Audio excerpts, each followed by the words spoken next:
Guerrilla cricket. Whoa. Guerrilla cricket.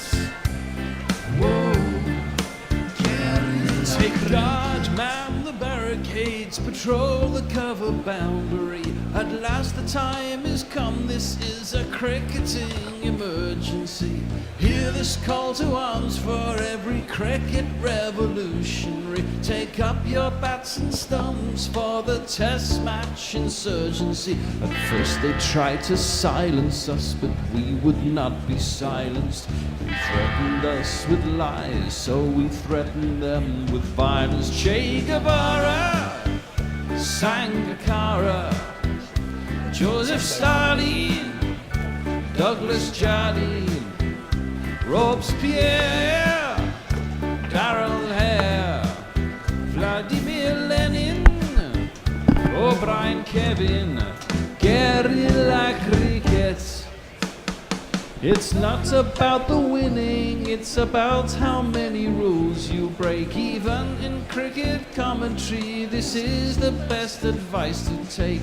Pick guerrilla cricket, it's the finest choice you'll ever make. There's so much more to cricket than rev counters and a slice of cake. At first they tried to sanitize us and clean up our act, but people like it filthy, and we know that for a fact. Fidel Castro, Lenny Pascoe, Carlos the Jackal, Umar Akmal, Mahatma Gandhi, Grant and Andy, Brendan Behan, Austin Ian, guerrilla cricket. Stick with us, cause you know we're not the kind of thing that you see on the TV and the radio. So vive la revolution. First they tried to buy us, but we would not be bought. Okay, we were, but then we ran away, and we will not be caught. We would not give up the ghost when they left us all for dead. They decapitated us, but we just grew another head. Chairman Mao, Jamie Howe, Ho Chi Minh, Asif Din, Václav Havel, Graham Saville, No Surrender, Percy Fender, Che Guevara, Sangakkara, Joseph Stalin, Douglas Jardine, Robespierre, Darrell Hare, Vladimir Lenin, O'Brien Kevin, guerrilla cricket. Hello and welcome to Guerrilla Cricket. It's Friday the 13th, well in England at least. Will it be another horror show for New Zealand at Seddon Park, or can they salvage some pride as Tim Southey bids farewell to Test cricket at his home ground? They've temporarily renamed the pavilion end as the Southey end for this Test too. Would a final match-winning flourish from him encourage them to make that permanent? New Zealand haven't suffered a whitewash in a home 3-Test series since the turn of the century. They will not be wanting it to happen here. England, of course, are in high spirits with Christmas just around the corner and a series win already wrapped up and under their tree. I'm Tony Bishop, and with me are a man ever ready with a witty quip. It's Grubby. Aye, aye. Aye, aye. Me. And someone known to frequently wander alone into the woods, and not just on Friday the 13th, it's the Bear. Good evening. Right, most important thing, of course, is team and toss news. Well, England have won the toss. Ben Stokes didn't hesitate. He said, we will have a bowl. One change for England. We knew about that, of course, in advance. Potts is in for Wokes, strengthening the Durham contingent. And a couple for New Zealand, actually. We knew Conway is out for his impending birth of his first child. And the fact he's been rubbish. Yeah, exactly. well- That's an excuse, isn't it? Well, that's my first question from the discussion points covered. New Zealand. So Will Young comes in for them. But there's another change. They brought in a spinner. Santa for Nathan Smith. Now, Bear, you know why they brought a spinner in, don't you?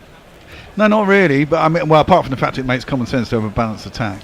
Because the last time a match was played here, last Test match, a spinner took 8 wickets, and do you know who that was? Mitchell Santner? No. I'll give you one more guess. Ravi Jadeja. No. Dane Pete! Yeah, was it Dane Pete? Yeah. I'd love to play his jingle, but it gets us dinged on bloody Well, YouTube. I Which is know. really So annoying now. I had to attempt your singing for you. Well, talking of jingles, though, Mitchell Santner's got a particularly Christmassy one, hasn't he? Oh, yeah. Oh, he has. Come on. Yeah. One of my faves. Right. So, Grubby, toss. Yep. Another ball for. It is a bit of a ball first ground, not as much as the other two. Right decision, do we think? Yeah, it's been largely the other way with Stokes and McCullum in the last couple of years. They back themselves to chase anything in the last innings. Our correspondent on the ground there this morning said it looked like a bat first surface, but then tried to cover himself by saying it was clouded over a bit, so he covered all bases there. He did right. And yeah, I mean, there was no hesitation on Stokes' part. Get in there, get some early wickets, and be in charge of the game from there. That'll be the game plan. It will indeed. Bear, Tim Southey, perhaps a little bit lucky to get this far and get his home farewell based on form. Well, yeah, you do wonder. I mean, having lost the series, I presume they go, well, yeah, we wouldn't like to lose 3-0, but we have actually lost the series. Tim has been a stalwart of New Zealand cricket for 13 years. We'll give him a goodbye. And it was probably always the plan, and maybe they feel a bit arm twisted into it, but hell, why not? He's got 4 wickets at 62 this series. Yeah, the Tim Southey benefit game. It's not. Yes. It doesn't really sit very well with me. That, I'm afraid, it's a Test match. Well, it's also he's got 15 wickets at 61 this year. His average for most of his for all the rest of his career is 30. Yeah. So there we I are. mean, it Well, does it's a bit suggest it's not been so good. It's a bit like Jimmy at the end of his career, isn't it? Last year, he Yeah. went average 62 or something stupid like that. You know, it's He's got his home test. Conway, Bear, well, good time for him to have his first baby. Well, clearly, I mean, he has been a bit out of form, but then a lot of this New Zealand team are a little bit out of form. I mean, anyone? All right, Dylan. Dill's turned up. I mean, who has really stood out batting for New Zealand? I mean, Kane Williamson. Well, Kane Williamson, yeah. Got a good future ahead of him, that lad. Well, I mean, Average of 94 here at Seddon Park. Wow. well, he got a 90, didn't he, and a 60, and he's failed in the other Yeah. two. So it's 50% of his innings. That's pretty good going, I suppose. I think he got a double 100 against England, didn't he? Here, We I'd might to well check have the done. notes. Was this the game where they came back? And this is the game where it went to the fifth day. No, that was that Wellington. No, that was Wellington. But yeah, I'm pretty sure it was. He got his 200 here. I will check that. He definitely has got a higher score of 200 here. That is for sure. Grubby Potts for Wokes. Yeah, fair enough. And I was saying to you next door, wasn't I? I think the 3 quicks we got on the park for this game, you have the makings of a really strong attack in every sort of sense. Really, they're all robust. They're all running for you all day. Cars is a real sort of fine, muscular yeah. bowler. Potts is in a similar vein, I'd say. Yeah. Atkinson, Jace was saying, has been a bit fragile for Surrey over the years, but touch wood, he's a bit more robust for England thus far. So that looks like a decent attack that can do well in many different conditions. And Well, we've got Wood to I'd come say- back as well for Australia, of course, next year, We which just you're not allowed to hopefully- speak about. But Of course, and hopefully Joffre. We've No, just that's not seen that. a lovely shot of Tim Southey with what I assume is his very young daughter as he's carrying her off the pitch. Just as well it's She not the looks first scared. test because he would have dropped her, but generally it's yeah, she looked a little bit shy, shall we say. She was hiding her head in his shoulder. she's embarrassed that her dad's being given this game despite averaging 60 odd in the series. Yeah, I think we're talking him rapidly into a match-winning performance. Let me give you some messages from people who've Oh, joined us already? on the We'll YouTube. jingle up the Jonathan Shortland, good morning. Watching the TV coverage with Guerrilla Cricket providing the sound. Good choice. Frank Rockefeller, there's more to cricket than Rev Counters and a slice of cake. That's for sure. True words, Frankie. Michael Wood says, morning from Manly. Hurrah, New South Wales. Going for a scan on my firstborn around the lunch break, so hopefully we'll be able to suggest the bride good luck with that. or show her after a superb first morning. Well, congratulations, Michael. Thanks for being there. Rich Turner, music, says, good evening. Smash that like button. Quite right, too. Smash the like button, Pirate subscribe. Badshaw. Ahoy, old salts and sea dogs. Hello, pirates. Frank's back with Put Up the Jolly Roger. Mike Hammond says, I laughed out loud at the comment about Southey dropping his daughter. So, off to a good start. Jingles. right. Yes, Well, it's have going to some be jingles. Potts. Actually, is going to open the bowling. Interestingly enough. Well, you did wonder. Have I even got him in here? Yeah, no, he is. He's coming for Wokes. And I can tell you there are 4 slips.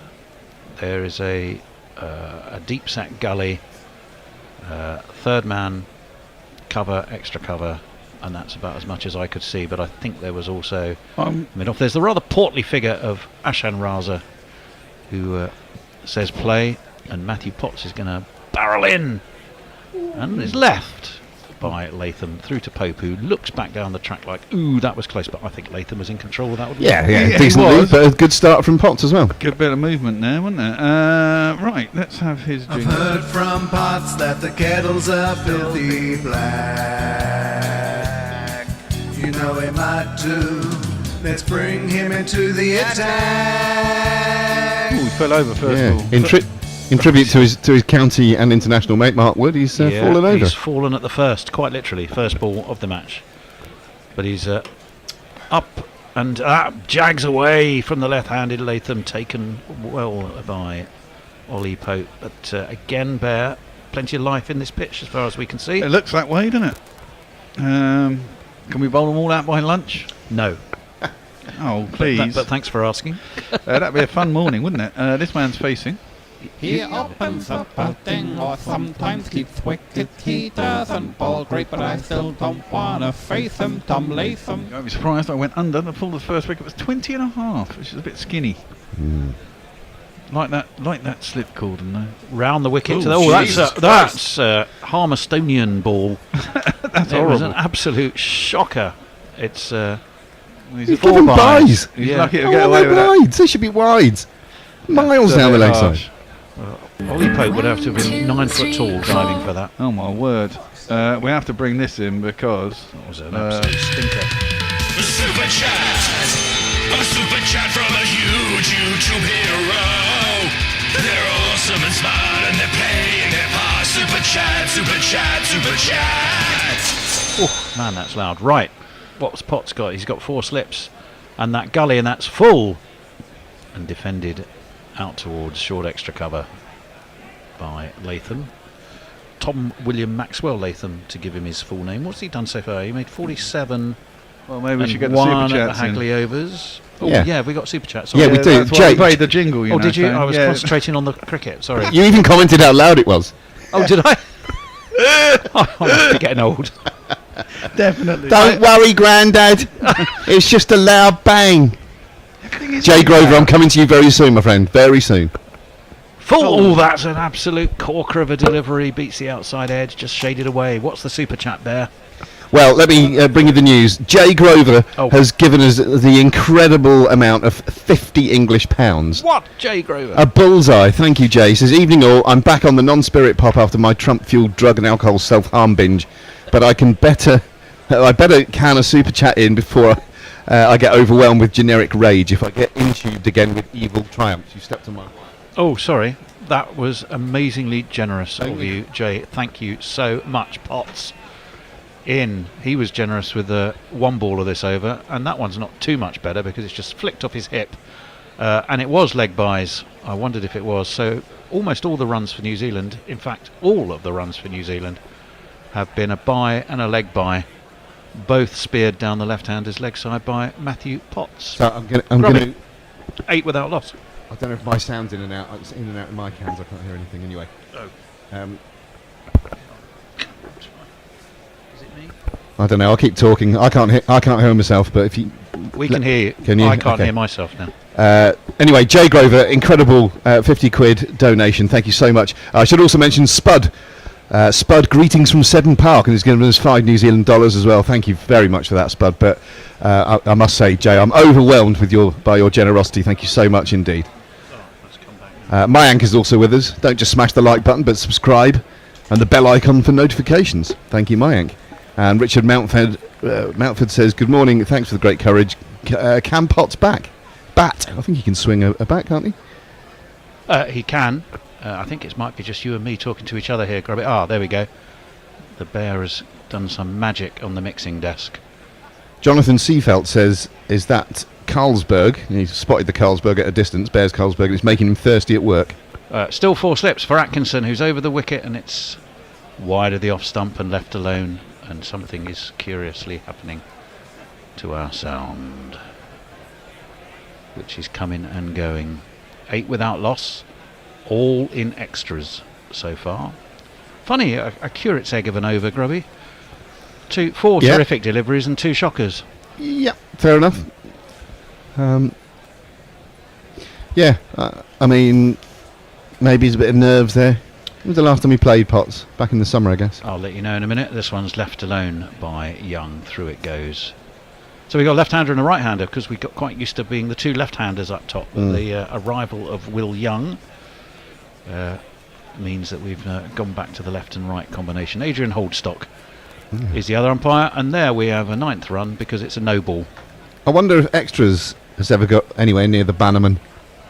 Well, it's got 100% of the run so far. Yeah. I presume that won't last. Ooh, not the hugest of no balls, but enough. Enough is enough. Right. Over the wicket, well defended by Will Young. And pushed out into the onside. There is no run. So 9 without loss for New Zealand. We're in about to get the 3rd ball of the 2nd over. And none of them yet off the bat. It was turned as a bit of a ragged start. That one that was shoved out should have been called wides, the one from Potts in the previous over. Miles down the leg side, and Pope had absolutely 0 chance. For some reason the ump gave it as buys. He won't like And, that. He didn't deserve it, did he, Ollie Pope? No. Who's kept well, I think, this series. The 4 slips go down. Little bit of movement, quite gentle, dabbed to the 4th of the slips by Will Young, and there is no run. He's a tall fellow, is Will Young. I don't like his setup. He did really well in India, though. And He I did can't, do I very can't well in understand why he wasn't in the team coming He into did, this. It's been a curious series, isn't it, from New Zealand's point of view? Well, I've got to I'm- be honest. I've never really rated Will Young. I don't think he's. Well, he'll Quite be good at- gutted to hear that. Well, I'm sure he will. I'm just talking on pure form, though, Bear. He's done that well in India. I forget what he averaged, but he did really well in a clean sweep of a series for his team, and then all of a sudden he's out It the is side. 4 Don't get slips, it. a gully and a backward point, so they're really looking to attack on that offside, but that's easy enough to leave, and kept quite low as well. So low and wide and easy for Young to watch through to Ollie Pope. 33, 48 not out, 18, 23, 71 and 51. His scores in India. It's not bad, is it? Not bad at all.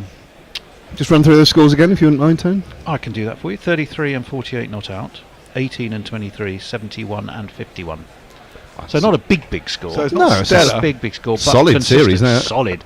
Atkinson, that's a much better ball on a 4.5 stump line, and Young has to lift his bat high to let that one through.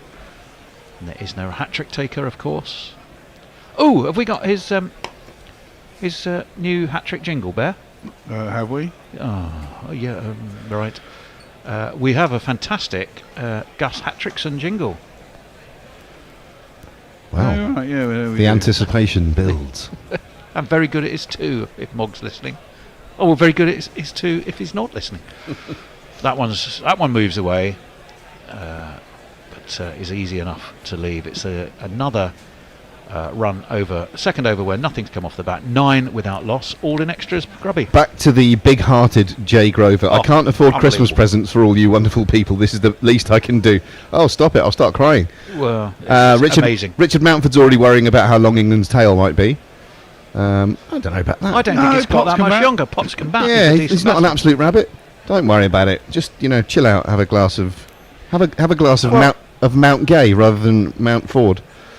we should- Caribbean's finest rum. Frank Rockefeller says 10,000 to 1 betting odds for 8 buys in the first over. Is that right? Mayank says most extras in an innings was 76 by India versus Pakistan 2007. Nicely looked up. That's a good crowd. We can see at Seddon Park. That one's defended into the offside. There is no run. Seddon Park named after Richard Seddon, former Prime Minister there. Wicked. I think he was Prime Minister 1893 to something. Yeah, His great. nickname was King Dick. King Dick. Yeah. Was he a King Dick? Well, I don't know. I was about to say After ladies. if he was living in these days, that would probably be the name of his OnlyFans persona, but I doubt it was at the late 19th century. Potts turns at the top of his mark. Bowl the 2nd ball of his 2nd over. Around the wicket he comes, and that's well defended by Latham. Out towards short mid-wicket. No run. What was the equivalent of OnlyFans back in the 1890s? You used to have to pay like a penny farthing, walk up a garden path, didn't they have those, someone would open a curtain. Didn't they have those like spirogram things that used to spin them round? The sort of very That early doesn't sound as cinema much fun as OnlyFans.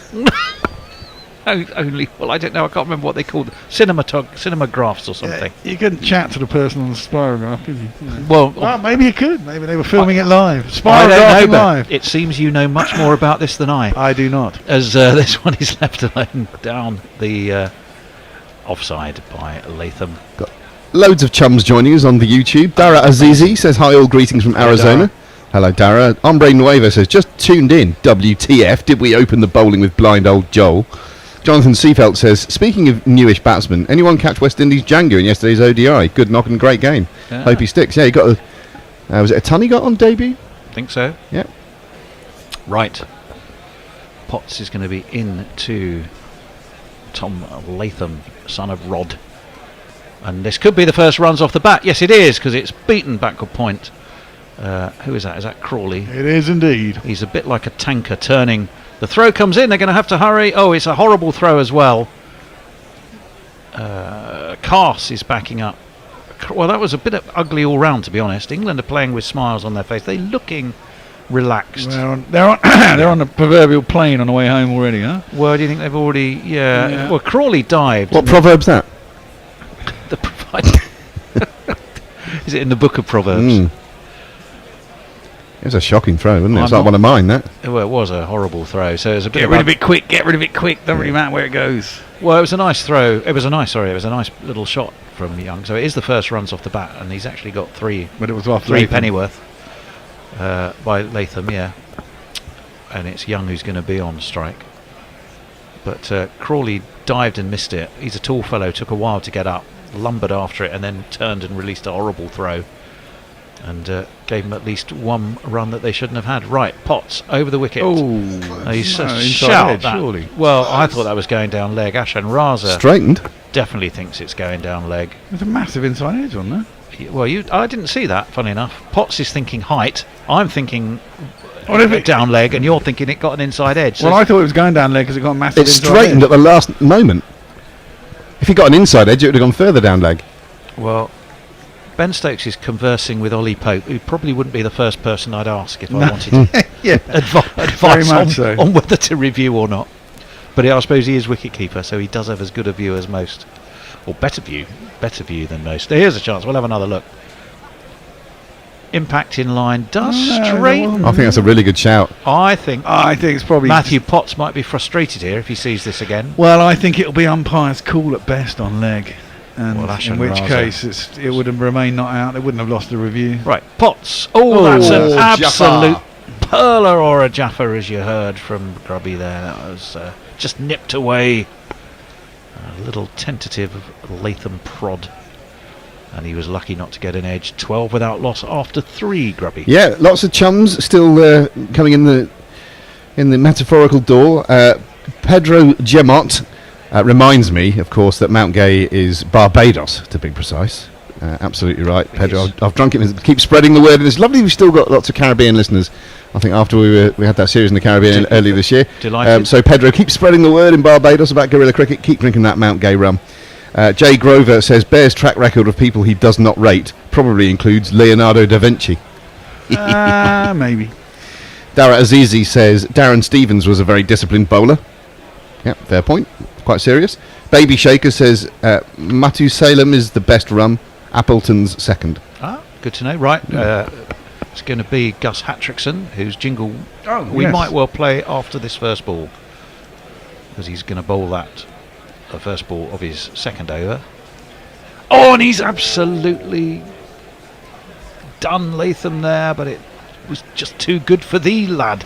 Too good for thee. Well, he did get a hat trick, and he didn't has get a an new edge on jingle. Gus, a hat trick, sir. That's 3 wickets in a row. Gus, the hat trick, sir. I'm bowling impresario. Yeah, missing. We've just seen that replay. It was missing the top of stump, and that one Leg stump of the right-hander. Yes, past. You know, you've got me confused. Past the off stump that time of Latham, because he's left-handed. Right and left-handed, Tone. Yes, I realise that. I've got used to the two left-handers. What have we got? 1, 2, 3, 4, 5 slips and a gully. Say what you see. Say Five what you see. Slips. Oh my God! Who was it?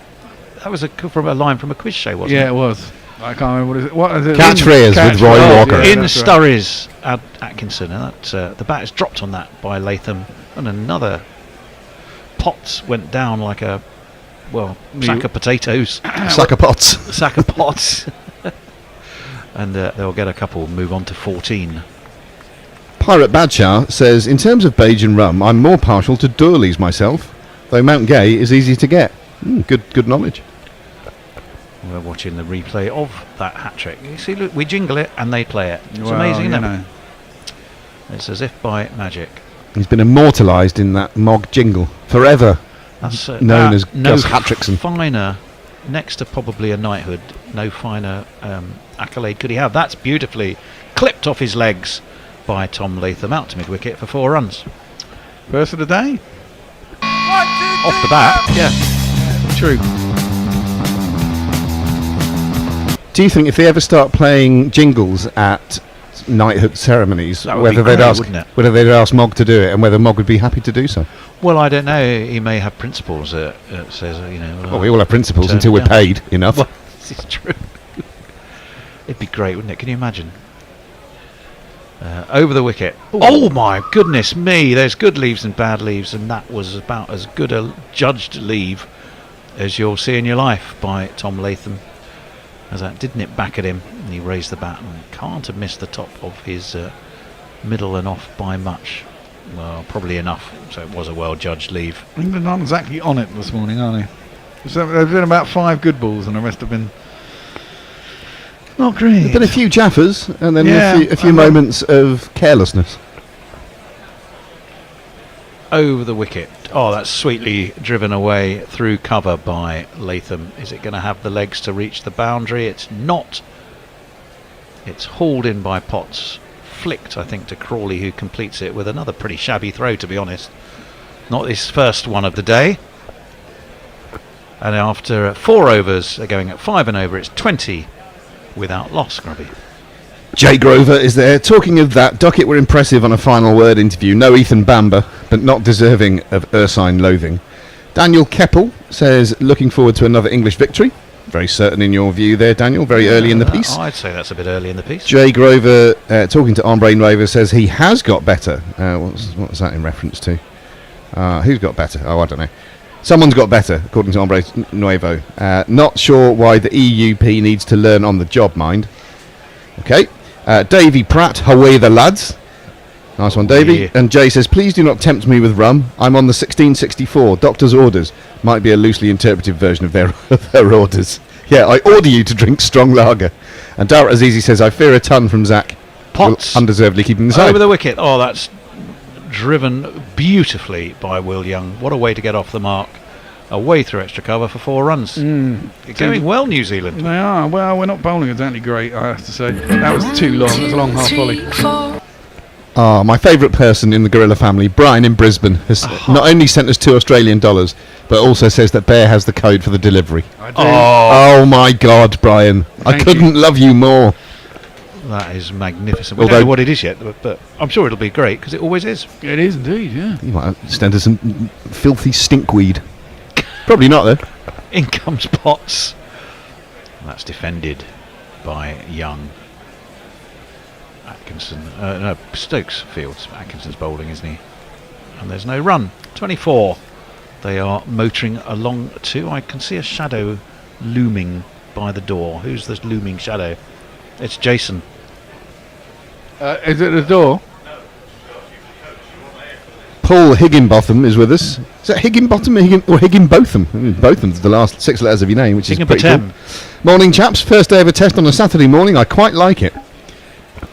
Potts left, taken behind the stumps by the Bishop of Rome, and there's no run. And Dara Azizi rather cryptically says, can't a Jaffa afford to be careless? That's a good question. It's a good and mystifying question. Indeed. Kane Williamson is sat prepared in the pavilion at what is temporarily called the Tim Southey end. Why only at Seton Park. temporarily? Well, as I say, if he gets a hatful, if he gets 10 wickets and they win, surely they might cast it in stone. That's defended away towards mid-off. No run by Will Young. You're saying Southey's on trial? Effectively, I think. I mean, Stuart Broad's got an end at Trent Bridge. Jimmy's got an end at Old Trafford. Is Kane not worth an end at Seddon Park? Yeah. Because this is Tim Southey's home. Town as well, isn't it? So absolutely. I mean, that's why he wanted to finish here. That be a bit churlish to give him an end for this game only. Well, I think that is the sense of what they've got. Pope dives in front of Joe Root and catches that a bit on the end of the fingers. Yeah, dropped right on him right at the end. Yeah. That's a finger breaker, that one. There is, of course. Well, England have a substitute wicket keeper. If were he to go off injured, and you bring on a sub fielder, can you sub a wicket keeper? Yes, you can. Yes, yeah, because I didn't realise that you could, but then it happened recently, and I realised that you could. For some strange reason, there seems to be a lot of New Zealanders dressed in like surfing and snorkeling and diving gear. Why would that be? Expecting rain. Well, they aren't going to be expecting more than rain. It's a good sight. It's a sight, actually, expecting rain of a Bob Dylan fan, a very knowledgeable Bob Dylan fan. Expecting rain. If you look out for it, then that one is a terrific ball by Potts, who is continuing to probe away with a ball that's getting enough movement, but every so often drops one a bit too loosely. But it's the end of the over. What is it? 24 without loss and grubby. Well, Dara Azizi is clearly speaking Jay Grover's language, because can't a Jaffa afford to be careless had Jay spitting out his tea, brackets lager. And Jay also agrees with us. Brian is a god amongst men. I mean, tonight, Jay, not just because of your £50 donation, although that is unbelievable. That is incredible stuff. Sure is. So maybe tonight we can elevate you to be on a par with Brian. How does that feel? Good, I hope. Well, we were handing out titles for Super Chats a while ago, and it was going really well. You know, people were buying their title for the evening. This one is Atkinson and left, taken by Pope. No run. I mean, somebody as generous as that. I mean, what titles should we confer? Titles for cash. I like it. Emperor Jason. Emperor. Wasn't Jason though, but Jay. Yeah. Emperor J. Emperor J. Emperor JG. Emperor J. Yes, I like Emperor. Do you fancy being an Emperor J? Well, mind you, he's part of proletariat. I mean, he's a man of the people, isn't he? As our J. Are you all right? It's Bear's going to die on air. Yeah. What a way to go. It's what he would have wanted. Atkinson, this one is left alone quite low. Past his off stump by Latham, who's on 11. Will Young, a little slower about his work, but he's hit one sumptuous extra cover drive for 4, and that's it. I did notice, actually, on this ground bear, an awful lot of, when I looked at the sort of various scores in the past, a lot of them have been, big scores, but over what seems like an eternity of balls. So, like, that's the old way of playing Test cricket. Well, kind of, but I think it suggests. I mean, the average here is first inning score is only just over 300 and something, 310. I think that one is ducked under by Latham, taken by Pope. So I don't think it's the easiest of ground. It's not a batting paradise. Let's put it that way. Hence, the teams do tend to favour bowling first. Yeah, and I think it's certainly done a bit, but England just haven't. Well, I mean, I've only bowled 5 overs. They've got "Thank you, Tim" written on the stand there, and they've missed off the vocative comma, as so many do, which is annoying. At the Tim Southey end. That one's defended back to Atkinson by Latham. There's no run. 24 still.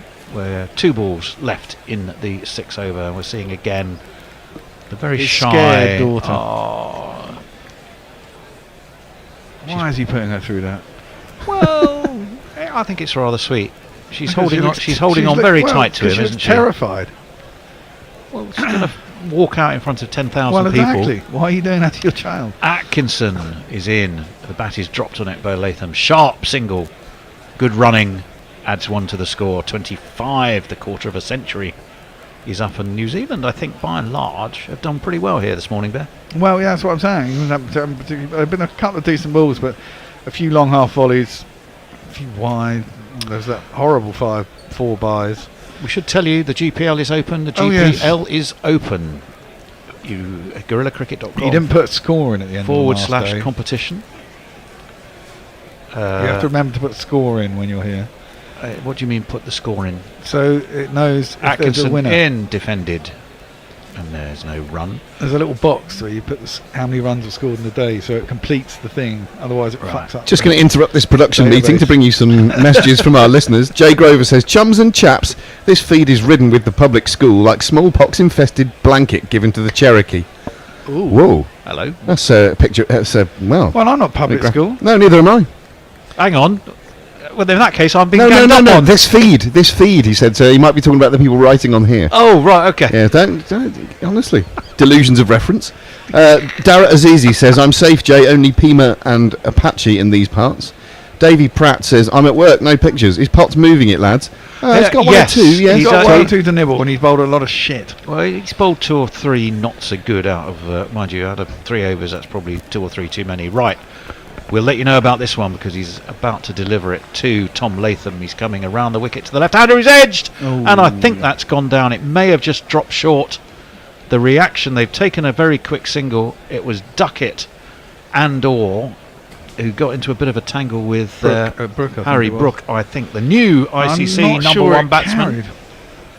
It was dying on them both. I think. It did hence- die, it drops. No, it's a drop. Just It's yeah. the Duckster gets a right hand to Yeah. it. Tough chance. And it's, well, you got to take him. He's got the lowest centre of gravity in the team. Should be taking that, the lad. Well, he didn't have far to go down. Let's put it that way. Crawley, you'd have excused. Duckett should be taking it. Exactly. Well, so it was first test. It was New Zealand had the dropsies. England have put one down here. That one's driven straight to mid-off, no run. Steve Bruce, not that one I don't think, says Grubby, Bishop and the Bear, the Lineker, Hanson and Lorrow of cricket. Goats. It's nice, isn't it? It is nice. It does beg Thanks, the Steve. question of which one's which. Yeah. Darrett Azizi, yes, Davey, especially when the music starts. That was in reference to Is Potts moving? Do you get it? I like it. Ah. Yeah, it did go in. Just. Yeah, it Would have been a did. good catch. Would have been a good catch. It One-handed, low to his left. It's Dying on him. driving. Well, actually, well, you might argue it was literally between the two of them. Duckett was the man who put his hand up or down to go for it. That's defended back to the bowler by Young, no run, who's still is cautious and careful and watchful, is Will Young. Still just that one gorgeous extra cover drive to his name. The pitch seems to be breaking up a wee bit, Grubby. Look, Yes, I can see Soft. that. A few It foot does look marks. quite soft. Still got quite a strong tinge of green. Maybe it'll be a good pitch then. Well, we'll find out. Some interesting cricket. Santner, of course, is in the side for New Zealand. Young tickles that round the corner. Pope's there. He's thinking about a single. It's not his call, and Tom Latham, quite rightly, is going steady on, Will, lad. Cool your jets, lad. Steve Bruce says Grubby rocking the M&M look. I am a bit, aren't I? Yeah. My youngest will be happy with that. He's a big M&M fan. All right. Okay. Mr. Disinterested Handjob has awoken. Whom? Morning, gentle plonks. No, gentle ponks. Is that a word? It is now. Davy Platts is groovy. Sorry, Davy Pat, not Davy Platt. Oh, we've already played your Hattrickson jingle, Mr. Handjob. You'll be glad to know. Potts, though it is, who's bowling, that's left by Will Young. Again, the watchful Will, as I shall call him. And there's no run. Jay, in response to being likened to the sainted Brian, says, I am not worthy. He is a far better man than I. Not too keen on the cash for titles. I'd be happy with affectionate yet condescending contempt. The Ah, Emperor. bless. He's the Emperor, Jay, remember now. Just for tonight. Bit like Southey's stand. It's only a temporary title. Your worship. The Southey end, the Emperor J, but don't get too used to it. Potts over the wicket. He comes. Oh, that's a terrific ball. Just enough movement away from the right-handed Young. Through it goes to Ollie Pope. It's 26 without loss after 7. New Zealand going well. England probing without success. Yeah. Darrett Azizi says New Zealand are miles ahead in this test. Richard Mountford says, do you think Root will get the most runs in test cricket history? It's going to be a toss of a coin, Who's I'd in say, next? Richard. We'll see in the next couple of years. Who's in next? Jay Grover, in response to Mog, says good name for a band or a 1970s Bairns telly series. Miss Grubby's evil Edna impression. Oh yeah, I don't know why. Anyway, sounds like a good pitch to bowl, says Richard Mountford. Yes, Richard, says Dara, but only if he continues to tour the subcontinent, which is in response to a previous conversation. Well, should we do one more over this trio? Yes, Jace, can you bring that another can of Carlsberg from the fridge when you come through the door? That would be lovely, thank you. And Mog is also from that exclusive public school system, he reveals. Are public schools the same in Australia? As in maybe not. Maybe private, not. public? Yeah. A bit like the US, isn't it? It's the opposite to here. That one's defended into the onside by Latham. No run. Yes, our public schools are private, which is always weird, isn't it? It's very strange, exactly. Richard Mountford says, can Santner bat? Do you know? Yeah, I mean, he's decent with the bat. Yes, he can. Has he got a test match century? I believe he has. I think so. So there you go. I think that answers that question. Left-hander, isn't he? Jay Grover says that explains your love of fantasy to Mog. Steve Bruce, got to say, I've loved how Bryden Carter stood up last 2 tours. He's really an essential part of this team now. He's been He's terrific, become that very quickly. Did well in Pakistan. He's top wicket keeper here, as that one's left outside. Wicket keeper. Top wicket. Went through to the wicket keeper. Top wicket taker here. He's got twice as many wickets as anyone else. Is it 16 he's got in this series? Something like that. Yeah. We got 10 in the first match. Yeah. He's been terrific. Stay fit, lad. Stay fit. Mog corrects Jay and says I'm more sci-fi these days. Steve says, can I compliment the bear on his trim? Looking like a cub, not a bear. Oh, I thought you were still wearing your... I thought you were still wearing your tipper. No, that's his actual barnet. Atkinson round the wicket to the left-handed Latham. Jumps on him a little bit. Latham gets on top of it and nudges it into the onside. I don't think I've had a trim. I think the hat has flattened the hair is more to the point. Well, maybe the fact that I've actually shaved. Hat hair. I'm doing Vuba these days, which means I have to occasionally shave because I'm supposed to meet the public every once in a while. Vuba. Is that what it's called? Yeah. That's nice. Jay Grover says, I refuse to get into a Barney with you, Mog, because you and Leah will kick my intellectual heed in. I know my weight categories. Okay, it's going to be Atkinson round the wicket. Left alone by Latham. There is no run. Actually, do you know what? I don't think I do have top score for Mitchell Santner. Mog confirms that private schools are public, or vice versa. Steve Bruce says, another can. How many you gone through today, Bear? Is it in my second? Yeah, okay. So hang on. Chalk that one up. He's got 126 versus England at the Bay Oval in 2019, Mitchell Santner. So yes, he does have a test century, and he got it against England in 2019. That one's a little bit inside edgy. They're going to get a single. That's sharp running. They're going to get 2. They're going to get 2 because it was. It ends up looking like a sort of a semi-on drive, but I think a semi-on what? Semi-on. Got a semi-on drive. Yeah. There I was walking home, and I got a semi-on drive. I was out dogging. 28. I've got a semi-on drive. Stop flashing your lights. Right, on that bombshell. 28 with a last ball of the 8th over. Atkinson to bowl it to Tom Latham, who's on 15.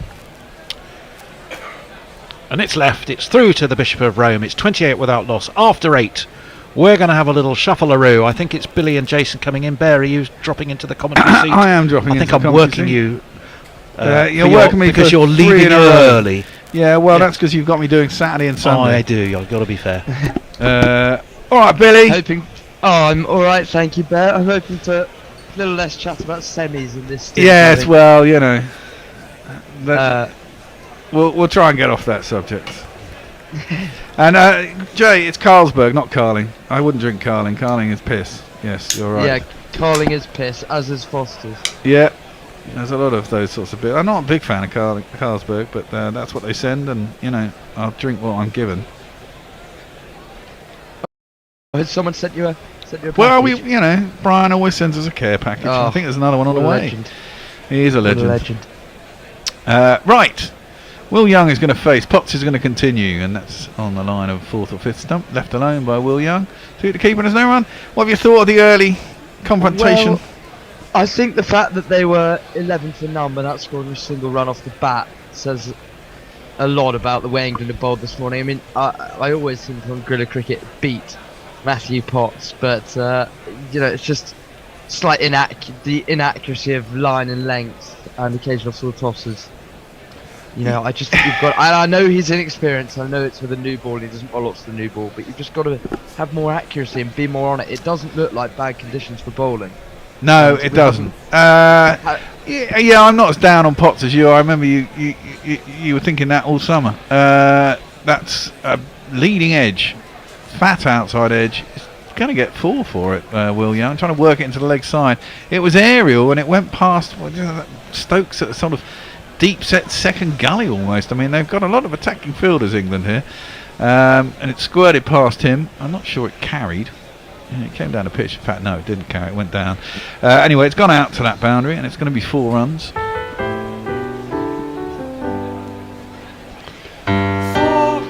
I don't think Potts is that bad. I think he just takes a little bit of time to warm up, and he's also, this is his first test on the tour. Everyone else is into their third. Look, I don't think he's that bad. As I've said previously, I think he bowls too many half volleys and isn't quick enough. Yes, that's typically English bowler. Although, look at that, he's bowling quicker than Atkinson at the moment. That's through to the keeper and there's no run. It's the length, I think, more than anything else. It's both him and Atkinson are bowling just a little foot and a half too short. Or too full. I'd agree. I think my overarching point is the fact that I just think he'll be seriously ineffective in Australia. Yeah, which is maybe we're why back I don't there like again. Him. I worry about Atkinson in Australia. I mean, he was built. I've got to say, he gets bounced. Yeah. He'll be okay. Down the. Oh, Jesus Christ. A little shuffle down the pitch and then defended by Will Young. Defended off the outside edge of the bat, all along the ground, out to the third man boundary. It's 4 runs. There's not one boy for me, I must have 2 or 3, I need 4. I mean, that's a little unfortunate. Well, I have to say it's really nice to have Will Young back in the New Zealand side. You have to think, as unlucky cricketers goes, Will Young is absolutely up there to have, he'd be batting at number 3 in any side in the world but Kane Williamson. No, well, you see, I disagree. I don't think. I said it at the top of the show and I may be proved wrong, but I never really see Will Young do much, and I think a lot of the time I've seen him in ODIs particularly, he's been mainly a walking wicket, so that's left alone through the creeper and there's no run. A lot of chat, but he doesn't excite me as a batsman, I don't think. And you look at his scores in India, he was hailed as their best batsman. He was man of the series, Bear. I know, but the scores he got weren't exactly... 3-0, Yeah, I know, but the scores weren't exactly amazing. I suppose it was a low scoring series. But yeah, he got man of the series. Yes, well, exactly. So says something probably more about the wickets in India. Potts is in. Will Young comes down, defends into the onside. And there is no run. Look, he averages just a tick above 30. He averages 30.03, nearly at 1,000 test runs. He could get there today. If he gets to 39, he gets 1,000 test runs. Yeah, averaging 30 in test match is pretty average. And your comment about the ODIs, he averages 45 in ODIs. Yeah, well, maybe he does well when I don't see him, but whenever I've seen him, he's not done particularly well. But hey, I think actually that's not true. I did see him get big runs in one ODI. I think I saw him get 100 once, and that was the first time he'd actually done something. He's a big hitter in ODIs, but he seemed to get out quite easily. We shall see. We shall see. He's got 12 of 27 here. It's a very different job, this, isn't it? Yeah, much, very different job. And I think that was why they were thinking we're not going to put him into open, because he does play very differently in one day as he does in test matches. Yeah, Atkinson is in, played away from his body by Latham, tries to cut it. Stokes is in. Gully, I was just about to say that I'd really like to see Atkinson bowl around the wicket to Tom Latham, and that is now what he's switched to. I think Tom Latham can be slightly vulnerable to the fuller delivery to get him out LBW. I think if he can bowl on the pads almost on middle and leg stump, Tom Latham can sometimes just fall over himself. Yeah. And in the almost Shane Watson mode of dismissal, be out LBW. So if Atkinson but it's quite a hard delivery from around the wicket for a right arm bowler. Pace. Oh, that one's beaten his outside edge though. Defended and through to the keeper, and there's no run. I'd be interested to see when Cast gets a go. Can't be too far away. Yeah. Didn't take the new ball. Well, he doesn't generally, does he? No, he doesn't. But then you're only going to give your opening bowlers five anyway. So But with the Kookaburra, it stops doing stuff so early. that you think it's almost Well, worth it. now is this true? It's got a more. They've re-engineered it with a slightly more Yeah, pronounced they C. They have. Yeah. They've turned it into more like a Duke's, effectively. Okay. Oh, now that one swung viciously. Come back into Latham. I think he's left it. I think it's gone over the stumps, isn't it? Just through through the the keeper. and pad, I think, and just a really good take by Ollie Pope. Actually, it cut Tom Latham in half, bounced straight over middle stump. I Oh, think, it did. middle and Yeah. off. Wow. Oh my. Good seam position on that one. Oh, well. Well, that'd be good if they've made the seam better, as long as it does something. I mean, it did. Yeah, it has seemed to do a little bit more in this series later on. I mean, the odd one was jagging back later in sort of 60 overs when England were bowling in the last test. That one is left alone through to the keeper. There's no run. Paul Higginbottom says this comprehensive coverage seems apt. Talking about our membership tonight. I get a shout out from Steve who says, Jason, Bear Tower is full of the goats tonight. Yes, it's just definitely a full house. Yes, it's a full house tonight. Das House. How many overs do you think he gets before we see a spinner? Well, good question. Maybe just before lunch. I thought too early. He might do that. That's inside half of the bat. Going off down towards long leg.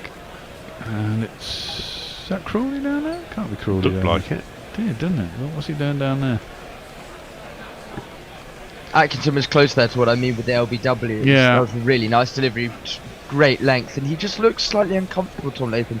That was off the inside half of the bat, and as you've mentioned, Bear, that more pronounced seam. We've seen a lot of the New Zealand batsmen kind of having deliveries which have hit that inside half of the bat, which is just because it's jagging and doing it a little bit.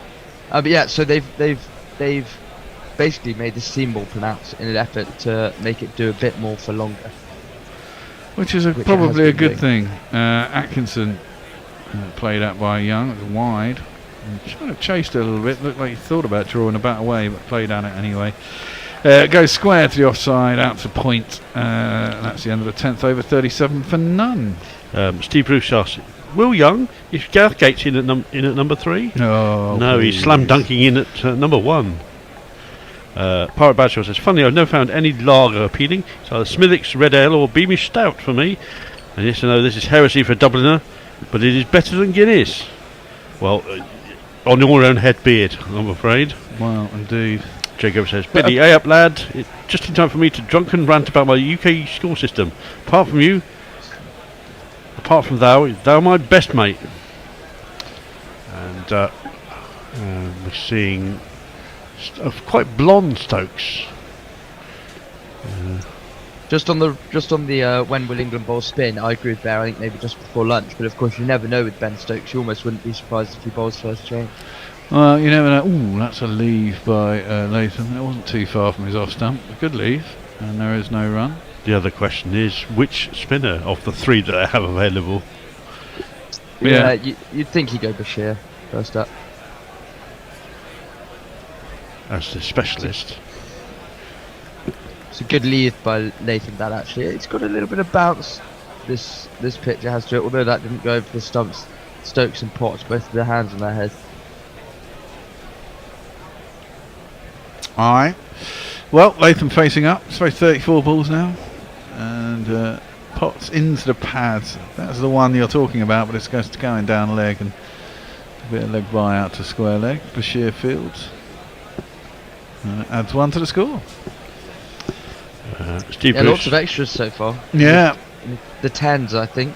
Although that delivery, it's always, when you see the delivery that Matterpot's, for those that don't see it, bowled an absolute disgraceful ball way down the leg side.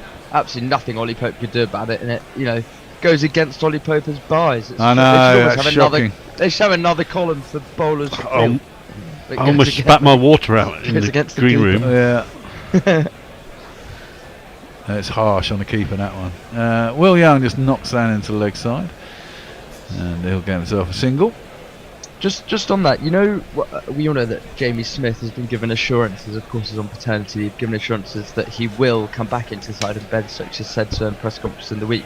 But Ollie Pope, it's a brilliant string to his bow and feather in his cap that he is such a good keeper, because he really does do the job quite well. You always have to say, when you're not talking about a wicket keeper, that's the best thing. They're usually doing their job.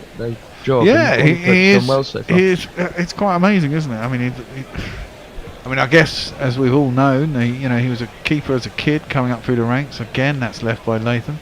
Certainly knows the lines. As that one is not hitting the stumps again, and even though England's heads are in their hands, too short, too much for this bounce on this wicket. Yeah, well, a little bit short, and also, he's got the line right. He's covering his off stump, and it's not hitting his off stump. So, I mean, he was a keeper all the way up through the ranks, wasn't he? He's been a keeper since he came into the Surrey age group system at 9, I think. Well, there you go. So, just the fact that he's never really done much of it for the senior team. Yeah, exactly. Because they've had other better keepers around. He's had to do it a bit though. Yeah, he has. Yeah, well, he did it in Pakistan, didn't he? And he's doing it here. That's defended into the offside. And of course, he wasn't supposed to be the keeper here. It was supposed to be Jordan Cox, but he broke his finger. He's an unlucky spell. That was a doorbell, by the way, people. Thank you. It's probably the delivery. Yeah, I did tell them the code. Ah, okay. If they remember They have the it or code. not. Okay. 23 0023. That's into the thigh pad of Latham, and it just drops out on the leg side, and there is no run. Can't get the staff. You can't get the staff. By the time the Chinese whip it down to the front door, it could be anything by now. Well, yeah, exactly. Right. Steve Bruce says, anyone seen Saim Ayub's 98 today? A new gem in international cricket. Looks a real fine Pakistan. There's also another one for West Indies who scored a ton today on debut. Yeah. Against Jangu. Jangu, yes. And he looked very good. I didn't see it. That was a fantastic chase. They chased 321 to win, which is a decent score put up by Bangladesh. Yeah. Where was it? In It was West in Indies. Basseterre, Warner Park. Okay. Right, we have a new bowler, and it is. Stick your hopes of victory up the broadcast. Your hopes and dreams are flying at half mast. When the bribing comes a calling, all your crews will be falling. Stick it all right up your Brighton cast. The first one is short and wide, and Will Young tries to carve it over the top of point, but misses it. Could have quite easily got a little feather through the keeper there. He'd have been very upset if he got out to that, but he could have done. A man who in his short international career, double cheeseburger. everything he's touched has absolutely turned to gold. Riding cast. Got a great jingle as well, you have to say. But he gets the crease. Noticeably taller, of course, than Matty Potts, and he'll just extract that extra bit of bounce off the surface. Oh, that's driven aerially over the top of point. Well, not over the top of point, wider point. Oh. That is terrible. Matthew Potts one time to try and scoop it back. His scoop missed the ball and it gently rolled into the sponge. And in fact, that means it's going to be 4 runs. You're going to have to excuse us because the lovely Brian has sent us McDonald's.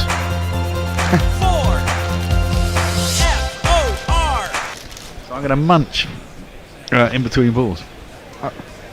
I have to say, I do hope this test match isn't going to be one of those where we did it against Sri Lanka, and I know there are a couple of other mitigating factors for that loss, where we're 2-0 up, and we just slightly throw the last game away and don't put the effort into it really. You do wonder whether England are kind of on a plane already, as that's defended back to the bowler and there's no run.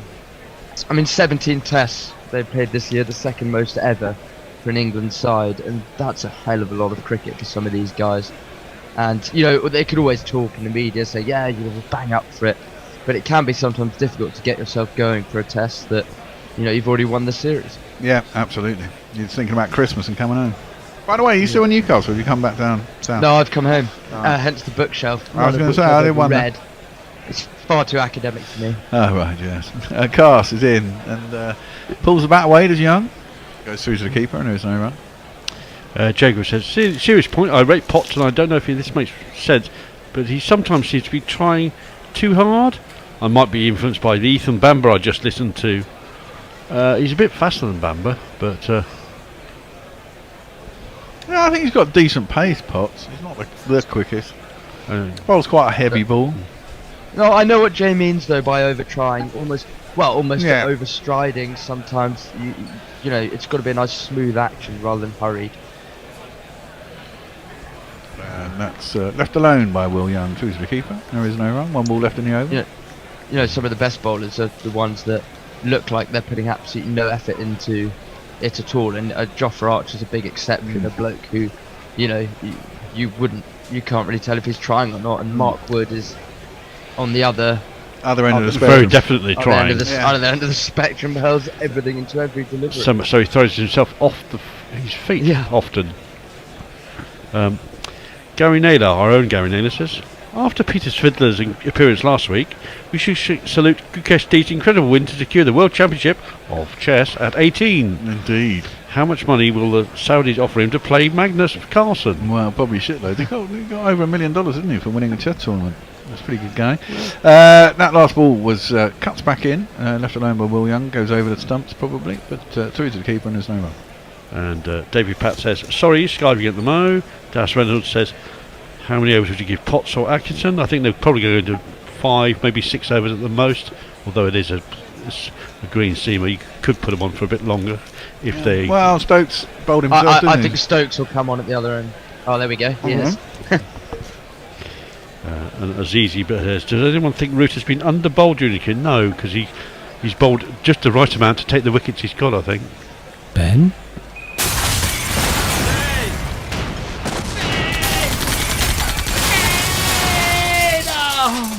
Ben Stokes. Richard Rampford agrees with us. Says, I think England have wasted the new ball. Too many wayward lines.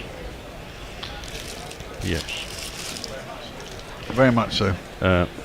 Pedro confirms it was Jangu, 104 not out. Well, Stokes' first ball was on a hip of Latham. He just turns it around a corner. He'll get through for a couple.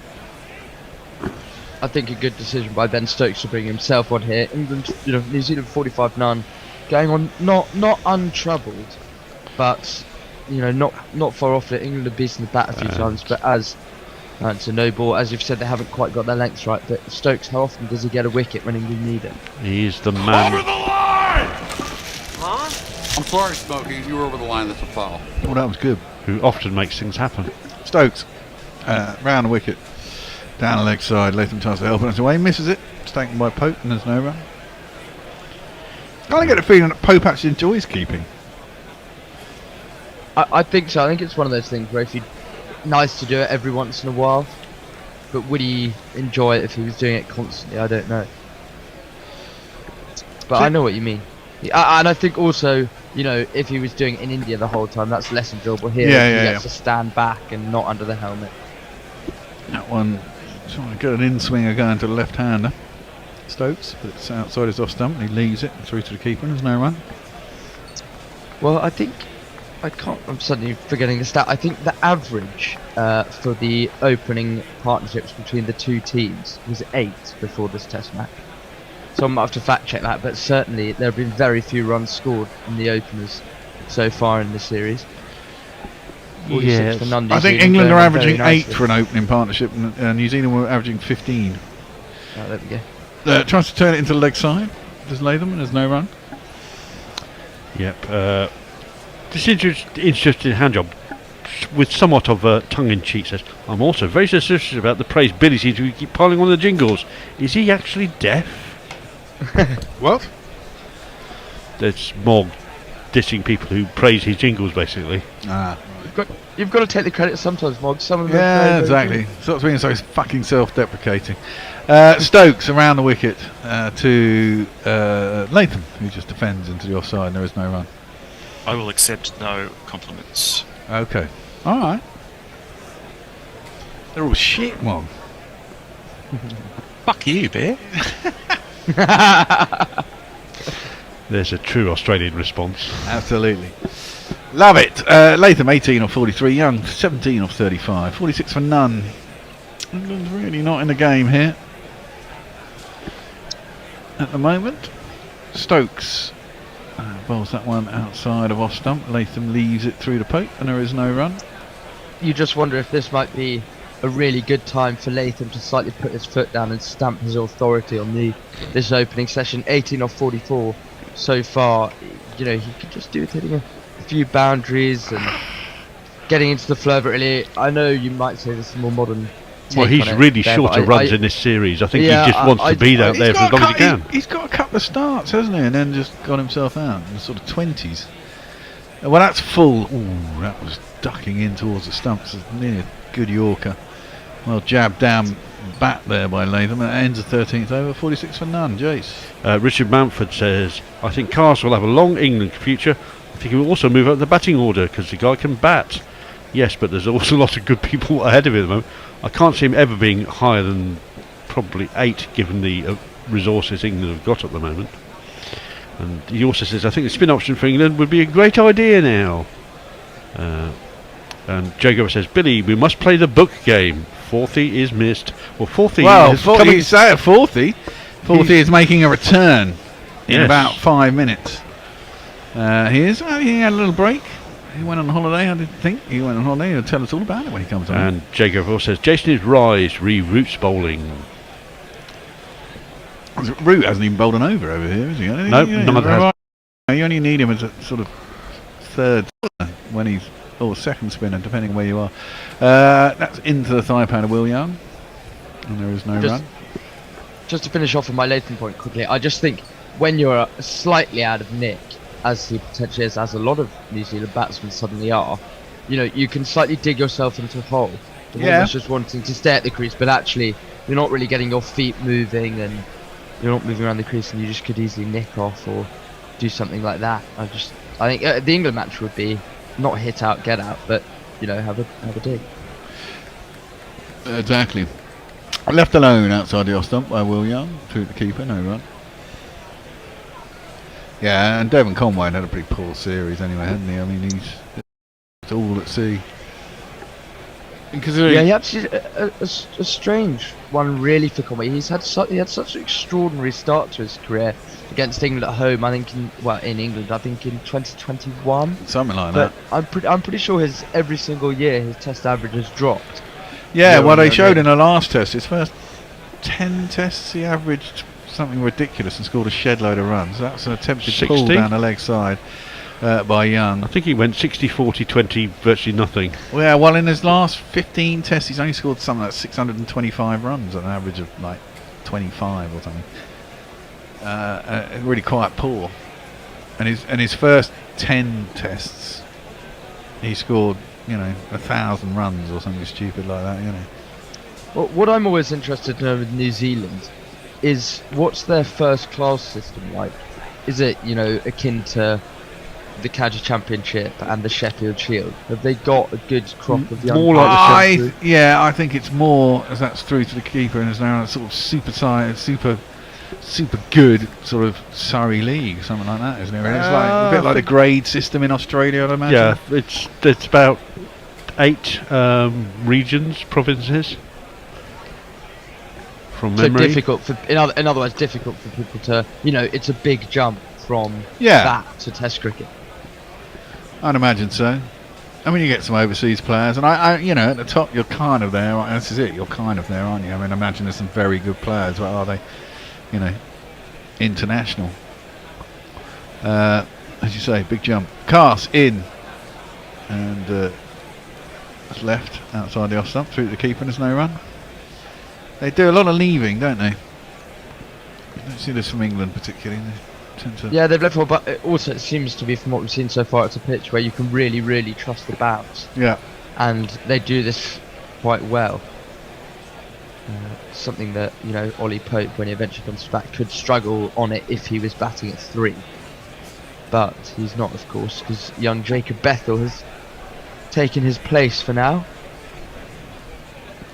Indeed. Castle's just got one more ball to bowl in this over. Bowl it at Will Young. That's a crease bowls. Ooh, flashed out again. Could have quite easily got a nick through there. Bounced on him quite high. It's 140 clicks though. He's got his speed up as Cast, and it's through to the keeper, and there's no run. Jace. Davey Pat asks, are you from the Toonbilly Lake? And Jago says, I have a theory Billy is from Redcar. It is not a very good theory. Yeah, it's not a very good theory. And David Patton responds, maybe he's got a slight accent. Jago loves it. He says, hooray, I love 4th. Well, it looks like they're going for drinks, which means our time is over. Yep. Because that means an hour has been done. Yep. Billy, you're coming back on in half an hour to do some ball by ball. Yep. And apparently Carl Herbert says first class is 6 teams in New Zealand. Oh, there you go. I thought it was 6 to 8. It's not dissimilar to Sheffield Shield, isn't which it? has 8 or 9. Yeah. Right. Where are you up to? Oh, well, you tell Mog where you're up to. All right, Mog. Well, first one is hi, Ben. by Jago says, ride the wave of the praise, young man. It is can be all but fleeting. Well, indeed. And Steve Bruce is the last one. I'll leave that for you, Mog, when people turn up. Well, they're here. Everyone's here. All right, 4th. Hello there. How are you? I'm very well, thank you. Very well rested. Had a lovely break in Sri Lanka. Sri Lanka. Very nice. What was it like over there? Well, 6 days of monsoonal rain and 8 days of sunshine was what we got. Which I've never been in a monsoon before, so it was quite an experience. Very heavy? It was either drizzle, steady rain, heavy rain, or monsoonal rain, 24/7 for 6 days. I've never been in anything quite like that. Oh, wow. Never stopped that. I bet it was quite warm at the same time, though, wasn't it?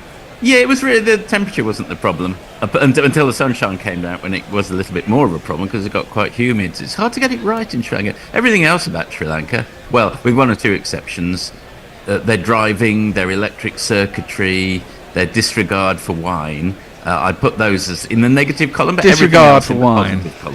Well, it's either red or white. And if you're from Australia, that's a first world problem, isn't it? Yes, it was first world problem, but I was just. But I imagine they have some good local hooch, don't they? Well, they've got something called arak, which is made from coconuts. Ah, yes, which is the local spirit. Is that the same as the Lebanese arak? I don't know. I've never been. Funnily enough, I've never had a holiday in the Lebanon, Mark. Well, I imagine you might have done. Oh, I go there. Try to go there twice a year. A relaxing holiday in Beirut. Yeah, just kick back on the beach. Watch the lights. How's everyone been here? How are you, Bear? You good? Well, yeah, I've been, bearing up, as it were, throughout the series. Yes. It's another slog through the night. It's a bit of a slog, isn't it? Yeah, it is a slog, but fortunately, I mean, both tests have been highly entertaining. They haven't gone to a 5th day. I think one went vaguely into a 4th day, or did it? Was they both over in 3 days? I think they were both over in 3 days. So, you can kind of manage that for a few nights. But I think all of us have realised. I mean, I used to be able to do 3 nights in a row. I don't think I can do 3 nights in a row now. It's like fuck. It's just too exhausting. I kept falling asleep at lunch. Anno Domini. You good, Mog? The shifts that I've been on doing the cricket have been terrible. Starting at 9 a.m. Jesus. Yeah, setting the alarm. Having a coffee half an hour earlier than normal. Well, of course. Also, the roof of my office fell in, but otherwise. Oh, yes. No, we saw that. A little bit of video of that. We're back with the cricket. Ben Stokes coming round the wickets to Tom Latham. Defends off the back foot. No run. We saw... what was all that about? Why did your office ceiling collapse? Because it rained. Yeah. I wouldn't say it was monsoonal, but there was a whole load of rain and it's a bit of a shite building, and apparently if water gets inside the roof it collapses the extra cheap plasterboard shit on the roof. So, well, thanks to the government's investment in their buildings there's Ben Stokes and again Fuller, but an immaculate forward defensive from left-handed Latham, who's playing within himself. He's aware of the high importance of this session to New Zealand. He's 18 off 47. Young, very similarly, 17 off 41. I actually think it's old-fashioned Test cricket, sure, but I think it's the right way to go, because if they weather this session and get through, say, 1 wicket down at lunch, then they'll should be in the box seat in the afternoon. Would you agree with that, Ben? Well, yeah, I would do. As a bouncer which sails over Latham's head. But England have had a knack. I mean, in the first test, actually, New Zealand in the first innings were 197 for 3, and then they found themselves 250 for 7 or 8, and then managed to get themselves to 350. So England would never give up. That's the thing about England, isn't it? I mean, they'll have a poor session and give away 120, and then they'll have a good session, hopefully, and claw back 6 wickets for next to nothing, and come out vaguely around about evens. You know, you'd hope. And that one's the away swinger, but it started wide and went wider, so no threat to Latham, who leaves it well alone. Just after the third ball, Stokes ended up on his knees and was wincing a little bit. Only 2 overs in, and we've already concerned about Stokes' physical fitness. Well, yeah, I mean, I don't know. You know, England have had times where they've decided to bowl and screwed it up. Yep. Round the wicket again, and that one was even wider and went even wider, almost to the degree that it was a wide, but it wasn't. But it's a dot ball. And, well, I was just watching it. I didn't think England actually bowled badly, Atkinson and Potts early on. But it was a very old-fashioned period of Test match cricket and all sort of overcast skies, England versus New Zealand, going along at 2.5 and over. Probing bowling, it was rather good to see, actually, old-fashioned stint of Test cricket. That one's much better line, but Latham's still able to leave it alone. At the end of the 15th over, New Zealand 46 without loss. Mog. Steve Bruce says Billy looks like a young Stephen Finn without the glasses. We've all got glasses on currently. Look at us. Christian Kutzer says, very impressed with the average age of this England team. Young, up and coming, and can only grow from strength to strength. Except those old bastards like Root and Stokes. He's talking about the Test team rather than the commentary team there, do you think? I think so. Yeah. I can't imagine it would be the commentary team, despite my youthful good looks. Well, Richard yes. Mountford says, can Harry Brook bowl? Yes, he can, and he has on very rare occasions. It's middle pace dibbly dobblers from memory, isn't it? That's right. In comes Bryden Cars again, thundering to the wicket. A full ball, and it's a lovely cover drive from William, which goes all the way for one of these. 4 on the floor, and one more 4 than the 4 before. That's what 4s are for, to get funky on the dance floor. That was a nice shot, but that was too full. You know, England have not made them play enough. But you're right; it's kind of old school. They're leaving a lot of balls that are reasonably straight, but they're just a little bit too wide. You got to try and make them play. I think Cars is quite experimental typically in his first 2 or 3 overs to see what the pitch is doing. And he tries all sorts of things. He's prepared to give away 2 or 3 boundaries early on before he sort of tends to relapse back into just short of a length and uses fearsome pace to trouble the bowlers. That's a foolish ball defended. Where's Bryden Cars been? He's about 29, isn't he? Yeah, well, he's been in the ODI side for quite a while, hasn't he? In and out. I mean, he's kind of plays the Plunkett role in the ODI side. He's got a similar bowling style to Plunkett, that's true. Oh, and that's short and wide outside the off stump, slashed by Will Young. Very nice shot for another one of these. You ask where I live, is the address I give. The phone. Aerial, but there was no one between point and gully, and Stokes puts his hands up, imagining the ball landing in his hands, but it didn't. Quite well, very well wide. Been very nice shot. Yeah, it's a shame he's 29. If he was 21, we'd be thinking we've got another Jofra Archer, but we know what happens to 21-year-olds who bowl like this. And that's a big old full toss. No, exactly. Yeah, the trouble is that if they start off like this, they tend to get all sorts of back trouble and issues, and then play about 7 tests in 7 years, unfortunately. And yet are still treated like some strange King Arthur, slumbering until the nation needs them. Yes, Get over it. Yes, one day he will come. Imagine it was probably similar, waiting for Frank Tyson to come back in the late 50s and early 60s, and he never did. Not yet. No, not yet. No, never say never. That one's a line and length ball defended by Will Young. Top ball. So Bryden Cars has been expensive, but it's kind of factored into his early 3 overs that he'll probably, just as we say, resolve his line and length from here on in. Now he's got the measure of the pitch.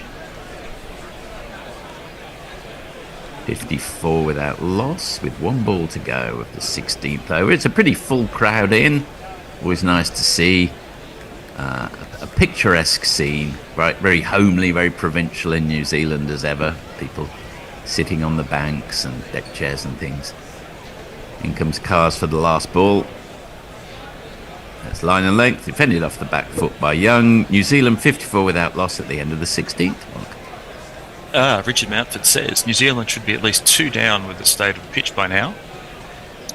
Pirate Badger says my favourite 4 jingle. Don't know which one, but it'll come around eventually. On the floor. And 1 more and 4. Don't mind that one. Yeah, that one. Davey Pat reminds us that Cast was banned for a bit. Yeah, but it was only 6 months, and he had an injury at the same time as well, didn't he? You know, or no, he was banned. He was injured for a while, and that's how he got into betting. It's a slippery slope. It's a slippery slope. Well, he had nothing else to do, so he found himself betting on cricket, and then he got banned. Disappointing. I don't know why people say there's nothing else to do. There's lots of things to do apart from betting. Surely you could find out almost about everything. Yeah, exactly. That's Left Well Alone by Latham of Stokes. I mean, you could find out about the Assyrian Empire, or one I of the could more give him obscure plenty of books. early Mitanni, empires. Gutians, Elan. Yeah, I was hearing about Uruk yesterday on a podcast, the first major city in the world. Fascinating stuff. And They mentioned Gilgamesh. It did mention Gilgamesh, who razed it to the ground, more or less. Well, they destroyed the city walls. Left Well Alone by Latham. Stokes a little wider there. I hadn't realised really, I suppose, that the origins of civilization are really rooted in climate change. That once the waters started rising and the flood and the arid plains lent themselves to growth of wheat in particular, that people said, well, there's not much point being a hunter-gatherer, we might as well just stay here. Stokes round the wicket again to Latham. Defended. Oh, they go for a quick single. There's a little flurry of activity. Stokes goes to shy at the stumps in his follow-through, but decides against it. Just a single. Yeah, it's all a bit too easy for the Kiwis at the moment. Yes. I mean, the risk of being patronising, you don't want to just come to New Zealand and roll them over 3-0. You want it to be a hard-fought series. Well, no, but I mean, if you do decide to bowl first, then you want to be on it when you're bowling. And I don't think England have been particularly on it. Yeah, that's probably true. I guess 2 up, it's a dead rubber, but there's, I think, thoughts of maybe getting on the plane a little bit, but surely not yet. Stokes over the wicket, and that's a wild ball. Just kept deviating down the leg side. Pope dived, couldn't get a hold of it at all. 4 byes. 1, 2, 3, 4. It's like they can't control anything, isn't it? It's just yeah. Very harsh. It looks like it's doing a bit, and they don't know. They haven't harnessed the control of it yet, have they? That's right. Yes. And Stokes actually hasn't done that much bowling in recent years. He's probably always a bit rusty these days when he comes to the crease with the ball in his hand. That's a fuller ball. It's licorice all sorts from Stokes here, and from Cars at the other end, and defended by Young. Paul. Yeah, it's swinging. It's swinging. Yeah, it's definitely swinging. He generally does get the ball to swing when others don't. He does. It's almost swinging too much. He can't quite line it up correctly at the moment. And he comes again. Oh, and Young just shimmies a couple of steps down the wicket to combat this swinging ball. Ends up defending it. End of the 17th, 59 without loss. Gary Naylor says, excellent that England picked Matthew Potts on Dick Van Dyke's 99th birthday. Hashtag Caractacus. thought he was dead. There you go. Richard Mountford says, can you remember NASA Sane putting Australia in a few years back and they finished the first day 300 for 2 or something? Yeah, we all remember that. Yeah. That was basically every time, wasn't it? He also says, get Bashir on. Something a bit slower may bring a mistake, because Bashir is quite tall for a spinner, and most spinners I've seen have been short. Shortish. Shortish? You do get tall spinners. Anil Kumble, he was Ashwin's pretty tall. Ashwin's pretty tall. Rakim Khan. Yes, in comes Cars again, and it's played with his bat away from his body from Latham. Not a completely authoritative shot, but steered successfully to the man at Gully who dived, stop ball. That's Suleiman Ben at one point, didn't they? I mean, he was enormous. He was about 7'8". Yeah. You'd think it would be, and obviously Bear's the expert here, but you'd think it would be an advantage for a spinner to be taller. I mean, you get more control and more flight. And well, you don't get more. Well, you bowl more down, don't you? You don't get it up and down. I suppose that's the thing, is it? Yes. Okay. Yeah. Cars round the wicket to Latham. Ooh, think about a quick single. Decide against it. Crawley in fast. I mean, yeah, it's good for the one-day darts, no doubt. Chris Gale, he was a tall man. Yeah. He was a great dart bowler. I don't know whether he was good at darts. Darts is having a bit of a renaissance, isn't it? Well, Luke the Nuke lit, though, isn't it? Darts. Yeah. I think an Australian guy won something recently, didn't he? Or last year, won a world championship. Maybe. I don't know, actually. I mean, I don't really follow it. Or maybe seems to be snooker. A lot of excitement around the narrative of darts these days. They've just done a big Netflix documentary about the world final and the characters behind it. Oh, that's a play and a miss from Latham. That's a good ball from Cars. That's probably his best ball so far. It just deviated very slightly off the seam. I suppose we did create a chance earlier, didn't we? Duckett put one down. Yep. Oh, Jimmy Anderson making some notes in the behind Brendan McCullum. Oh, I'm near the boss. I need to look busy.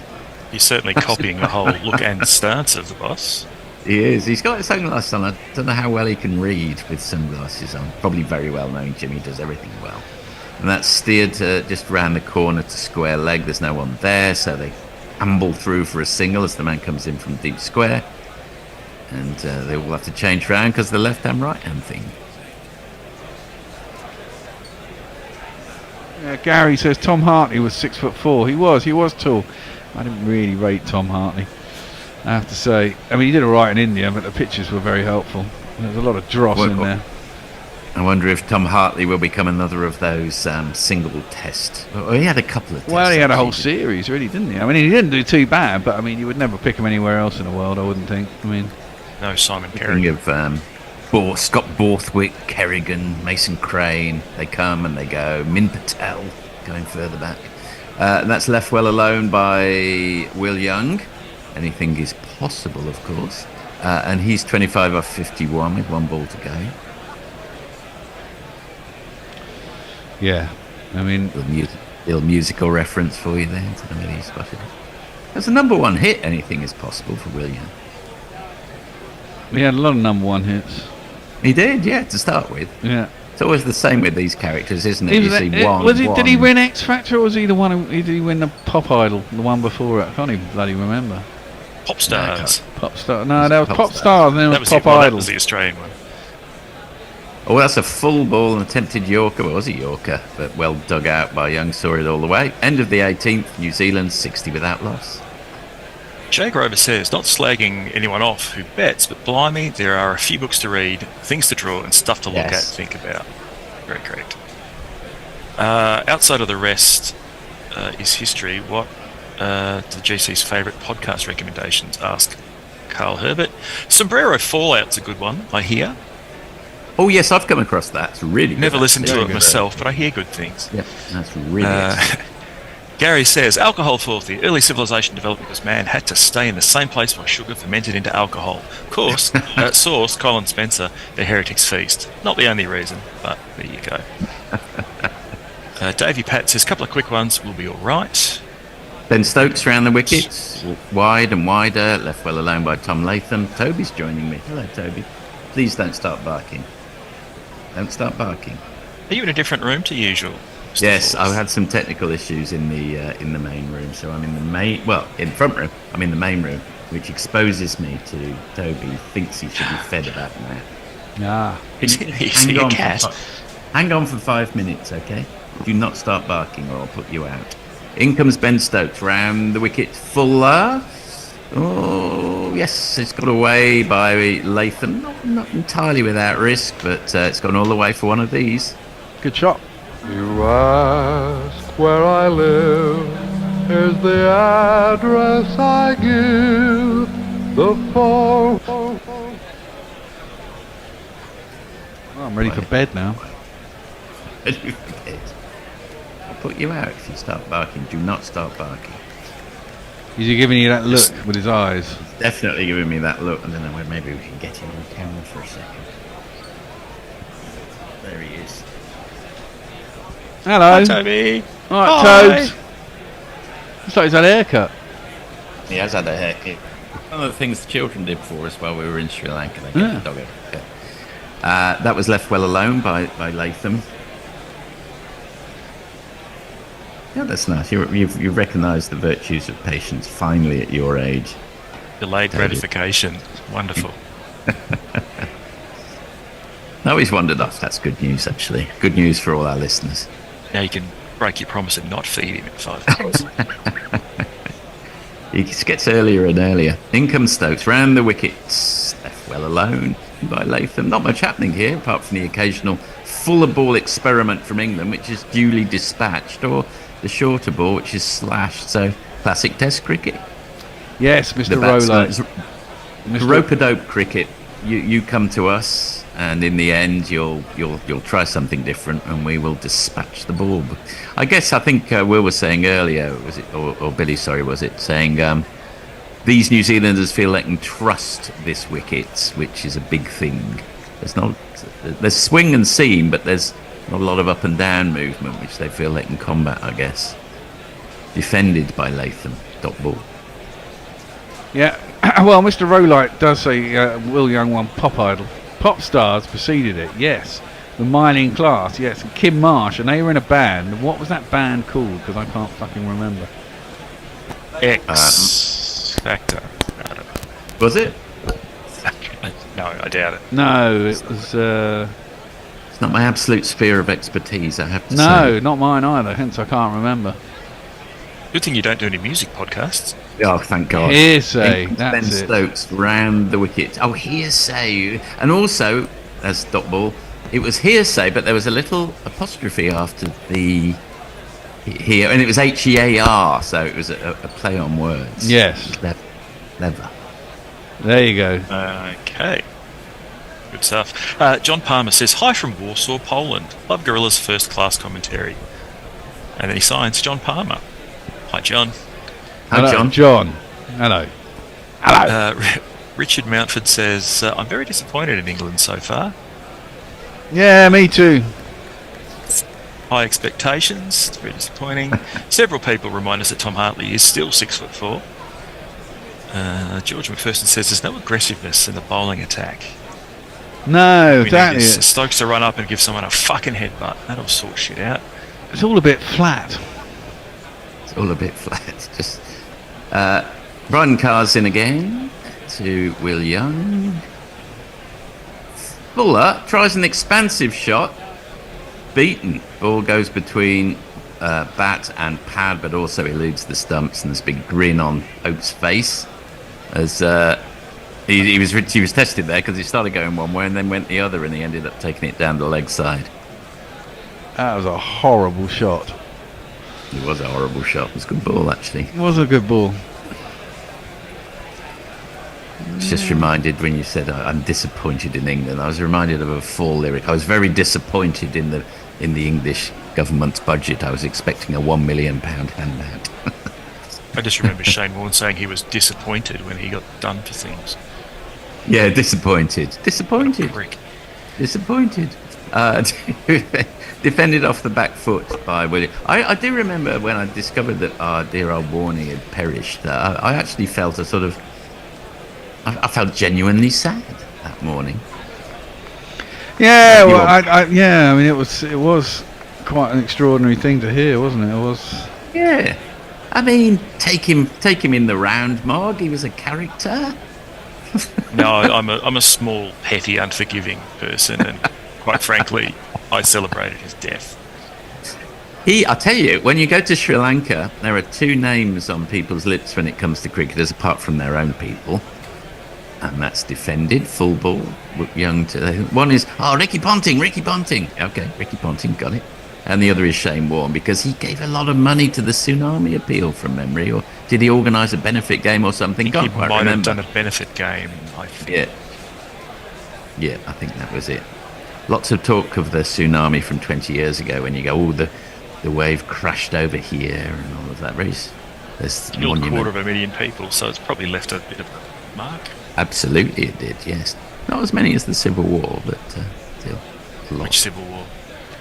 Yeah, but it all happened in a blink of an eye, didn't it? I mean, it did. Yeah, it was Boxing Day 2000, I think. And comes Cars again, and that's again to Bear's point. They cannot control the swing here because that started on off, but then sort of disappeared down the leg side. Batsmen don't have any trouble with that sort of a ball. The tsunami took out a guy from a well-regarded grindcore band called Nazim. It is, right? There's a quality bit of trivia. Everyone's got a story to tell about how they would have been on the coast that day, but decided to do something else. Everyone's got a kind of sliding doors moment in Sri Lanka. I was late for the plane that hit the World Trade Center. I was blah, blah, blah. And all of those things. Cars in again. And that's the fuller ball, and it's in fact a half volley on off stump, which is clipped very nicely. An on drive by Young for 4 of these. 1, 2, 3, 4. We also have YouTube Prime Super Chat. Over to you, Mo. Eco Stevens says, Bear said Super Chats makes your wang grow bigger. Oh. I don't remember saying that, but I'll take credit Jake for it. Rover is currently packing what appears to be an elephant's fucking trunk, because he's very generous. An elephant's fucking trunk as well. I saw a few elephants, or tuskers as they're locally known in Sri Lanka. In comes Carr's last ball of the over, shorter ball, goes to pull it Young, but completely misses it. I think that one stayed a bit low, bizarrely. And at the end of the 20th over, New Zealand 68 without loss. Jake Rover says, I think I've listened to Sombrero Fallout. Is it about Tyranids and Space Marines? Yes, that's correct. Yes, also Toby is a darling. Kiwi Bidet says, I can tell that Faulty listens to my favourite podcasts, judging by his comments. Yes, Yes, it will be the rest of his history. There'll be the rest of his history, yes. Gary Naylor says, 4 bad films in 1 week, Rumours, Conclave, Queer, and The Universal Theory.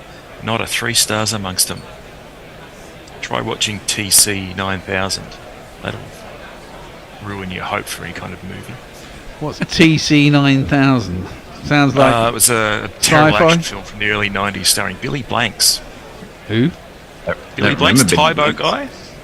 Tybo Stokes, fuller ball, and honestly, all Tom Latham has to do is just put his bat in the way of it, and it's an off drive for one of these. 2 + 2 is I'm sorry, when I say off drive, it wasn't even an off. It was a push. It wasn't even an off drive, it was just a push. Nicely timed, right out the middle of the bat. England are bowled shit here. Has to be said. Not much venom. Since I've got on, it's got worse. I thought to be fair to Potts and Atkinson, they bowled okay first up, but Carson and Stokes have not really come to the party here. It's been all over the place. There's been no consistency. okay to experiment a little, I think, in the first couple of overs. But, I mean, then there's the half volley on leg stump, which has been clipped by Latham. Will it go all the way? Yes, it does.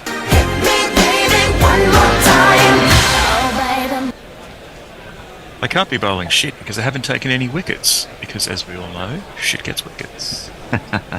Well, this is shit, and it's not getting wickets. And I don't know what the answer to this is, because they've gone through their 4 main bowlers. And Stokes would be off now if he wasn't captain. I think he's furious with himself, fair enough, but he's bowled like a drain so far. Yep. On Duckett. Well, you wonder whether they will give Bashir a little go in a couple of overs' time. Might as well. They've got nothing to lose, really, have they? No. Again, that deviates off the seam and it starts wide and goes wider. We've got 3 balls of our little time together left. Richard Hill says, get Rooty on. Here comes Stokes again. Goes wider on the crease. Blows with his bat away from his body straight to the man at point. Dot ball. So Latham and Newton will be thinking, finally there might be a bit of redemption here in this series. But long way to go. England can get in amongst you and go on a roll. But they're showing no signs of it yet. Indeed. Mark Richardson. Didn't he play for South Africa, Mark Richardson? No, from New Zealand. No, he was New Zealand. Okay, all right. He was. You know, at the end, that's a dot ball. Do you remember at the end of the series about 20 years ago, there was a tradition that the 2 slowest players from either side did a 100-yard sprint. And I think Mark Richardson was up against Ashley Giles. Oh, my word. He put on one of those high-tech bodysuits. That's right, I remember that. Yeah. Mark Richardson was a very stolid opening batsman from memory. I don't think there were any fireworks from him. He was no Matt Sinclair. No. Last ball of our time together. Stokes, another dreadful ball down the offside left. Well alone by Latham. He's on 32, Young's on 29, and at the end of the 21st over, New Zealand 76 without loss. I'll see you later. Yeah, see you later. Billy, welcome back. Yeah, well, it's been even worse for England. We've been really, really poor.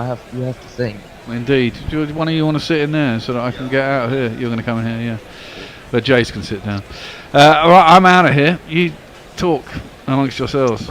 Absolutely. Yeah, very poor from England. I wouldn't be surprised if Bashir comes and has a bowl in a little bit, maybe slightly earlier. As we always discuss, quite often they want to give the bowlers a complimentary over before lunch, before any interval. Well, we're going to see the return of a person for the second spell. It's going to be a Durham lad, but that doesn't narrow it down very much. No, it's going to be Matthew Potts. He's going to come in. I've heard from Potts that the kettles are filthy black. You know he might too. Let's bring him into the... Well, Potts bowls and it's defended solidly by Young into the offside for no run. Oh, Grubby, how are you getting on? Very well, thanks, Billy. It's a bit end of term, isn't it, this morning so far, from England particularly? It absolutely is. I mentioned that earlier on, actually, that I just hope England don't we saw it against Sri Lanka in that 3rd test. Sleepwalk through a test, yeah. Circumstances, but it was really, really poor there, and they've started very badly today, and I don't think you can take much away from New Zealand. They've been solid, they've done what they've had to do, but Potts will come in and try and take England their first wicket, and that leaps up and hits Will Young on the gloves, but it lands safely and there'll be no run. Yeah, I mean, that delivery just demonstrates that you can certainly get something out of this pitch, but you've got to be putting in the right place with the right amount of effort, haven't you? And Potts, he had a couple early on that were decent deliveries, but there's been quite a lot of ragged stuff in between from all the bowlers. Few and far between, which has almost just made those decent deliveries look better than they actually are. But that one, as you say, is just there is a bit of bounce on this pitch. You know, there's a bit of help for the bowlers.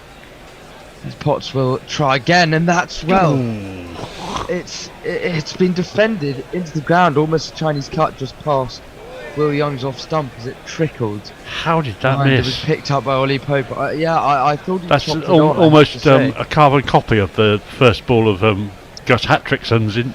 Yes. It was. Hat-trick. Yeah, it just came off the inside half of Will Young's bat and somehow has evaded any stumps. It's just gone straight into the ground, almost on the line of the popping crease. Of the crease. He put his bat there, then bounced over them. tried to withdraw it, didn't he? And yeah, he's a bit lucky there. Bit lucky, but you'd have to say he's probably earned that Yeah, luck. he's played Will well. Young on 29 and faces up Watson defence.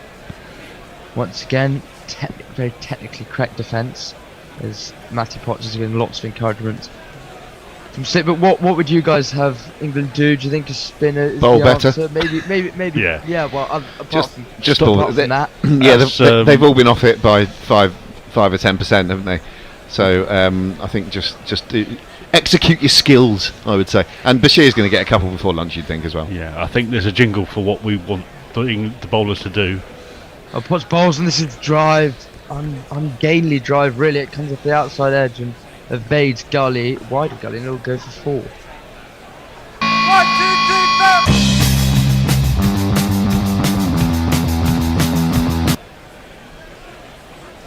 4. Well, not getting much luck, Matty Potts. He got that one in the right area, and it was driven at by Young.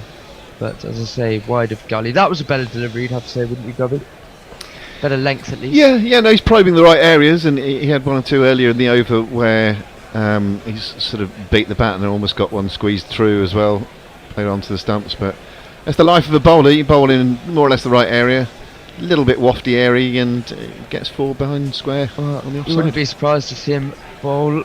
Oh, Wyman on its edge by Will Young, but once again, this time it goes through in between third slip and gully, and it'll go through for 4 more. It wasn't really a chance, but that is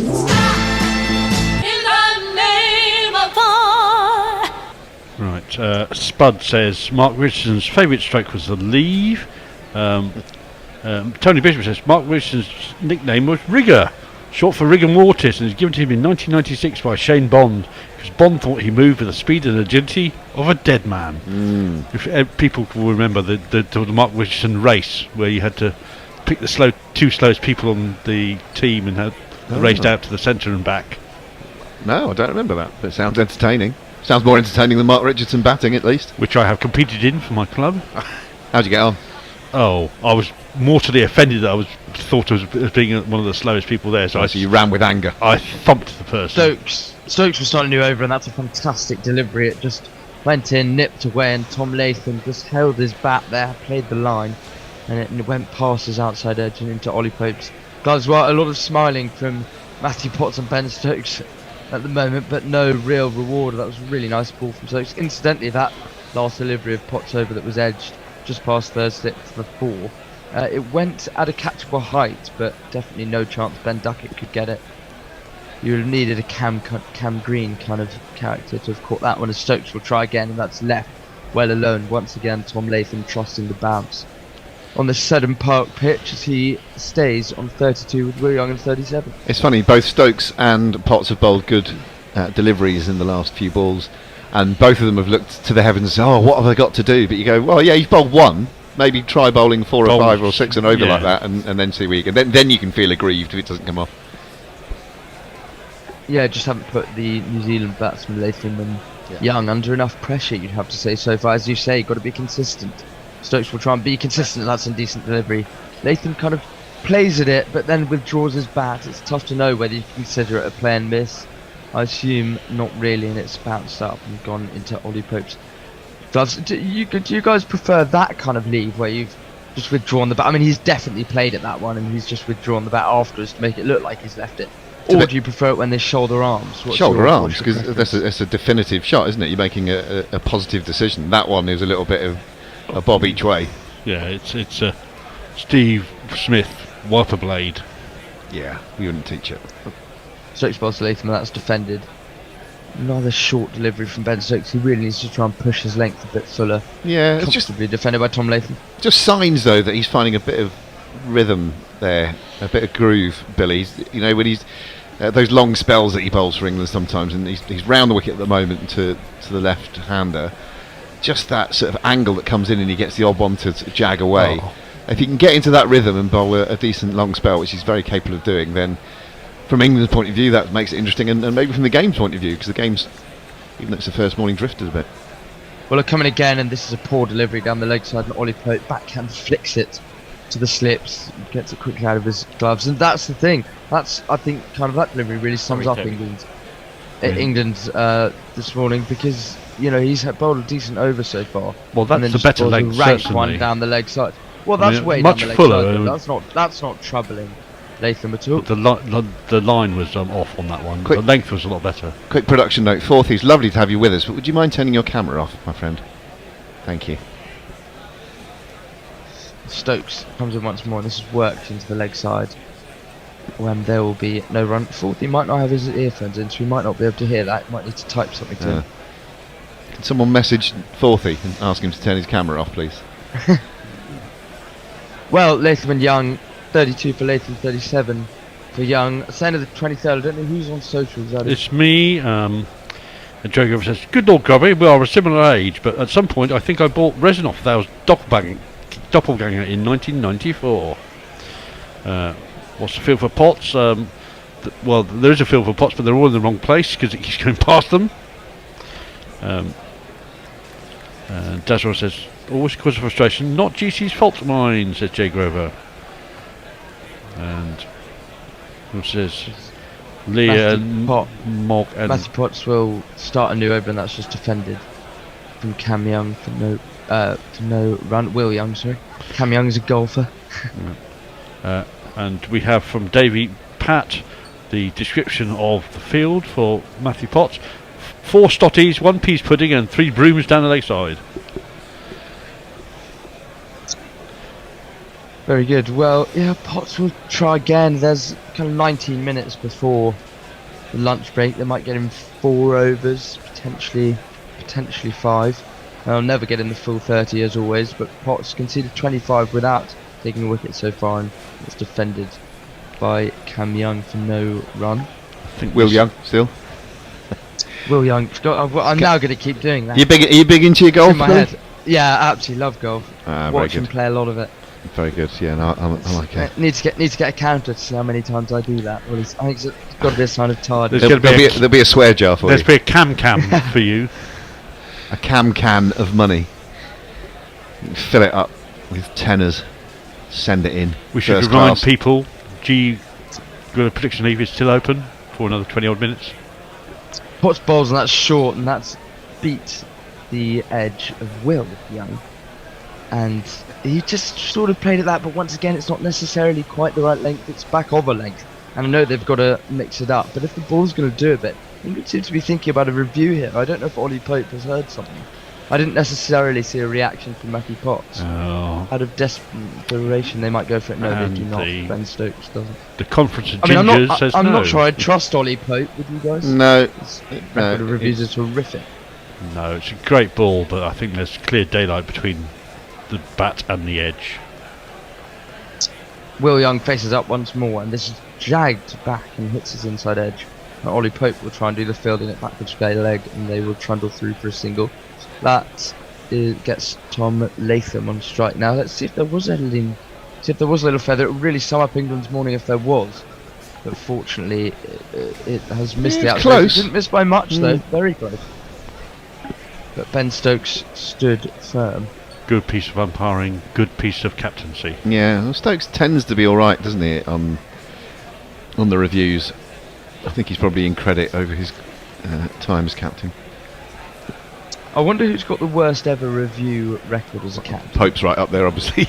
Yeah. Well, he's right short up there, period as captain. He's a temporary captain. I'm not sure he can allow that, although he absolutely is. And Matty Potts balls once more to Tom Latham, and that one left well alone by Tom Latham, but just did a bit after it passed the stumps, moved back in, which is quite often that little bit of wobble that we see in England, and not necessarily abroad, but it did a little bit there. As we've discussed, this Kookaburra / Dukes that they've tried to turn it into is just doing a bit more, isn't it, guys? It's a Kooks or a Dookaburra. Kooks. Very good. Or even worse, a Tiflex. The Kooks were Sort of what Nestlers might refer to as indie landfill from the noughties, aren't they? The kooks. Yes. Potts to complete the 24th over of bowls, that's left well alone. Nothing delivery really, and Ollie Pope takes it at head height. Ends the 24th, New Zealand 85 for none, and they're very near getting up to unscathed. Super chat! A super chat from a huge YouTube hero! They're awesome and smart and they're playing their part. Super chat, super chat, super chat! And Richard Milgate has sent us €2. Go on, Richard. Great to see you again. Thank you, Richard. Gary Naylor informed us that Brisbane Test starts in 20 minutes past the hour. Heresy! Well, because it's not starting on a Thursday either. It's even more heresy. Sort of heresy because there are 2 tests at the same time? No, heresy because it starts not on the hour. Oh, I see. Sorry. Right. Yeah. Whatever next. They'll be not bowling 90 overs in a day next. Imagine that. Ignore my phone. Nicholas Agar says, no wickets yet. Yes, exclamation mark. Yes, we're aware. Very aware. Following it really closely. Stokes continues to wheel away, this time to Will Young, and that's left alone. Comfortably. Pope will take once more with offering some words of encouragement to his captain. Into his 7th over now, Ben Stokes. I am slightly surprised they haven't mixed it up, I have to say. Even go for Bethel if he doesn't want to go for Bashir. Just offer something different to these two who have looked, as we say, relatively untroubled and looking pretty good. You have to We'll see Bashir within the next 5 minutes, I reckon, which will be 10 to lunch. I thought they'd give him 2 overs before lunch, so he'd have to start by about 10 to the hour. Well, Stokes bowls, and that's on the pads of Will Young, and it's tucked into the leg side for no run. Well, you would have thought that he would have bowled at Stokes' end now in order to get those couple in, but I'm not sure whether we'll see it. And that was that one chance. We're just seeing a replay of off the bowling of Matthew Potts. That Ben Duckett, I mean, it is of course a chance because he got a hand to it, but very low, very difficult. It would have been a screamer, wouldn't it? Would have been an absolute screamer. Hit him on the wrist of if anything, he's hand. Shoved his hand too far and it's hit him, as you say, on the heel of the hand, on the wrist. On the wrist, yeah. But that's what you do when you're late to a ball. You go at it hard. Stokes bowls, and that's done a little bit. That's moved quite a lot, and well, a couple of England players seem to wonder whether that was pad first before bat, but in my mind it certainly wasn't. Squirted away into the leg side. So Billy, I'm choosing to remain optimistic here watching Stokes. I think there are just some signs that he might be getting into a bit of rhythm. He's now over the wicket to the right-handed Young, and he's just, when he's really effective, he's got that really high arm, which he pushes in towards the right-hander, and it can also jag off the surface as well. Away. Yeah. So he's just getting into that. Agree. I think. And also, I always think he's at his best when it's doing a bit. When the ball's just swinging out his back of the length. From Stokes, and the Young defends comfortably on the back foot. But and obviously not all balls are going to swing. But I feel like he's actually underrated in that department. Ben Stokes, he does really get it to move quite a bit at times, and a couple of balls have certainly done that this morning. And as you say, 0 for 16. The last few overs, he's definitely in the pick of the England bowlers. He's sort of built his reputation as a bowler, I think, on being able to make something happen when the other bowlers perhaps don't. And that often, I think, is with movement off the pitch. But he's skillful as well. Stokes bowls, and that's pushed up to mid-off to no run by Young. Well, one ball left to go, and it'll be interesting to see what England do. You'd be surprised if Potts was replaced, considering he's only just come back for another spell. But I wouldn't mind seeing a bit of spin. Yeah, I think you're right. I think Potts and then Bashir. That's my prediction. I think 7 overs for Stokes. He's probably due to come off, and Bashir will come on. Who knows with him? He'd bowl 20 on the reel, wouldn't he? If he could. He's bowled 13 in a row. I saw him at Sussex Bowl. An awful long spell, well over an hour. Well, Stokes bowls to Young, and that is tucked down the leg side. It also off a glove or a pad or something. And anyway, Ollie Pope picks it up. It's the end of the 25th. New Zealand at 85 for none. Jay Grover and David Patt are having a love-in about the northeast. Talking about all the lovely places there. Canny smart. Yes, we're aware. David says it's canny but tiring, Jay. And Jago says Durham Cathedral is still my favourite building in all of the UK. And Jago is also extolling the Elysian Fields of Sheffield. Wow, he's indeed spoilt. It's his hometown, right? Yep. Sheffield, I believe. Nick Sager asks, are England taking the foot off the gas as... I think yes. You never do these things on purpose, but psychologically, subconsciously perhaps. Absolutely. Well, Potts is going to bowl his ninth, and that's edge. Loops up. Oh, and to some of England's morning, it just evades Gully. It must have looped up off the shoulder of Latham's bat. A little bit of extra bounce from Potts. Lucky Latham. Puts his necklace in his mouth in disappointment. And well, it's a nice delivery, just a bit of extra bounce, as I say, and I think just got the shoulder of the bat. We'll see now other gloves. You would have thought it came very fast off the gloves. You would have thought that usually deadens and softens the blow as the diving Bethel can't quite reach it. Just right perfectly in the gap between fourth slip and Gully. That's more off the bat than off the gloves. It's very, very close. It's right towards the splice. So it looped, didn't it? It just looped right in the gap.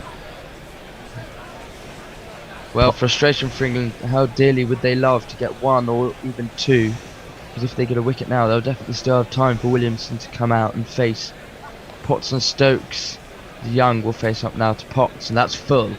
Much better line and length from Potts, and Will Young defends back to him. Yeah, there's been a lot of cricket going on around, and of course, the third game in the Border Vessel Trophy in the Australia is about to start. There was, as previously mentioned, a fantastic, I don't know if you two watched it, I was watching it here with my younger brother, a brilliant run chase in the T20 between Pakistan and South Africa. And South Africa chased, I think, 203 it was down. Wow. Yep, the one day in... Will Young faces up to Potts, and that's left well alone. The one day in St Kitts and Nevis wasn't too bad either, where Bangladesh set 320 and West Indies chased it down. Yeah, and the debutant whose name escapes me now. Jangu? Yep. Got a ton, I think. Got an unbeaten ton. Yep. It's good. Yeah, very good. Nice to see new talent coming through in the global game, isn't it? It absolutely is, especially for... Well, you can't call West Indies an associate nation, but definitely not one of the... You'd be in trouble. A former great. Well, you'd be in trouble, but a former great, a former powerhouse. Really nice to see them getting some young talent, as you're saying. That's left really nicely by Will Young. A good delivery by Potts that just shaped away and bounced nicely into Ollie Pope's gloves. Yeah, a former great, and it'd be great to see West Indies get back to their best. You just juxtapose that with some of the sort of more established people who are also having a renaissance, like Mamadullah for Bangladesh. Been around for ages, isn't he? He's 38. Yeah.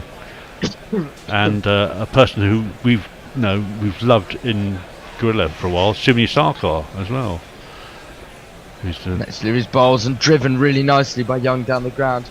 Good will chase after it, but he will absolutely not get it. Wonderful timing, and it's one of these. Now my innings going, great guns, I hit the ball, 4 runs, I hit the ball and it went for 4 runs. And that is, I mentioned earlier this stat that Will Young needed to reach 39 to get to 1,000 test runs, and with that 4 he's just managed to do it. Never scored a century, Young, which is extraordinary when you think about it. Hopefully not to put the curse on him, but he's really well set You've done to do it now. so today, and that next series bounced comfortably over his stumps, his shoulders, arms. Because Will Young, and that's the end of the 26th. 90 for none New Zealand, which I'm not sure you would have predicted at the start of the day. Will it be Bashir? Yeah. Drago says... Yeah, you'd think so. He's feeling quite joyful at the moment. GC makes me happy. Well, thank you very much, Jay. Stop it, you'll have me in tears again, Jay. And Davey Pat says, it's a save for me, it keeps me away from blinking customers. Needy sods. Well, customers want things in general. So, no. As long as you're not carrying about it. You'd be sorry if they weren't there. I'm not sure he would. I always preferred being busy rather than being stuck and doing nothing. Stokes bowls the first delivery of a new over to Latham, and it's prodded at, and they're questioning as to whether to review this. Pope, as always, seemed to be convinced, and Stokes, they're all wondering. Stokes certainly didn't hear anything. Pope seems almost convinced, and they do go for it.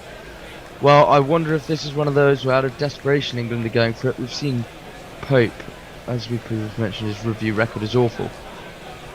That was definitely out. Was that definitely out? I don't know. He just fished it, played away from his body. Stokes, as I say, didn't seem convinced, but he's been convinced to go for it, and we'll see now. It looks to have passed the That's bat. very close. I think we're not going to know unless we see Ultra Edge on that one. But well, I'm not sure. I think there's daylight. I don't think he's hit it, but we'll see now. And yeah, he's missed it. Flat as a pancake. Move on. Yeah, close, but you just didn't get the feeling it was out from the replay. You could see that Latham didn't look behind, which is always usually the key, and he remains on 33 and unbeaten. Another one for Ollie Pope there. England lose a review. Yep. Yeah. Gets to a point where you just can't really trust him. You have to think. Bishop of Rome has persuaded one person. He's persuaded quite a lot, hasn't he? Person needs to Well, persuade Stokes will try again. himself to keep quiet, probably. 5 deliveries left in this over. England will, you think, get him one more after this, and that's a good Yorker, but it flicks the pad of Tom Latham, who goes down to Sir Bashir at fine leg, and they'll walk through for a single. Was Pope muted appears? Was Pope looking back saying we should like well, that's an LBW? I That was missing another set. Well, that's going to miss. That's 4 stump line on outside leg, but that's missing another set. Yeah. Yeah, he was. That was my first instinct. It was a good Yorker from Ben Stokes. Second time he's done that. I think that's a lot closer than you think. Yeah, well, it is. It's maybe pitching on leg stump and swinging. So it's still missing. I mean, the fact that Pope could even consider that means his judgment is shit. Will Young faces, and Ben Stokes just, as he always does, just a nagging length from Stokes. He's just trying to get that one to shape away and shape in and then jag away off the seam, but it stayed gun barrel straight there, and Young played it comfortably enough. Seddon Park, another fantastic ground, doesn't it? It looks awesome with the grass banks once again. They all look beautiful in New Zealand. It would be a great place to watch cricket, I have to say. And their own Hector Vickers is out there. He is, yeah, having the time of his life with a press pass. Oh, a magic golden. He's earning it. He's doing a lot of yakka on the ground, and that leaps up off a length and almost into his. Well, I'm not sure where it hit him, but I think it did somewhere as he gets down on his haunches. It might have winded him, maybe hit him in the stomach. As are the social team for Gorilla, who are working overtime tonight on 2 test matches. Yeah, it's like a. It's very busy in here tonight. Factory.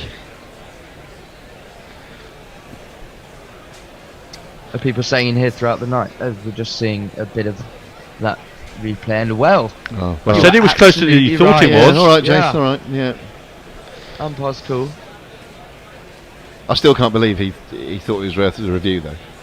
When it's been given Well, they would out. have kept it, I guess. Oh no, not lost delivery. One more to go after this, but that's defended by Will Young. Back to Stokes. Maybe, just maybe, Ollie Pope is a better judge than I am. Well, to be fair, I mean, just by the way the ball went miles down to fine leg, you knew it wasn't going to hit all.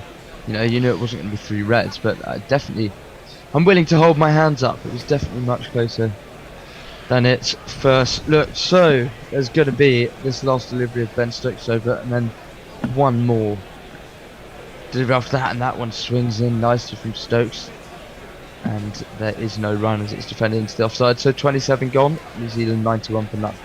Jagover gives Grubby a bit of a opprobrium. He says, "Grubby, how could you forget my real name is John T, and I was born in Roehampton. One day I shall return and reclaim my southern birthright." Yeah, which is what? I don't know. Roehampton shall be mine. I'm not sure you'd want it, to be honest.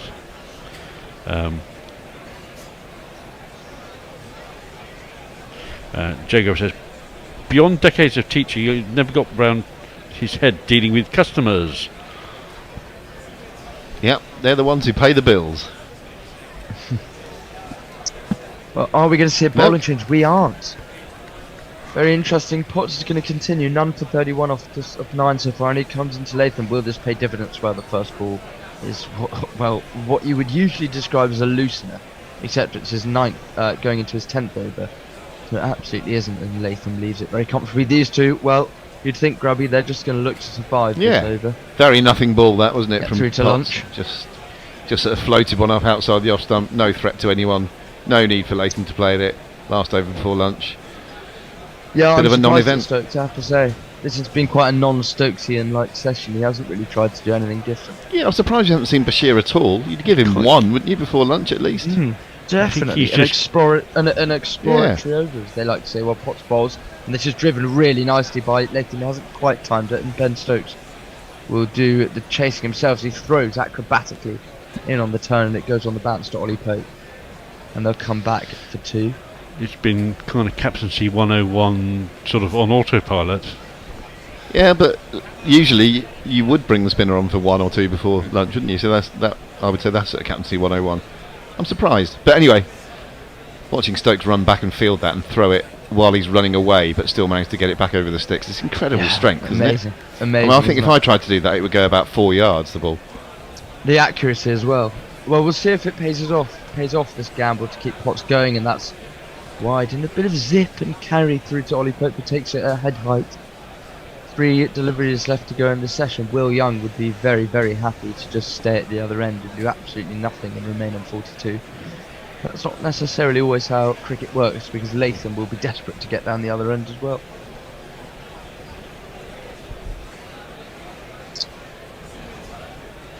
Well, they had a little think about whether to go through for the second, and they did eventually, as they realised that, as you say, Grubby, Stokes was very much off balance.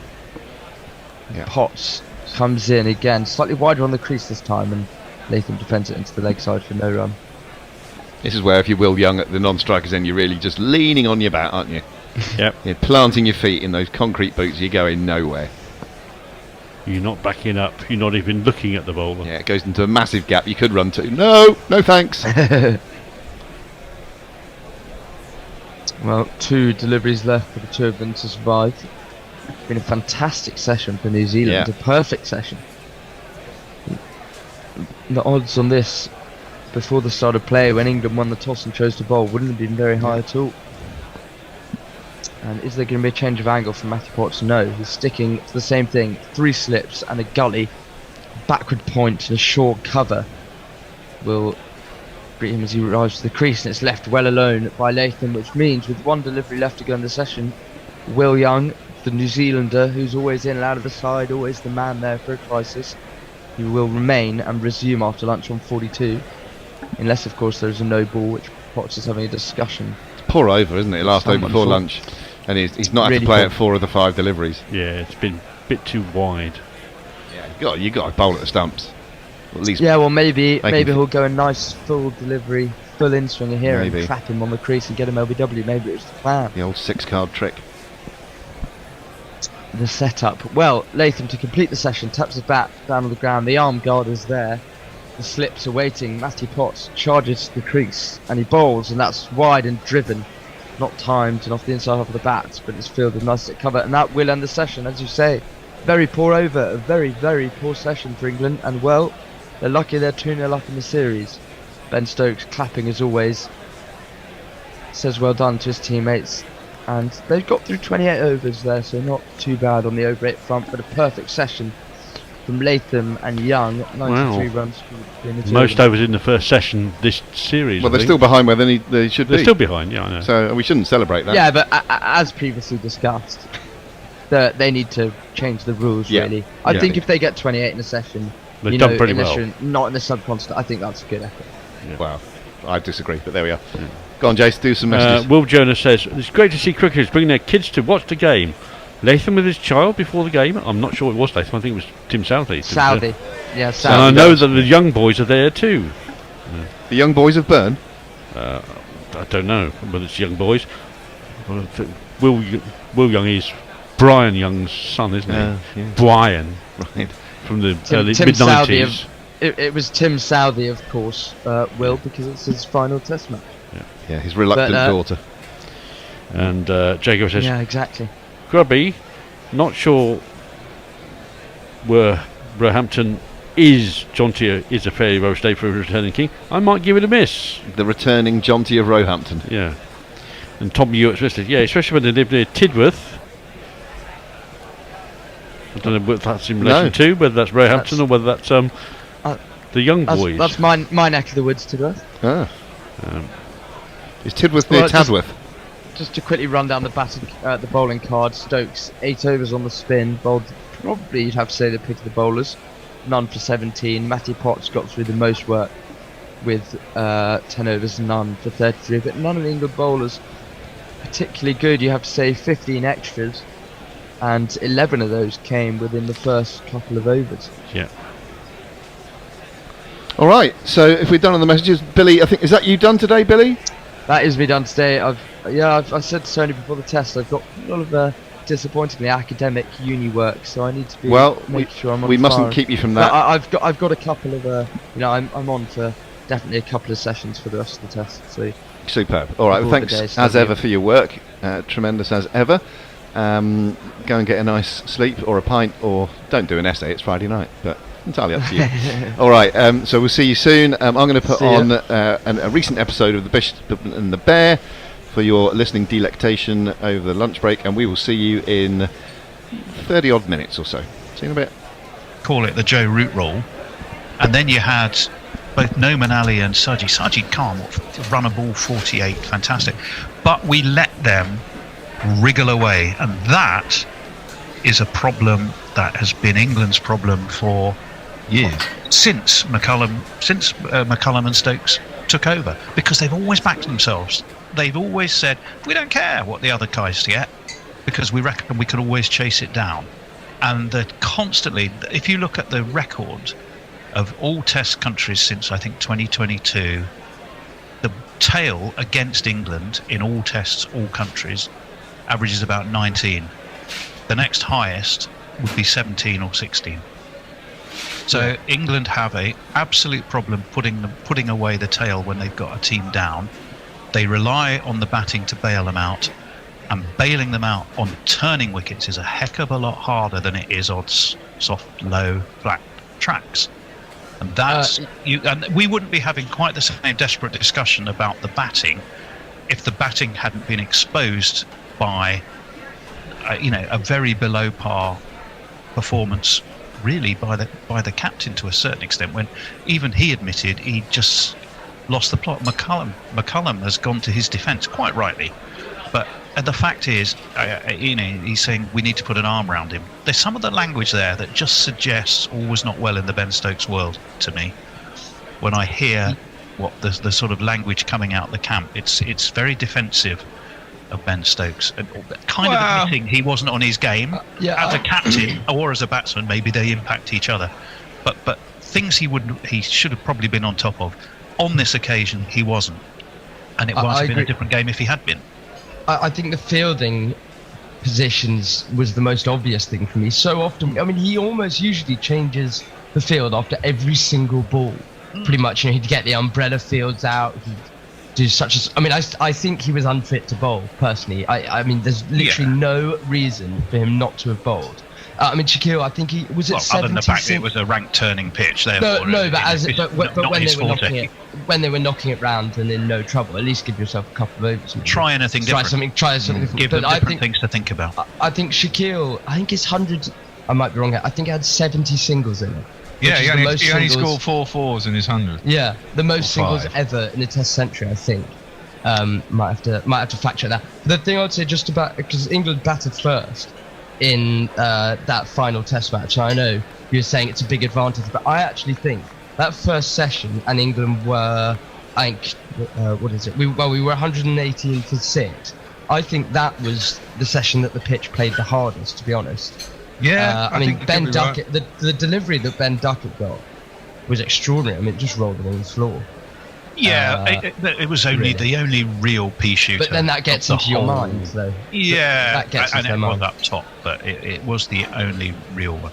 I mean, it brings you on to the other discussion apropos the batting, is we just don't face quality spin bowling often enough in those conditions. So losing in Asia is not a surprise. And that's why Pakistan's complete change of gear and tactics and approach, and everything from fan heaters to rakes. There's Hyderabad gardening school of 2017 in my book, but it worked, didn't it? Yeah, with but I mean, tail. Oh, go on. Well, I was going to say, I mean, it's not just us. I mean, South Africa. Yeah. You know, basically the Western nations that play on hard-fast wickets, Australia, South Africa, New Zealand, struggle in those conditions as well. Okay, New Zealand we'll get onto later. But, I mean, in general, you know, I mean, when England go and get hammered in India, we always wait for the next Australia series and hope they do worse than us, and generally they do, you know. I mean, South Africa are fucking useless against spin. You know, it's two parts of the world that are very different, right? You know, you get an Asian team, you get Pakistan or Sri Lanka or Bangladesh going to South Africa or Australia. Equally, they struggle on fast, bouncy pitches because they don't get it. I mean, that's the battle of international cricket, right? And how many teams are winning away in opposing conditions these days? You look at the records over the last 10 years or so, it's very, very, very few. So putting it all on the side and saying, oh, we're just shit is really...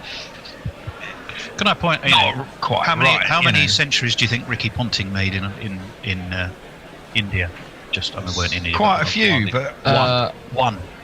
Oh well, there you go. Okay, and how many has Joe Root scored? I mean, he's more, scored quite a lot. Well, Exactly, a lot more. Yeah. I mean, Joe, I Yeah. can think of 2 double hundreds he scored in India in the last 2 series. He scored 3 centuries on a bounce in Sri Lanka last time. So I mean, there are players who do play it well, and it depends upon the quality of spin bowling you're facing, the pitch, and all sorts of things. But I mean, I think people just get a bit overboard. We lost, you know, and I do think at the end, Baz was quite right to say, well, okay, we lost, but let's put it behind us now. We're off to New Zealand in 3-4 weeks' time. But there was other interesting language chats, particularly around Ben Stokes, that you know we haven't heard before. He was saying things like his captaincy wasn't what it usually was. He wasn't screwed down, and the feeling was he'd worked so hard to be fit, he'd taken a lot out of himself. So, but was essentially undercooked. He couldn't bowl himself, could he? He's disappointed, said McCarthy. It's our job to wrap our arms around him and help him. So this is a worrying. Sorry, I was just going to say, there are little signals there that he was struggling a a bit. Sounds a little bit woke to me. Their way around it. Fucking sort yourself out, lad. I agree, Tony. I think that injury, I mean, with all injuries, they never really want you to know how bad it actually is, and I think that injury was obviously worse than originally feared, or that originally came out, and he would have worked incredibly hard to get fit, as you said, and I think all of that's right. And you know, a series in the subcontinent is incredibly draining, or so it seems. But I think you raised a few minutes ago England's dismissing the tail, which has been a problem that's plagued us it's throughout. A perennial, covered up by. What I think. So I think I asked you. Batting their way out of trouble. Yeah, well, I think I asked you on commentary if you know it was still the same in the Bourne era and before then, and you both agreed. But I don't know. I guess the answer is pace, really. Which seems to do the job, but you know, the thing with the tail is we struggle with it in every condition. We struggle with it in England and variety in your spin attack, but definitely variety. Variety in the bowling. I mean, the Bear has a really. You just need to toss it up above the eye line for a spin.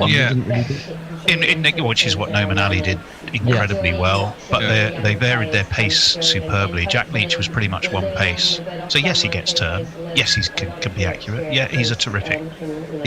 We love Jack Leach, but he doesn't have the variety that his fellow left armer Noman Ali has. They're both sort of slow left arm, aren't they? Nothing. No, but I mean, I'll tell you what, you bring Noman Ali over here and he'll get fucking tonked all over the park, as will Sergi Khan. I mean, they won't do anything in England. They would. I think he did, didn't he? Didn't he for Somerset, or was that Sergi Khan? One of them played at Somerset and didn't have the best of times.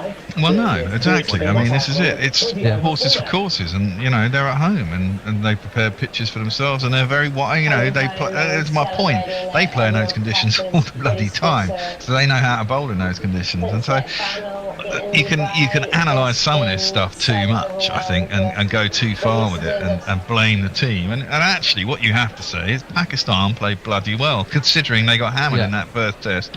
They realised what their shortcomings were. They came back and they played to their strengths on home territory, and rightly they won. How many teams do lose away from home these days? Not many. And Pakistan have struggled because they've I mean, I mention this sometimes during a commentary, but I think they were so happy to get Test cricket back in Pakistan after however many years playing in the UAE that they just wanted Test matches to last, right, and to get people in the grounds. But what has happened is that they made such placid pitches that the games weren't very interesting and people weren't turning up at the grounds, and consequently, maybe they aren't so great in their batting, and they were losing to teams that they would expect to win against at home until they finally twigged after losing 7 in a row. Shit, we better make some pitches that suit ourselves rather than trying to just make these games last.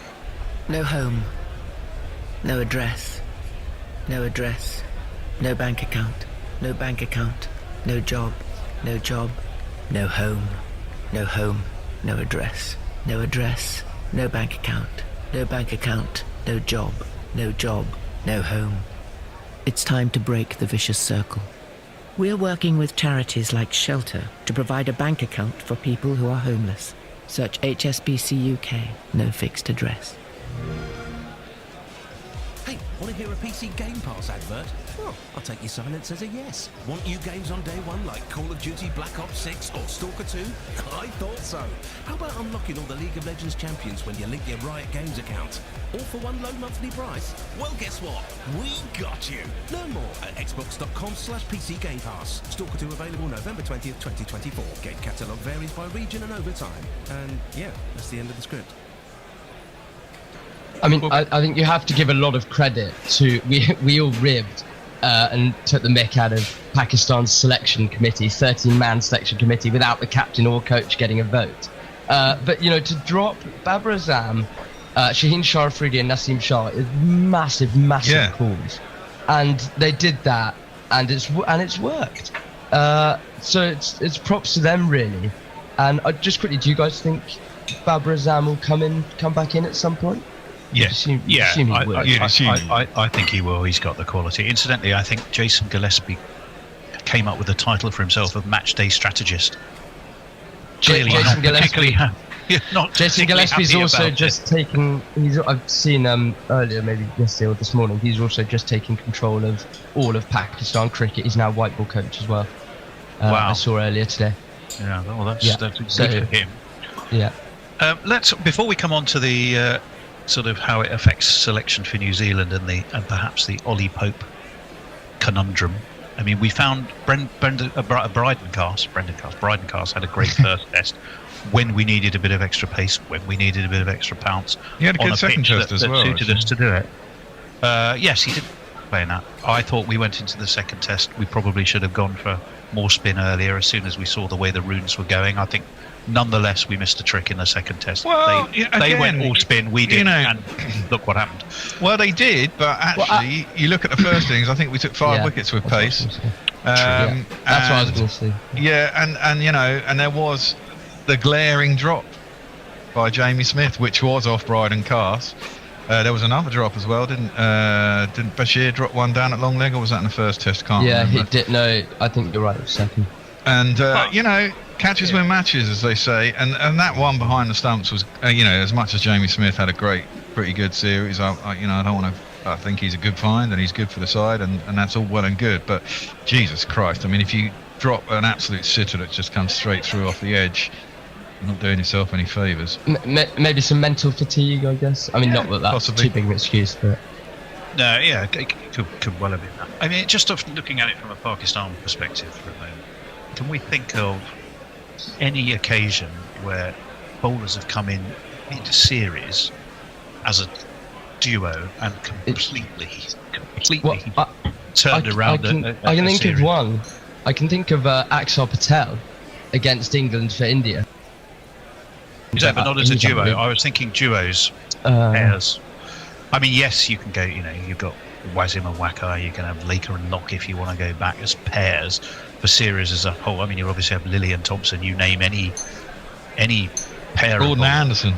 Broad and Anderson quite clearly would be in there. So, yes to kind of duos of bowlers for sure. But who, other than those two? I mean, you could possibly argue Wood and Wokes in the Ashes, but in the end of the day, due to the Manchester rain, we didn't win that series.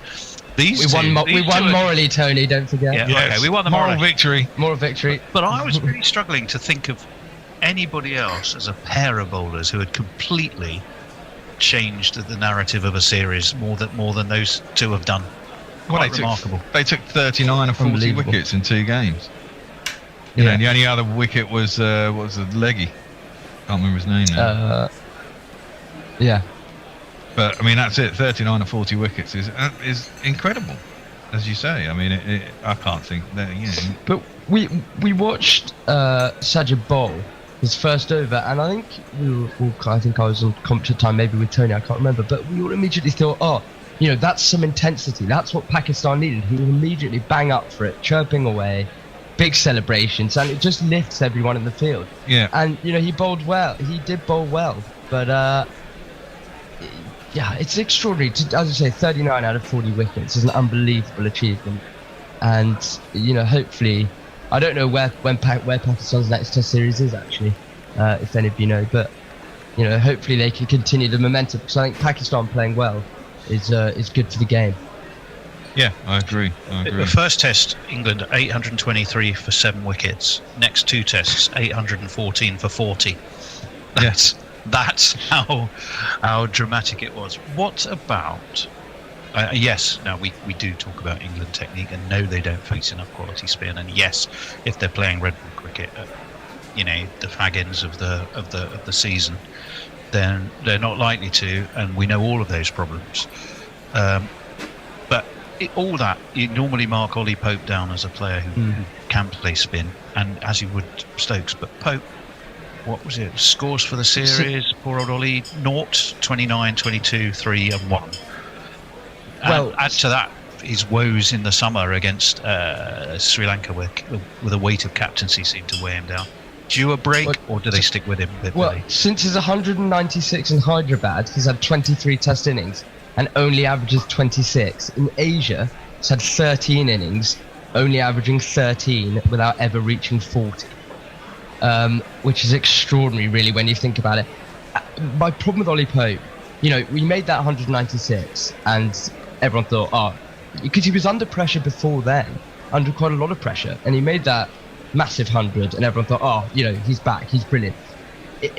Is he just one of those players that turns up every so often, makes a massive 100, massive contribution, everyone, and that saves his bacon for the next time until he really needs it? My problem with Ollie Pope is his low hands. I think it gets him in a lot of trouble. I know the dismissal that he got in his last innings of this series was a really nice delivery, a lot of drift and turn and bounce, but his hands to the ground, so he gloved it through, and I think the low hands are going to be a big problem in Australia, and we've seen it before. He's struggled in Australia, as of all England batsmen. But on those bouncy pitches, all they need to do is get it up, you know, around the kind of glove area, or a bit lower, and he's going to nick it behind.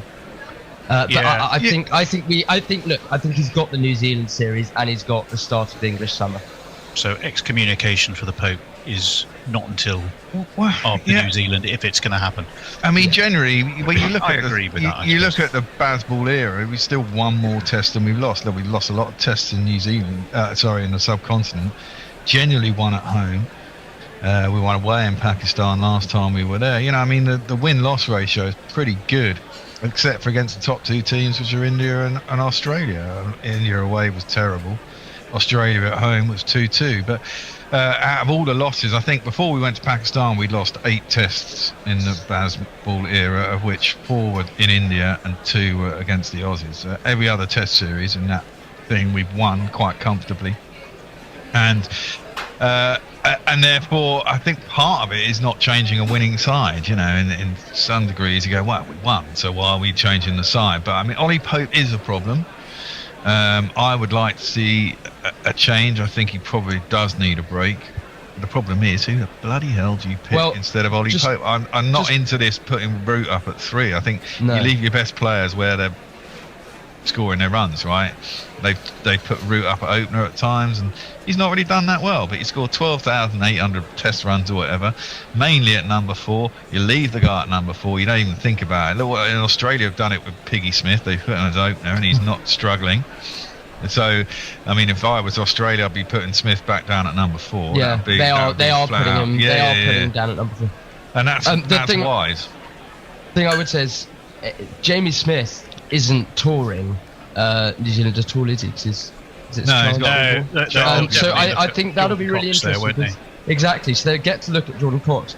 I think Smith, for me, I mean, obviously he keeps, so it wouldn't necessarily work. But I think Smith, for me, has the potential to be a number 3. I think he's shown the ability to start his innings cautiously and then adapt and chase through the gears. And we'll have to see how good Jordan Cox... I mean, where does Jordan Cox usually bat? Does he bat kind of lower middle order where keepers usually bat? That I couldn't tell you. I don't think he bats at 3. No, he doesn't bat at 3. But I'm saying if we can get a different keeper, maybe I could see Smith batting at 3. I don't know what you guys think about that. Yes, I don't mind that. Yeah, that is definitely one possibility. We said your Root doesn't want it. Brooke has tried it, but possibly early in his career. They might be earmarking Smith for that role. I mean, the thing that has been suggested is Ben Stokes. If his days as a genuine all-rounder are going to become less and less due to fitness, and England need a bit of solidity underneath a highly aggressive and adventurous opening pair, is Ben Stokes an option? I think it's something they might well consider. There must be a number 3 around the country. Well, Stokes scored that extraordinary 50, didn't he, in that middle chase? It was unbelievable. Yeah. I don't think there are many number 3s knocking around actually, Bear. I think we're kind of stuck with potentially looking in the squad, or obviously we might see something different when the county season starts. The Hampshire in me cries for James Vince to get another shot. No, but James Vince. 27 out, driving 27 edge. Yeah, exactly that. Although his career might have changed if he hadn't run himself out of bloody Australia. He was on 80. Idiots, but I mean, he's, I mean, I do like the idea of looking forward and not back. I will say that. But there has to be someone you blood in who you can bring in who's positive, possibly at that number 3 position. I mean, Ollie Pope does look cooked at the moment. Maybe he'll do something in New Zealand. I like Ollie Pope, and I always had high hopes for him, but they're starting to wane for me now. He's 26 still, isn't he? Yeah, he's still quite young. You can still give him a little break and just see if he comes back. Because the problem, did England not do him any favours by giving him the captaincy? Well, I think I said it at the time. Michael Vaughan's article was absolutely shocking. I can't remember which paper he wrote the Telegraph. But Michael Vaughan. But basically saying, Brooke should be captain, Pope's not fit for, etc, etc, etc. And I just don't think that kind of noise would have helped. I mean, maybe he isn't a future England captain. We've seen Brooke do the Australia series and in the so he's a possibility. I mean, you have to have a hard to tell looking in from the outside, but his body language as a captain didn't quite seem to convey a man who was fully happy in his job. With you. But also it changes his job batting, because your mind's immediately on the field and then England is an early wicket and you've immediately got to come out of it. And I don't think that's helpful. And of course, with that unfortunate Ben Duckett finger dislocation, he immediately put his hand up and said, I'll go out and bat, and spanked one to mid-wicket. And got a duck, and of course if that goes for 4 and he manages to make some runs in the first test, then the complexion of the series for him might have changed, but we'll never know. It's kind of sliding doors moments. Okay, let's move on, shall we? And shall we think about a little bit about the extraordinary performance of, well, New Zealand is having a fabulous time recently. I mean, we talked about the women's T20 final last time, I think, and that was a fantastic day out. Then they win the America's Cup and they win the first test, but they went on to beat India in India. As we said at the beginning, that's the first time in 18 series. The last time India lost in a series at home was when England beat them, Panesar and Swan et al. In 2012. So that's 12 years. That's 12 years, isn't it? It was quite a fantastic effort by New Zealand. Are India just a team that's not over the hill, but some players there, the best days are behind them and they might be looking for a refresh, or was this just a one-off? What do we think? I mean, I think a hell of a lot of credit's got to go to New Zealand. To be honest, you know, to come in and perform like that, it's simply extraordinary. I mean, India getting out for 46 in the first innings of the test, of course the first day had been washed out. Sets the tone, doesn't it? Completely washed out by rain. But the thing about that 46 is I obviously, as I'm sure you guys did, you know, watch the highlights of it, and most of them were really, really terrible dismissals. It wasn't like when the Aussies got out for 60 and Stuart Broad got 8 for 15 and they were all nicking behind. They were truly terrible swipes and, you know, mostly caught. And I really think that set the tone for the series, and then for New Zealand to score 402 and win by 8 wickets was unbelievable. But you kind of thought, you know, England took the first test off India and got hammered. You kind of thought that the same thing might happen. But no, New Zealand were magnificent. And wasn't that under Blundell's captaincy, am I right? Yeah. Yeah. And I mean, it can't be often that a team goes to India and 2 of their bowlers are in the top 3 wicket takers for the series. Mitchell Santner, 13. I mean, to me, he just ambles into the wicket. The Bears are better critique of bowling than me. You know, bowlers to excite. You don't put him in your top 5 globally, well, and yet, look at what a performance! What a performance! Well, it's interesting, isn't it? To win them the series. Yeah, exactly. He got 13 in that last test. But it's interesting when 13 that was just when you look at the difference between actually how you bowl in Pakistan and India. Actually, is quite interesting because in India, you look at someone like Jadeja. Doesn't really vary his pace or his flight. Well, certainly not his flight, and his pace doesn't vary that much. In India, you get Washington Sundar, you get Axar Patel. The wicket does so much, and it has a variable bounce as well. So what they tend to do is just bowl actually quite fast, quite flat, and let the wicket do the work. Whereas actually in Pakistan, it was as much about flight because the pitch was so slow and low. Slightly different in India, and Santner is very much give it a bit of darting and let the pitch do the work, and it's been very successful.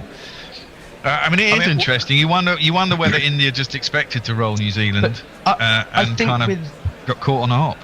The thing that interests me with India is when they play test matches, I always wonder how much do the players really, really want to be playing test cricket.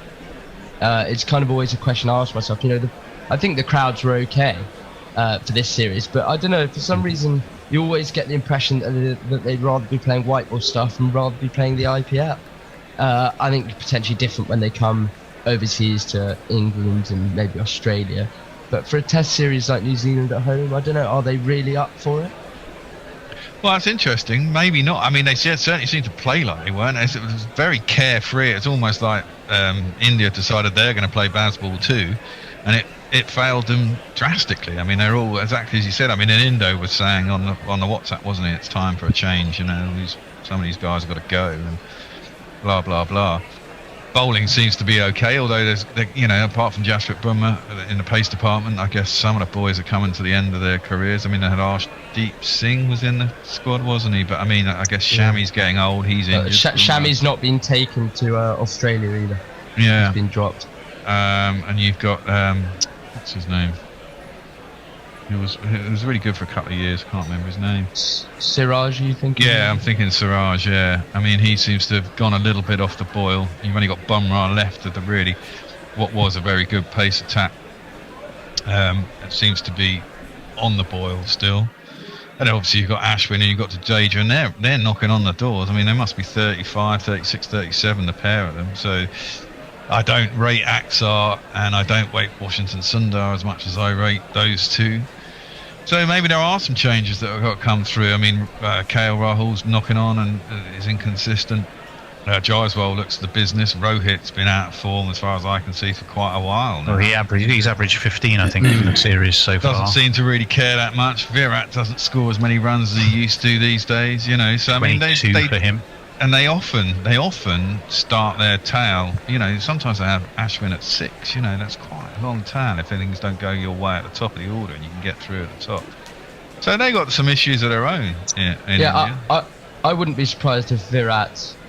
Well, I mean, he might want to retire at home. I wouldn't for Test cricket. I wouldn't be surprised if England in the summer is his last overseas tour. I don't know who they'll have in India at home, but he's 35 now, I think, and he might just want to focus on some franchise stuff. I don't know. You know what that is? An ice cold beer. What's different? It's Budweiser, a perfect beer for party season. It's enjoyed with your best buds. Cheers to that. Budweiser, like no other. Please drink responsibly. For the facts, visit drinkaware.co.uk. With 42 sailings running every day between Dover and France, sit back and relax on your next journey with DFDS. Enjoy award-winning world-class service from the World Travel Awards leading ferry operator, 13 years in a row.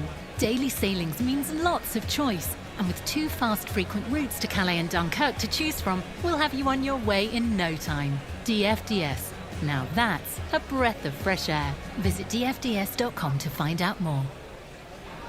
Let's not forget, it's not the end of that series. There's a test at the Wankidi, the third test that starts at the Wankidi on Friday. How do you approach that if you're India? I mean, to me, there's 2 schools of thought on dead rubbers. One is there's no such thing in a test series, and a test match is a test match. If I was India, I'd be busting everything to win that and at least get something back. The World Test Championship, Tony, as well. They want to be in the final again, don't they? Yeah, I'm just trying to get up the table. England, of course, had, we got a lot of points deductions, but people would think we had somewhat of a shout before we beat it. Well, India are currently leading that on 62. I don't know how much attention people really played to this, but India are currently leading on 62. They do it as a percentage, so 62, Australia 62, Sri Lanka 55, New Zealand 50. And it's the top 2 that we'll face in the final, which I think is middle of July at Lords.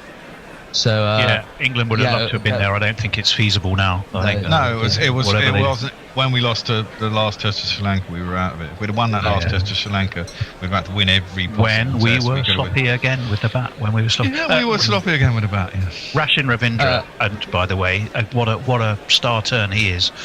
Again, he's been absolutely fantastic for them. So you put him next to Santner and Conway and Henry. Sarfraz Khan really was the only Pant, I suppose. Sarfraz and Sarfraz Khan were up, and Jaiswal. Those 3 emerged with enough credit. I think Virat Kohli wants to get a few runs under his belt. Ajaz Patel as well, Tony, didn't he? Did he take 10 for an innings and then was dropped? Yes. Or something? Yeah, he took 10 for the last time he was in India and then was dropped. Yeah. Well, because he's the second spinner and everyone takes a second. It's like us taking.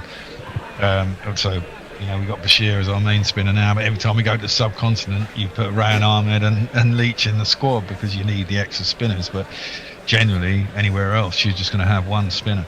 So, I mean, he is their second spinner when they go there. He always seems to perform, though. He had a decent couple of games. Very helpful tracks. I think you can be a pretty average spinner in India or some of these subcontinental countries. You can be a reasonably average spinner, and there's enough assistance. Well, Root took 5 for 8, and we all know your thoughts on him. No, he's not bad as a third spinner. I've always thought he's a bit of a golden arm when he's required. He's even done it in places you wouldn't expect him when the odds are against. He's come on and got a cheeky LBW or something. So he's useful, especially when you're in places where you don't need a second spinner, but innings are dragging on and you just want to change it up. He is a useful man to have there. Right. Well, that's probably we should move on. England will be starting a new series. We, of course, will be there to watch it. It's going to be an interesting one, I think, the white ball series against the West Indies. I was struggling post-Test series to sort of get some enthusiasm up for it, I've got to admit. But I think the squad selection for England has got enough. Well, welcome back, and it has been resoundingly New Zealand's morning, having been put in. They have fairly comfortably motored their way to 93. Having said that, yeah, 93 without loss. One half chance. Now then, I should be joined by, and I think I am, two gentlemen in Australia. Well, at least one gentleman and me. Well, from the weather cave, freshly risen, either like Doe or Dracula, we're not sure which. It's Messy Jez. Hello, Tony, how are you? I'm very, Good very to see well. you. And back from his Sri Lankan sojourn, the inimitable, the erudite and urbane Ian Forth. Hello, Forthy. Nice to see you. Very nice. I'd say that they didn't so much motor as sort of cruise in third gear this morning, and that's all they needed to do, really. They did. Did it feel? I mean, to us, to you are us. It just looked all a bit end-of-termy. Job done. Yeah, Series 1. It had shades of Sri Lanka last summer. A little bit. I didn't think actually Atkinson Potts bowled too badly, and on another day they'd have got a couple of wickets, and then everything changes, as we all know. But Carson Stokes really, it was swinging, and it was seeming that they really struggled to harness it. It was almost doing too much for them. It was. Now, I was surprised when I woke up and saw that Stokes had bowled 8 overs before lunch, which is most unusual. I should tell you, by the way, as well, that we will, of course, keep you all across events from Brisbane, where India also decided to insert the opposition. But before we do anything else, as the players walk out at Seddon Park, I'm going to play this. Super chat. YouTube Prime Super Chat. And Richard Milgate sends us €2 very kindly to say welcome back to me and to Forthy, I presume, especially to Forthy. Thank you, Very Richard. very kind. I feel seen in the current. Well, I had a strange experience yesterday. I was speaking to Forthy on the phone in the car. He hung up at the end of the conversation, and my podcast came back on, and it was Forthy still talking, and I thought that's just surreal. Well, we did that. We did exactly, because Billy went off to do whatever he was going to do after his commentary session, presumably head off into either the Hampshire or Newcastle night to go clubbing or whatever he does. And then the first voice you hear on the podcast was him. So it was very, very, very much the same experience. And I must have been drifting my way through lunch, because I said, "What have we got on?" And it was obviously it was me, and I didn't even know. Right. Anyway, with the score on 93 without loss, it's going to be Gus Atkinson, who bowled tidily enough. I mean, none for 13 off 5. It was Potts who was wayward first up, wasn't it? He seemed to bowl balls that beat the bat, and then there was a couple that were horrible balls down leg. In fact, the first... Gus Atkinson is reminding me of the guy in the office who actually does all the work. Never smiles, doesn't get involved in office politics, stays at it, actually does all the work, where everybody else is bitching and talking around the coffee machine. He just stays at his desk and does his job. Well, here he is at his job, which is pretty well executed, to be honest, first up, because it pops up off the thigh, off the upper pad above the knee roll, but harmlessly, and there's no run. He's kind of like psychologically a Kiwi, I feel, Gus Atkinson. He kind of behaves like a Kiwi, looks like one. So he doesn't get to go to the long lunches or the corporate golf days? No. Stays behind and is the website. Well, in he comes, flicks the ball round the corner. Speaking of doing the website, there are we got 2 live blogs going. 2 live blogs are going. We are live blogging from Brisbane. where actually, what is the score, Messers, from Brisbane? 18 for no wicket. 18 for no wicket. Although I've heard Abby, who's doing the live blog of this game, both he and Dylan, there've been a few ahs and sharp the ball's intakes of moving breath. around a lot, and there's rain on the TV Atkinson screen. So in 3 slips now, well defended by Will Young. In scampers Ben Stokes from extra cover, and there is no run. How different might things have been had Duckett clung on to what was admittedly a very difficult chance, gentlemen? Yeah, it might be 93 for 1 now. Well, do you know that was the first wicketless session of this series? Well, I'm not surprised because it's been it's been played on fast forward so far. This is almost a throwback to older style of Test cricket. This one's beaten it sort of wobbled. It was that sort of a cross seam, wobble seam ball. It wibbled and wobbled about, and Young, I think, played outside of it, and it went between bat and pad harmlessly, as it turns out, to Ollie Pope. Yeah, it did beat the inside edge. Mostly cross team stuff, Potts and Atkinson. Anything. Well, it's plenty of cloud cover. Our first report from the ground from our roving reporter Hector was it's a beautiful sunny day, definitely bat. Then the cloud cover came in. That one strikes the pad, but high and also probably going down leg, and not even an appeal. It's raining in Brisbane. They're going off. Well, there's your update with the score on 18. There's an inside edge as well. Oh, 19. Well, that'll so the live blogging from that will stop for a while. We've all gone multimedia. It's very exciting. As we wait in scampers, Sturries, Atkinson, or Hatrickson as we now call him, and it's defended into the offside, and there is no run. I should jingle him up actually, shouldn't I? Is it the end of the over? Maybe I won't now. Yeah, it is. Oh, it's been a maiden then. 23 without loss. Sorry, that's the wrong game. 93 without loss. New Zealand march on, and we can go for some more messages. Jay Grover says, "Hooray, Messers! Sort the feed, silly men." And Mike says, "Hello, all the podcasts still showing instead of you guys. That's all fixed now. I've done it. If necessary, you can refresh." Now, Mog is in a good mood today, I can assure you. He says, "Now, this is an uncommonly attractive and witty selection of chaps on commentary." My goodness, you're not looking at a recording of another thing, are you, Mog? You're actually looking at us. I don't know. And Dara is easy. Hello, Dara. For no apparent reason, just says Darren Stevens ?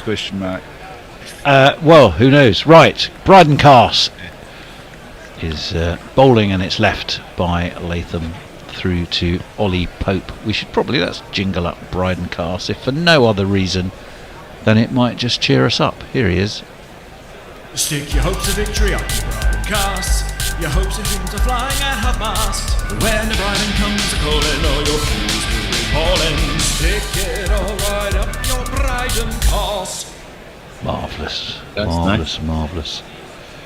I was on the phone to a friend in Brisbane who does various shoots, and he was one. I'll continue after this ball. Well, it's going to be Bryden Cast, 3 slips for England, on-driven by Latham. That might go all the way, you know. Really not much more than a nudge, but it was a very effective nudge. Takes him on to 40 with one of these. 1 and 2 and 3 and 4. He does a lot of advertising shoots, and he was sitting next to Adam Gilchrist at lunch, and he thought, well, safe territory, I'll say, oh, Richie Benno, what a national treasure, must have been great commentating with him. He said, fuck off, you must be kidding, he fell asleep all the time, it kept propping him up. Cast, oh my word, that nips away from Latham, who draws the bat inside of it. And again, there's no run. 97 without loss, just that one boundary since we resumed. I mean, the green room, in the form of Jason and Grubby, both sent me in here with strict instructions to, basically come back with about 3 wickets. which I thought was a big ask. Well, having failed themselves. Well, having completely, yeah. Well, there you are. You see, they certainly don't give. Life's not fair. Oh, that's full and on leg and whipped away by Latham through mid wicket for 4 more. That's again the sort of ball that all too often England have been guilty of, and New Zealand have tucked into. And one more four. Brings the 100 up. That's what fours are for. To get funky on the dance floor. 101 without loss. That was not on Ben Stokes' radar when he showed no hesitation whatsoever in choosing to bat. Still pretty cloudy, but they're sort of high and white clouds. They're not dark and threatening clouds. Well, he claims it's always into the ground, and it was a spur of the moment. Cast around the wicket. That's off the outside edge, but it goes between 3rd and 4th slip, all the way down to the boundary for 4 more. Everything is coming up roses for New Zealand right now.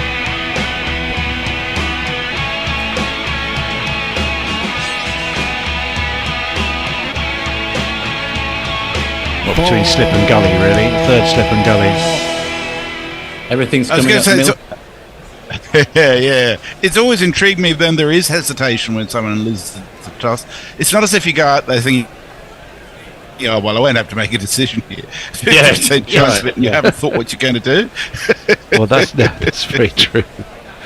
Right, Cass, bit of bounce, but it's on its way down by the time Ollie Pope pouches it, and there is no run. Oh, hello, Jay Grover. Whoa, Jay! Jay Grover's gone into Christmas overdrive, for which, as I said, we are unbelievably grateful. A full hour's worth of super chat.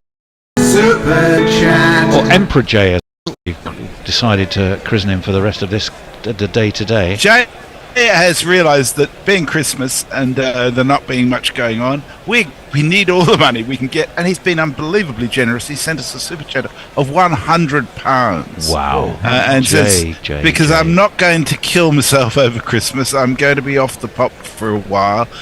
Yeah. Despite some inevitable horrendous sessions with my uncle, here is all the Yule gift I can muster. Thank you all very much. You mean a lot to me. You are promoted from Emperor. To us too, Jay. Thank you. That was a half swing at that by Will Young, again taken down at ankle height this time, off the first ball of Atkinson's 7th over. Oh, we can jingle him. Should we just add that anyone who sends in a super chat today needs to match Jay Grover's? Well, that might be a big ask. I don't know if he's got the right one now, Bear, for Atkinson. Is this the right one? No, it's not. Oh, yes, it is.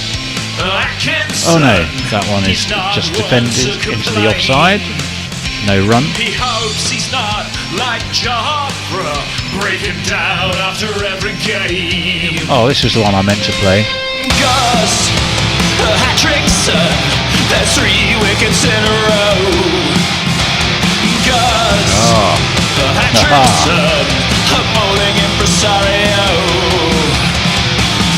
Oh, nicely done. Yeah, very good, isn't it? Oh, right, Will Young stands very tall, edged. Yes, England have got the wicket. I've done what I was sent in here to do. Suck on that, lads in the green room. Trust your Uncle Tone. Because Atkinson has got one just a nip away, fenced at by pop idol Will Young, and taken low down by Harry Brook, and he succeeds where the less tall Duckett failed. It was more straightforward because it pretty much came straight to him, but Will Young has gone for 42, 105 for 1. You are sounding a bit. You're going to play a jingle then? Well, if you're about to say something like... You're sounding a bit like an account man in the car on the way back from a successful meeting. He's taking all the credit. I'm taking all the credit when something's gone well. Yeah, sure. I mean, and it was poor creative work if it's gone badly. Sure, the strategy was fine, but honestly, if I hadn't been on the phone to the client all yesterday afternoon, as ever, often the unsung heroes of these situations. I sense a certain personal angst in this fourth. It goes back a long way, doesn't it? Yeah, It sure does. typical planner. No, I would obviously. Right. would never- Well, here's a man who averages 94 here. It's former New Zealand captain Kane Williamson. 94 he averages at Seddon Park. It would suggest he's not going to be in a hurry to give away his wicket. Let's give him a jingle. A Kiwi told me long ago, there's no one better than Marty Crow. I know he's really great, but tell me. Very good catch that, by the way. You have Yeah. to say, Harry Brook took that superbly. Right, Atkinson in. Swings away and left by Kane. Laying strokes every which way. And I have to I hope say, Jay I love Grover's, that jingle. Yeah, I hope Jay Grover's cousins and aunts and uncles aren't expecting any Christmas presents this year. I feel a bit sorry for them. He has to put up with them, yeah. If he needs any ideas, Jay, I mean, he could always raid the Guerrilla merchandise store for his aunts and uncles. As that He's one is still left trying to right. offload his shower curtain. That's left by Williamson through to Pope. It goes. Why would you want to offload a shower? It's a work of art in shower curtain form. I once had a client who got most angry when a guest stayed and left the shower curtain outside of the shower, and that there were puddles on his guest ensuite. Almost I've never seen unforgivable. anybody quite so angry. Well, I don't blame him. Right, Williamson to face Gus Atkinson, wide of off stump, left again, and Atkinson, in his untroubled, simple and efficient way, can watch his first three balls and needs to do nothing with them. And it is the end of the over. New Zealand 105 for 1. We can go back to Messers.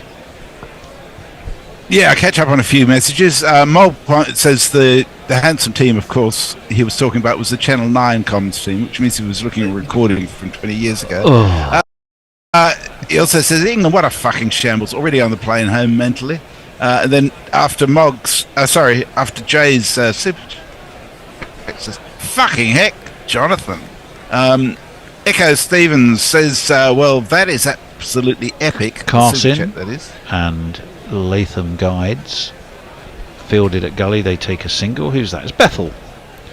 Young Jacob.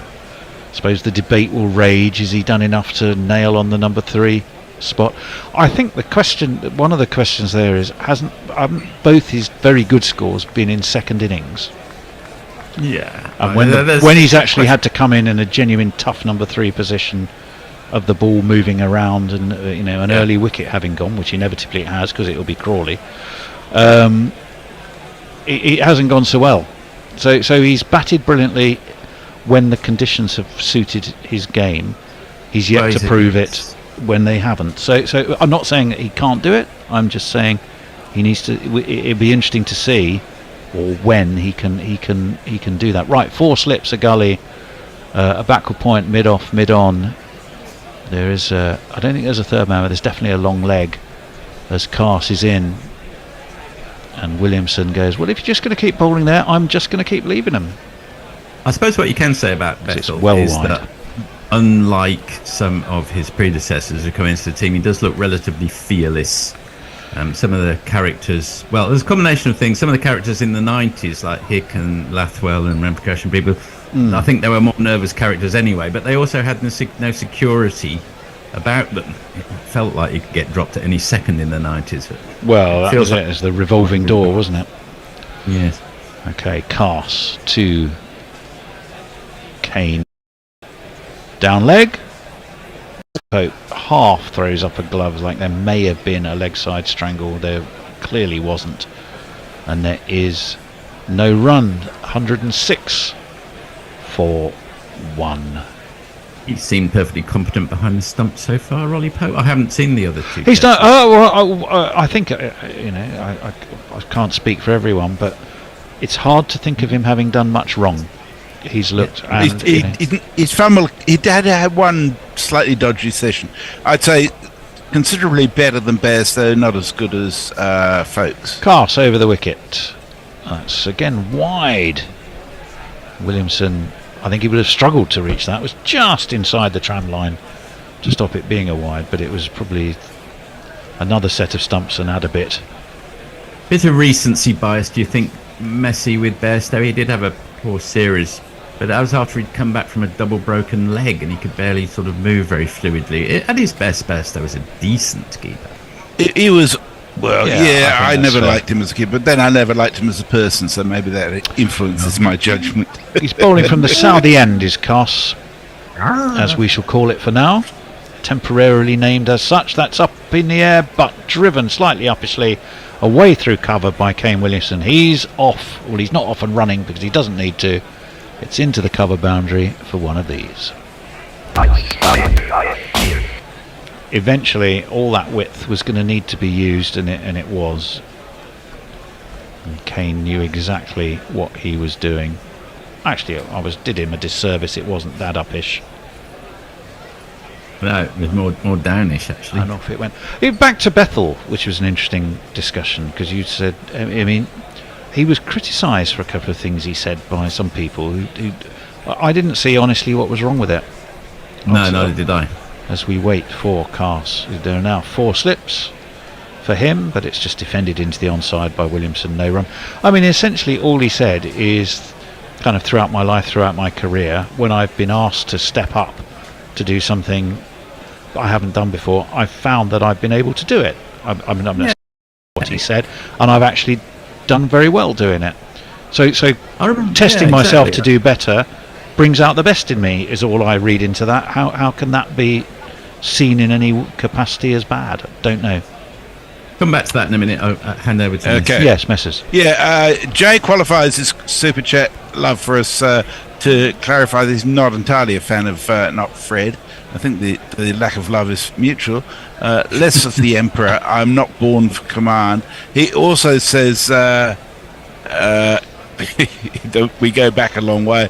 I bought all the immediate Christmas presents. My 150 Atkinson pounds in, better way left to- alone, no run.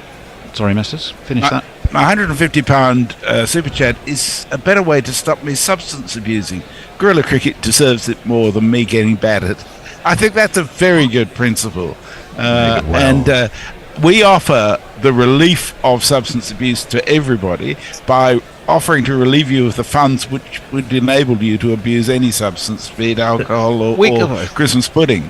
Fantastic. There it is, the world's drug problem solved right there. Just give the money you would have spent on whatever substances to us. Defended by Latham back towards Gus Atkinson. And There's a line at the end of the the gambling ads that they're forced to say, which is, imagine what you could have bought instead. So for everyone who's watching at the moment, imagine, instead of wasting your money on your aunts and uncles' Christmas presents, just funnel it that way instead. They won't care or remember. Exactly right. I can't remember who I was listening to. It was just something that really made me laugh. They said, I'll hold that thought as we wait for Atkinson. 3 slips go down. Oh, and it passed the climbed a little bit on Latham, and I think he played inside the line. But say, who was it? Was it Chris McCausland? Anyway, they said he belonged to Anonymous Alcoholics. And said, well, the rationale was no, definitely not Alcoholics Anonymous. This is just a group of us who go down. We don't know each other's names, but we just go and get absolutely pissed together. So the 12 steps to the pub. This one's defended by Latham back towards the bowler, and there is no run. 110 for 1. Well, England do have the breakthrough. They were craving it. They were desperate for it. There was a point as we approached lunch where it just genuinely looked like whatever they did wasn't going to work, really, didn't it? Oh yeah, all the show ponies. Meanwhile, Gus Atkinson in the corner of the office. I would leave it to me. I'll take a wicket. Yes. You've really got that persona marked out for him now, haven't you? I have now. Yeah. He's Gus will do it. Someone needs to put paper in the copy out. Gus will do it. Right, this one is. Oh, don't worry, I'll do it. Don't worry. Wide of off stump and left. Yeah, that's fine. That's fine. You're off to your lunch. That's good. as he's tearing off the wrapper of the photocopy paper. Go on, off you go. Have fun. Oh dear. Well, there he is. He was certainly spectacular doing it with his hat trick. Oh yes. It was 9-10 Jack though. No, yes, was it 9-10 Jack? I think it was, wasn't it? No, one of them wasn't. No, because one of them was, wasn't it? One of them wasn't, but it was then 10 and Jack.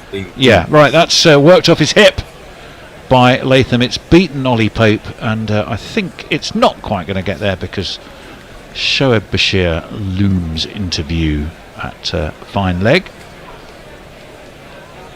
and they take 3, I think. 33 overs complete. It's 112 for 1. Latham still on 49 off exactly 100 balls. Kane Williamson 4, and we can go back to Messers. There's lots of love for Jay Grover. Echo Stevens says, nice, Jay Grover. I've heard your name on broadcast for many years, mostly swearing. Was that you? It certainly was Jay. Jay has some of the most creative swearing I've come across, and most amusing, if I may say so. Jay confirms that. He says, sounds like me. I'm banned from many forums. Dara says, bring in the sheriff, I say, Jay. And Daz Reynolds says, what's the field for Gus and Cars? I'll tell you in a minute. Cars has beaten the outside edge of Williamson. Well, he drew the bat inside it. I can tell you as soon as I can get a view that will give us that. I can tell you there are 4 slips in place for Cars. So they put in an extra slip for him, and he is getting perhaps that little bit of extra bounce, but they both have been. Got a very decent average on Seddon Park, Hamilton's ground, isn't he? Something like 92. 94. Williamson, 94, yes. Yeah, he's in excellent shape. Oh, I've just seen a super chat come in. The 4 slips go down. Cast comes in. The drive is there. There are 4 slips. There's a gully. There's a backward point as well, so they're well defending that offside. Oh, here's a better view. Mid-off, mid-on. There was, I'm pretty sure, a long leg, a cover, and a deep extra cover. Well done. There's a very self-effacing $10 super chat from Frank Rockefeller who says, a tedious and trivial offering for a fight to the death test match. Thank you, Frank, so much. Well, thank you, Frank. That's hugely appreciated. Thank you. Absolutely. Thank you. Williamson. In any session, that would usually top the pile. In comes Cars. Hurries at Williamson a little bit, actually, to the point where Kane has a little wander around. I think he might have jabbed that onto his toe. I think the wandering around, rather than a moment of contemplation, was more of something to do to take away the thinking about the pain on his toe. I think it was his toe. I think it was his fingers. Oh no, that's definitely not his toe. I see. Not his toe or his finger, somewhere else. If he's got his toe there. As it happens, I was just about to read out a message from David Pratt, which says no swinging balls. And not so much. More bounce than swing. There was some early swing. Oh, there was. No, there was no kind of anything there because Cast was literally about to let go of the ball. Everything stopped. He kept hold of the ball and wheeled away. Ashan Raza makes the double-handed crossing of his arms at just below his considerable tummy. Is he? He's not wincing a little bit there. I think he is. Kane, I think he's first count him and then worry about the pain, and I think that's kind of where he is at the moment. That's a bit concerning that he got into his delivery stride and pulled out. Let's see how he goes this ball. Yeah, well, we don't quite know why, whether that was for Kane Williamson. The 4 slips go down, Cast is in. That's driven well. There didn't seem to be any discomfort there because it was over pitch. It was a bit of a half volley, and Williamson said, thank you very much. Drove it away through mid-on for 4 runs.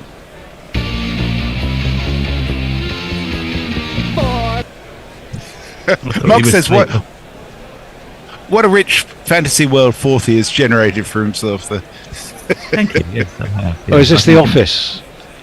and continue in that vein for some time. This was interesting thought. I mean, which other cricketers would have roles in your office, Forthy? And what would they be doing? Let's have a quick think. Not to put you on the spot as we wait for cars to come in. Left alone by Williamson. No run. I think Brian Close would probably be a security guard. Yes. Absolutely classic. He'd go work well for that, wouldn't he?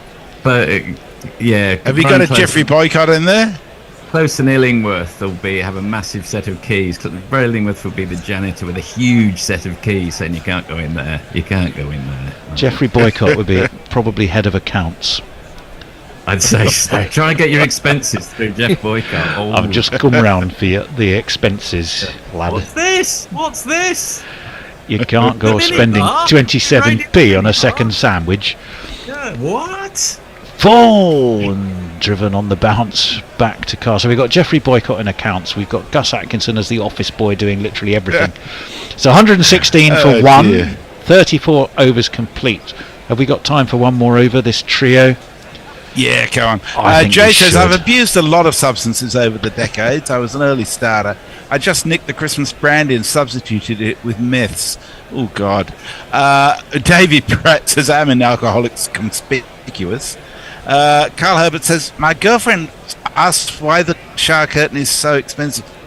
We have no control over what Redbubble said as the pricing on things. We are intrigued as to why the shower curtains hand stitched in the finest satin. Yeah, I can tell you though that the t-shirts are excellent quality. They are, even though they're not the cheapest. They are absolutely really good value. There is a commercial reason I can answer that question because I'll explain it in a minute.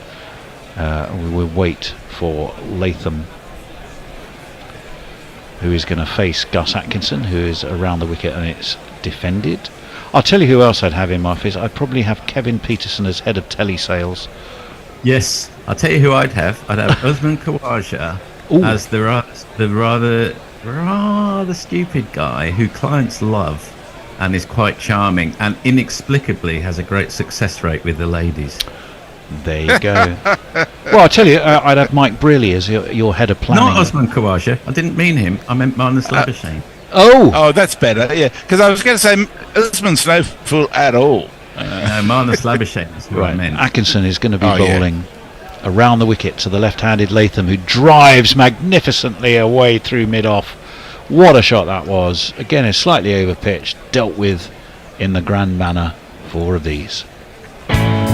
Brings up the 52, 53. Reasons for selecting his landscape seasons. Where's Millstones? Here they are.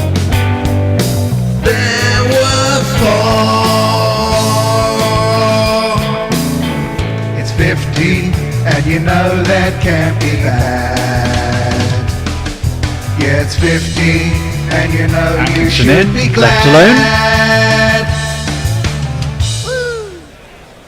So George McPherson, very appropriately this moment, says England's bowling hasn't changed even by replacing Woke. This is poor stuff from the bowling attack. It's a guarantee England won't take half the wickets by the end of the day's play the way things are going. Yeah. I love your consistency, George. George, I've missed George. I love his unrelenting pessimism. It's amazing. Yeah. Pretty good. Can you imagine being stuck in a lift with him and Hendo? Round the wicket comes Atkinson and up onto his toes. Never get out of here. Steers it away. Oh God, I'm already feeling tense. Oh dear. I've only ever been stuck. That's something else for the office. Get stuck in a lift with George and Hinder. Yeah, who'd be the handyman to come and get you out there? It'd probably be Gus. Yeah, but he's working late. He knows how the lift works. I'll get you out of there. Don't worry. Just hang on for 10 minutes. Right, Latham, a very fine 50 from him. He's played very well indeed. He's still there. Although that has gone off the outside edge now.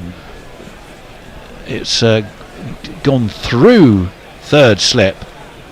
The third slip was Duckett again, who's getting a pat on the back. I think that was a legitimate chance. The pat on the back suggests it was. Yeah, That that most like definitely that, was. Let's have a look. half-volley. Yep, takes a legitimate edge. Again, it was quite low. He was diving to his left. Let's have a look. Yep. It would have been a great catch. Brilliant catch. It was a half a Very chance at best, probably. Very But tough. you got to try and take them. And it's, Well, I'm he afraid, did try to take it. He failed. the second. Well, yes. Who would be the office Noel? I can tell you they're about to restart in Brisbane too. Oh, That would be Ed Smith would be the office now. oh, yes. Right, Atkinson over the wicket, defended in front of his off stump by former captain Kane. It's 35 overs complete. It's 121 for 1. Will Young is the batsman who has departed. We're looking at boats sailing serenely across a lake. Latham continues to sail serenely on, and we shall have a change. Forthy's going to take over. Mog's going to come into the social chair, and Jason's going to take over from me. Okie dokie. Shall catch you in a little while if I can get my screen off. I should also point out that the shower curtains are that price because there's a lot of very miniaturized camera equipment that goes in them, and that's added a little bit of a premium these days. Exactly correct. Yes, it's like the conversation with Gene Hackman. You followed all. I would quite like to go to New Zealand, but there's too many boats. In comes Bryden Cars round the wicket. Tom Latham, he's on 54. That's the second time he's pulled out. And he doesn't bowl. Now, why is this, Jace, do we think? Do we think he's lost his rhythm, or do we think he's got a little twinge somewhere? I'm not sure. I think it's just a case he's lost his rhythm slightly, but I am worried that it might be that it is a twinge. I think it's a little twinge, because I think he's favouring one Because leg. he's grimacing as he walks back very gently, I think. Yeah. It's got a bit of a funny gait on him too as he walks back there. Yeah, he has, yes. Kind of a bit pigeon-toed, and England can't afford this.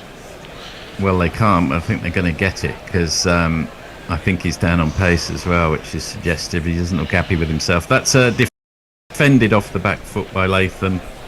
He does not look like he's full of the joy. Yeah, he thinks this is hard work at the moment for him, and I think it's taken a toll on his body. He has played two series pretty much back to back. That's exactly right. He's into the 9th over. It's not often he bowls that many overs within that short space of time. I think he should be given a put out for a canter in the outfield. Bring out the Bashir. Give the bowlers a break. Because something could snap here. And he comes round the wicket for now. That's a decent ball. Just nudged off his hips by Tom Latham. And they scamper through for a single. Yeah. He's bowled since play resumed in this session, so he's due to come off anyway, pretty much. This over might well be the last one. There'd be no loss of face if he did. Very important honour to cricketers. Don't want to disgrace their ancestors by doing some dishonourable act on the field. Yes, it would be a bit like if you were going to get executed. Depends on your ancestors, in which case we need to ask Ditch what your ancestors did. Get his scrolls out and check. Over the wicket, and that's pulled upish. There's no one out in deep square leg. I think that will go all the way.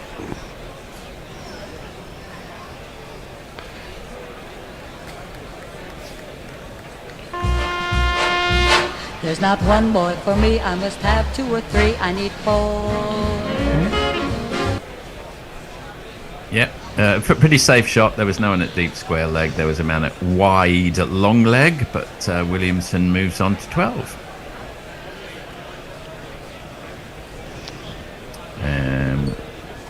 This is looking, I don't say it's looking ominous because they're 2-0 up in the series, but for today, New Zealand are looking very much in control here. That can change. Played sufficiently downwards for it not to be a problem with soft hands by Williamson between 3rd and 4th slip, but nonetheless a minor moral victory for the bowler. And we've got a bit of dead rubber syndrome happening at the moment. Yes, maybe a little bit of that. I don't know, yeah, probably. I mean, what happens with dead rubber syndrome? Is it just like a 10% off the concentration, a few extra drinks in the evening? I suppose 10% off the intensity, I think. Yes, I suppose it's a mindset thing as much as anything else, isn't it? It's very hard to. 90% played above the shoulders. Blah blah. Blah. Hey, so true, so true.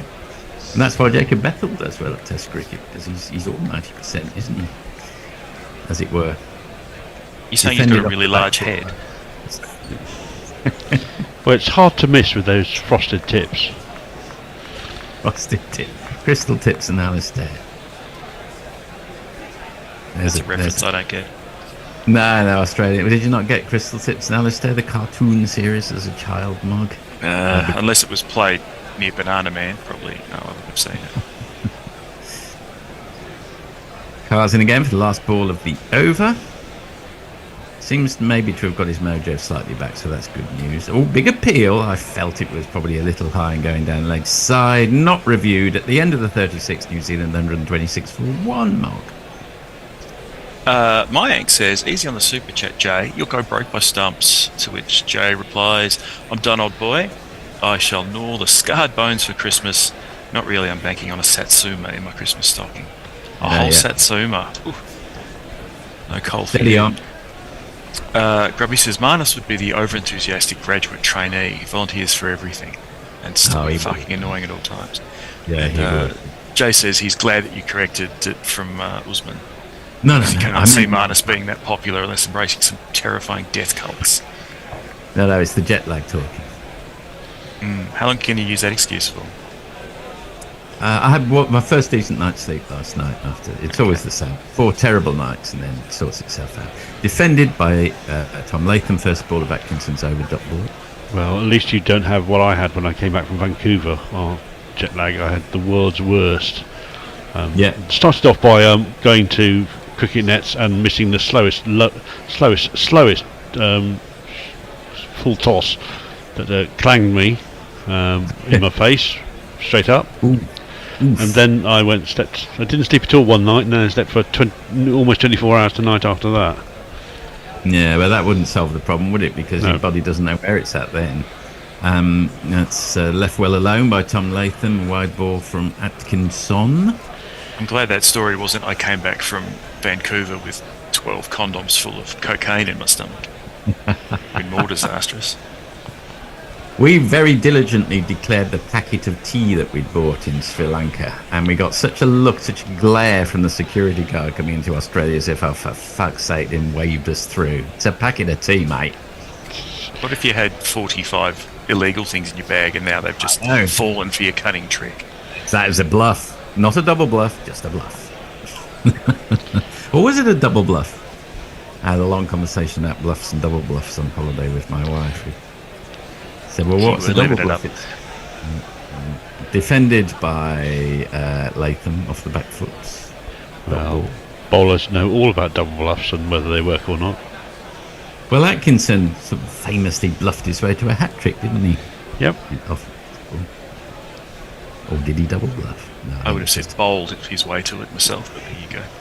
Ooh, get you. Now, Mog, it reminds me we ought to have our annual Christmas lunch at some point, preferably before Christmas. Wednesday or Thursday? How's that work? I think I can do either of those. I'll have a look in my paper diary after my session is over. Bonzo. Defended by Latham, dot ball.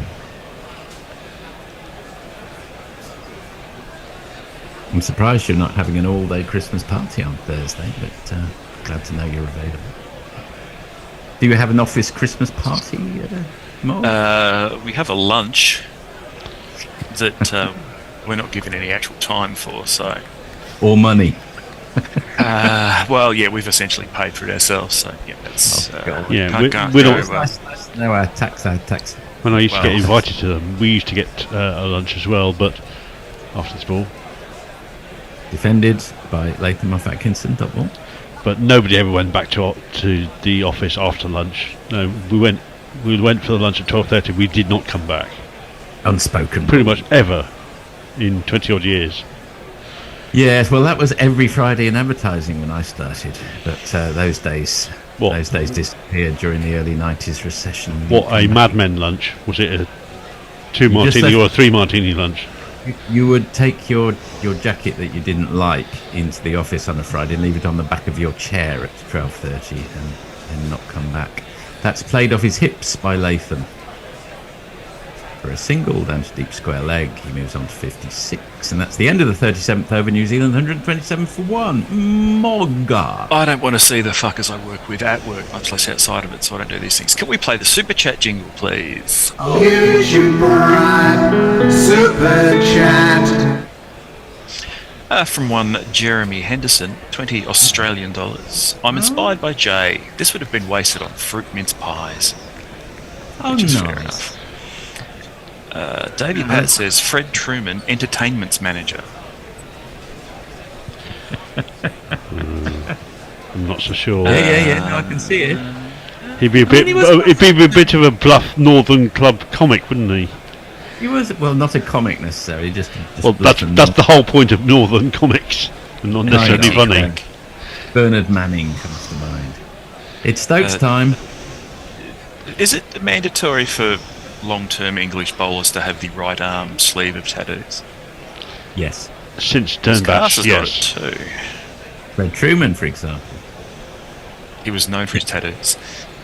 Fred. Ben Stokes ran the wickets to Tom Latham, and not for the first time, just loses his radar a bit, and that drifts harmlessly past the leg stump.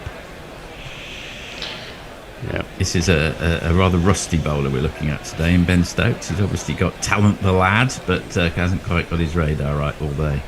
Also, he is a bit ginger. He's very ginger. We do like ginger. If there's any ginger people out there who want to give us a super chat, just ignore what Mog just said. We love ginger people. Oh, I was just making a comparison to Rusty. Oh, I see. In comes Ben Stokes, and he kind of, don't know, it wasn't quite back of that side of the hand. I think he was going for, what do you think he was trying to bowl there, Jace? I'm not exactly sure. I think it was side of the hand. Maybe a cutter. Yeah. Dot ball, anyway. He was a bit wide and a bit short. Does Cinch, the England sponsors, exist in England in any other sense apart from on the shirts of England players? Yes, they are. There's a company called Cinch. Does anyone ever talk to that? Oh, that's a pish. Ooh, just wide of the man diving at fourth slip. It'll probably be the luck this duck it once again. It's gone all the way. No, it's Bethel on this occasion.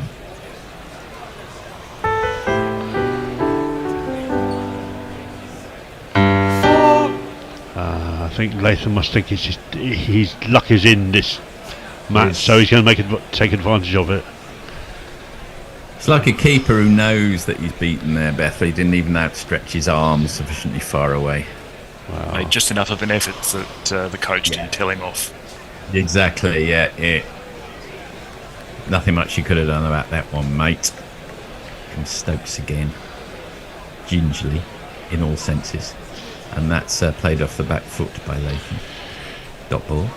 Bit of local trivia, there was a graffiti artist called Cinch who died whilst train surfing. Oh dear, that's unfortunate. And then people started putting his tag up everywhere as a tribute to their fallen hero. And was that very local, i.e. Ormonds, or was that all over Melbourne? It was in the inner southeast at least. It was all very shite, I might add. It wasn't good. In the southeast is one of the safer areas in Melbourne, it's fair to say. Except if you're on top of a train near Paran, perhaps. I was trying to think, Exactly. yeah, no, top of a train for certain parts of the country is not going to be very safe because that's where the pantograph and the electric power lines are. That's what, all the suburban trains around here are like. We've all seen the Tom Cruise films where he's in arm-to-arm combat with some guy and the tunnel's just looming up in the distance. Although if you go onto Thameslink trains in London, they are dual mode, so you've got pantograph and you also got third rail connections. Oh, So this is great in-depth knowledge of, and it's very confusing for you as a result. Oh, this is splendid stuff. Well done, yeah. Some might call you a gunzel. That's bowled wide of stump by Stokes, who really, it's very hard to know what his strategy is here. I don't think even he knows. That's at the end of the 38th over, New Zealand 131 for 1. Up to Jay Grover says to George Person, whenever Hendo annoys and depresses me, I remember, at least he's not George. God bless you, sir. And well, at the moment, he's not annoying anybody. He's just speaking what you say. Jay says, I was about to accuse Mog of being Nash and Southern for using the word lunch, then I realised you can't get more Southern than Australia, rendering my comment more than usually pointless. Some questionable grammar in there, Jay, but I'll allow it. And Jeremy Henderson says, what's a gunzel? A gunzel is a term some of us in here use for train nerds, people who know stuff about trains. I'll take that. I transport nerd rather than a train nerd. It's Potts time. Are you a fan of Jago Hazard's YouTube series? Yes, I listened to Jago Hazard, who's a very idiosyncratic English YouTube contributor. I love his series. I think they're brilliant. When I want to relax, I'll watch a Jago Hazard YouTube video. That's a very innocuous ball to start Potts' first over back. Left well alone by Williamson. There's another one called Jeff Marshall as well, who's also quite good. He's not as good. I prefer Jago. Yeah. I've been trying to get Russ of Australian Line Wireless into Jago. Every time I say, oh, you must, because he's a transport guy. That's his job, actually. He knows all about transport. Have you ever had a conversation with Russ about transport, Jason? I have not, but I will. Potts in again. Ooh, and that's a little bit of lift from Potts off that one. A little bit, although it was only 127, so he's bowling well within himself as yet. Defended anyway by Williamson, double. To be a fly on the wall during that conversation, Jason, that would be just amazing. The conversation between two people trying to out-nerd each other. No, well, Russ is always very... He doesn't try to out-nerd anyone. He's just very knowledgeable about things. He just presents the information, and you do with that what you will. With a hint of a smile playing around his lips. And there's Potts in again. My feed was a bit jerky there, but it's a dot ball anyway, played out to point. Yeah, just chopped it to the ground. In typical unfussy Williamson style. Doesn't set the heart racing, Kane Williamson, or rarely, and in any sense of the word. A laconic Kiwi in his approach, but one of the great technical batsmen of the modern era, of course. Maybe, where would we place him? What do we, out of the Williamson, Smith, Root, Kohli quartet that was much talked about, he's in again, Potts. And that's pulled by Williamson. That's a nice shot. Smashed all the way for one of these through mid wickets. 1, 2, 3, 4. Is almost a Ponting swivel pull there, but yes, even more in front of square on the leg side. Sorry. Yeah. That's exactly how Ponting used to dispatch those, with the full swivel and the swivelly eyes to go with it. Again. And that's left well alone by Williamson. To answer your question, sorry. Of the Fab Four, as they were called at the time, I'd say possibly not number one for very long, but certainly number two for an awful long time, whereas the other people rotated in and out of the number one spot. Yes, that's a great point. Yes, consistently number two. Yeah. Except for all those years of injury that he's had cumulatively over the That's journey. true as well. Left well alone by Williamson with an almost Steve Smith-like pivot to leave it there. A little tribute act to the great Australian batsman of the recent past from Williamson during that over. The end of the 39th, New Zealand 135 for 1. Diana Patterson's very enthusiastic about this Jago person. Oh, you should be. She says, yeah, Jago. Jago Hazard. Speaking of Jay Grover, Jason, I never thought I'd need to ask anyone about how to teach me to fight on top of a train, but can you teach me? I'd have thought, Jay, that given you live in Sheffield, you'd been fighting on the top of trams for years. Mark Zip says, here in the USA, gunsel is an old word for hoodlum with a gun. Hollywood used it quite a bit, and the Maltese Falcon used it well. Sam Spade. He also wonders, how do you spell Jago? Because he's a Jeff Marshall fan. 4 letters, J-A-G-O. Like Sago, but with a J. In comes Ben Stokes round the wicket. Clips off his hips. And, a suggestion of attempted to run out, but not really. Yeah, it's in easily enough for the single. Yeah, it's Jago with no Y and Hazard with 2 Zs. Yes, that's right. I have an important update from the Golf T20 tournament going on. Saudi Arabia 2 for 63 off 5.2 overs against the noted might of Kuwait. Wow, that's one that's been inked into our Will Baron Derby. I'm sure there's a very heavily sponsored name that goes with it. Yeah. Probably something to do with it. Aramco, probably. Stokes is Ginger Locks, locked in, comes in, and again, it's just a bit of a nothing ball really outside the off stump, which Williamson has nothing to do with. It's a bit of a late Botham styles bowling performance, this from Stokes, in all senses of the word. A talismanic icon trying to summon up the splendours of the past, but it's not really happening today.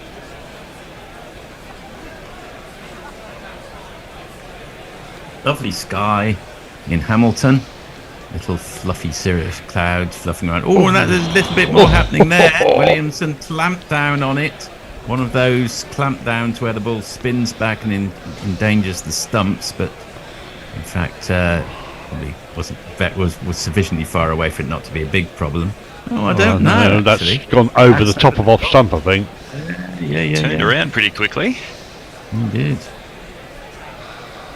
In response to Daz Reynolds' question, Atkinson has bowled 10 overs.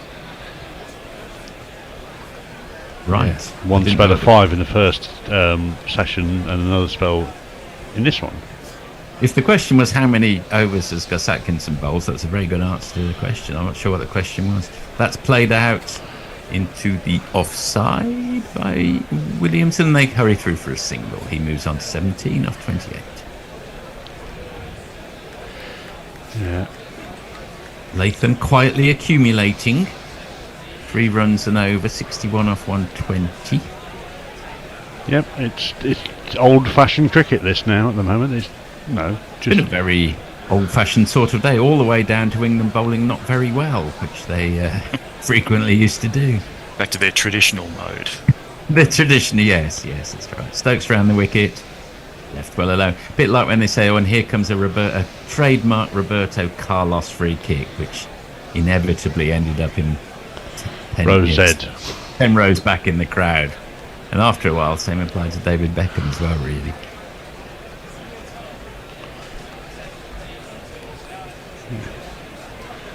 Hamilton is not one of the more glamorous towns of New Zealand, it's fair to say. But it is the 4th biggest, which I found out when I was researching it earlier today. Yes, it is. Yes, but that's a bit tallest dwarf syndrome. They're not known for their cities, New Zealand. It's not really what they do brilliantly well. What is the third? Played off his hips by Williamson. I imagine it's Christchurch, Wellington and Auckland ahead of it. You would say so, yes. Yeah. Well, I did also find out, I blame Wikipedia if it's wrong, that it used to be called the City of Fountains, which sounds very nice. Right. Sort of Ponce de Leon kind of thing. We're looking at as a man dressed. There's a massive duck sitting on the bank there. No, it's a chicken, not a duck. My apologies. That's probably the Teagle chicken area, free range area. Oh, sorry. End of the 40th. 1381. Anything happening, Mark?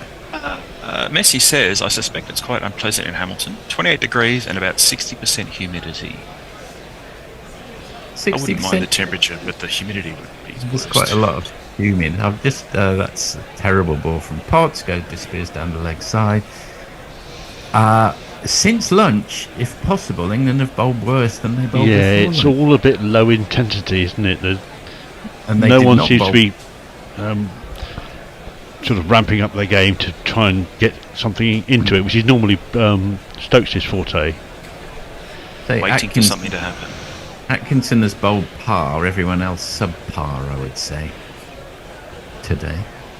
Even Potts has been waiting, he's been biding his time patiently. Wow. Well, that's a better ball. Well, when I say it's a better ball, it was standard ball, really, defended off the back foot by Latham. Important things brewing in the chat. Yes, I saw that. I've got the chat ready.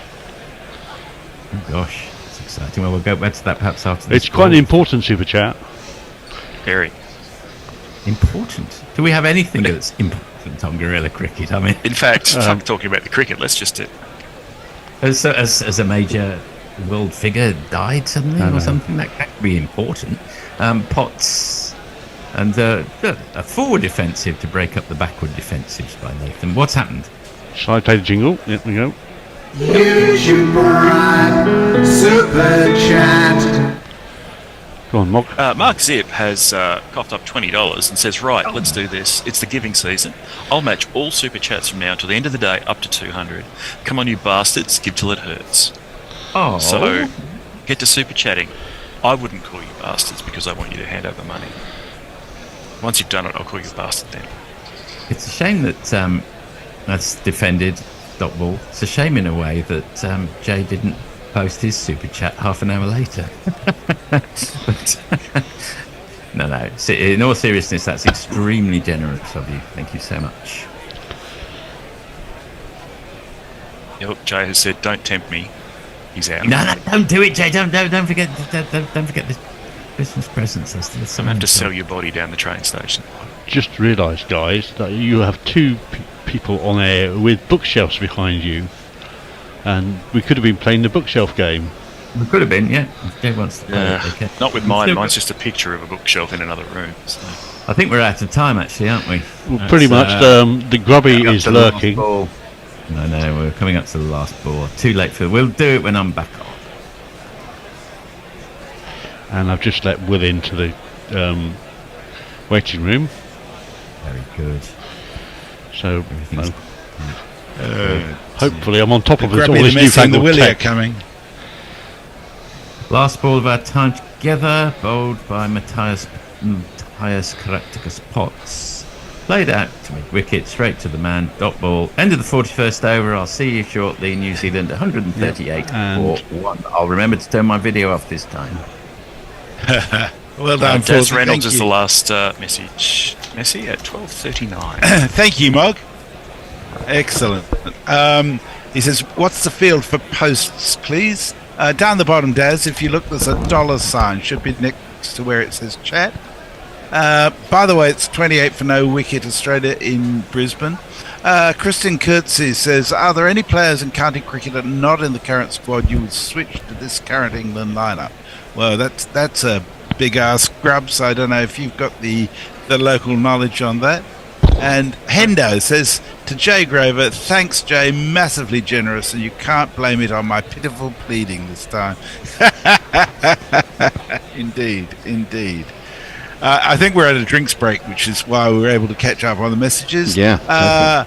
Jay Grover says, Mark Zip, I'm out, don't tempt me. I just said legend Mark Zip.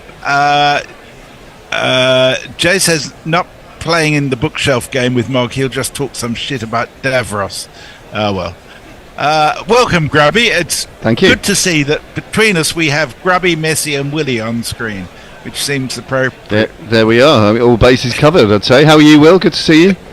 I'm alright, yeah. What have you been watching? Very clean. You're very clean. Grubby or Messi. Your cleanliness between two filth merchants.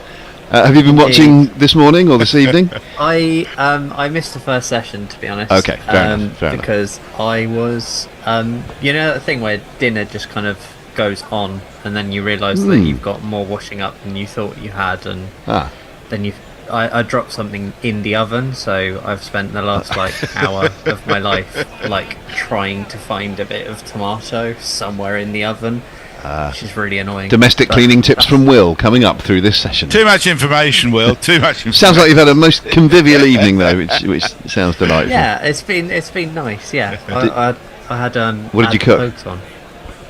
Oh, a sort of it's a pasta thing with some sun-dried tomatoes and like roasted veg and cut-up sausages and all the kind of Mediterranean-y kind of spices. I now wish I hadn't asked because chili I'm now hungry and it's the middle of the night. But there we are. Yeah, we did. I'm cooking it. I was doing it for tomorrow, really. Oh. I ate a bit myself, and That- then but yeah. Isn't that the best way though? You cook something like that, and it's kind of a you've got it done out of the way. Are you hosting something tomorrow then, or is this just for you? Just to see- This is just like family stuff, Nice, yeah. and I sort of said that I'd cook. Very so- sensible to get that done the day before. So But it's- B, it's quite done. often if you cook those things in those sort of one-pot dishes, they're nicer the next day when you heat them up, aren't they? I find. Exactly. Yes. Which is and I'm lazy when it comes to. No, it sounds like you've planned I wanna it. I want to sit there and actually eat rather than kind of going, oh wait, That's right. Yeah. my veg is burning. Right, the score in Hamilton is 138 for 1. The sun is out as well, which theoretically makes batting easier. Doesn't always work like that. Williamson's there looking fairly secure on 17. He played a lovely pull shot recently where he seemed to have all the time in the world to a ball that wasn't that short. Latham's unbeaten on 61. Will Young is the man to have gone for 42, did he get? So 138 for 1. We're getting back underway here with Stokes, who is in to bowl to Williamson. He starts with an absolute beauty, beating Williamson on the outside edge. And excellent start after the break there from Stokes. So what I've heard from sort of the Guerrilla Network is that Jay's been splashing the cash. We're incredibly grateful to Jay, aren't we? I mean, it really, really generous of you. You're an absolute supporter of the show, and for you to be so generous makes me rather emotional. So thank you, Jay. And Zippo too. What's happened there? This is outside the off stump and left alone by Williamson. What's Zippo been up to? Well, so Mark Zip has so far contributed $20, but what he said is any super chat between now and the end of play up to $200 he will match. Jesus Christ. So I've had to put in $20 just now. Nigel Henderson has put in a fiver as his fine for non-appearance. So basically every super chat is double valued at the moment thanks to Mark Zip. All of you, you're wonderful. This is left alone again by Williamson outside the off stump. But particularly Jay and Zippo, who have really given of themselves in the most heartwarming fashion, I think, this evening. So thank you both, superstars, and thanks for helping to keep Guerrilla a going concern, as I think most of you know, because we've bleated on about it quite a lot. We are having to move quite soon. We're still in the old gaff at the moment, still clinging on by our fingernails, but very shortly we'll have to up sticks and find a new venue, and all of that comes with cost and whatever. So all of this that you're doing for us is most hugely appreciated, so thank you once again. Stokes into bowl to Williamson, gets the ball on the leg stump and turns it into the gap on the leg side to get himself a single. Looks rather nice there, doesn't it, in Hamilton now? Oh, very That nice. early cloud It was has a bit lifted. And, overcast. yeah. And I think that probably... My Go on.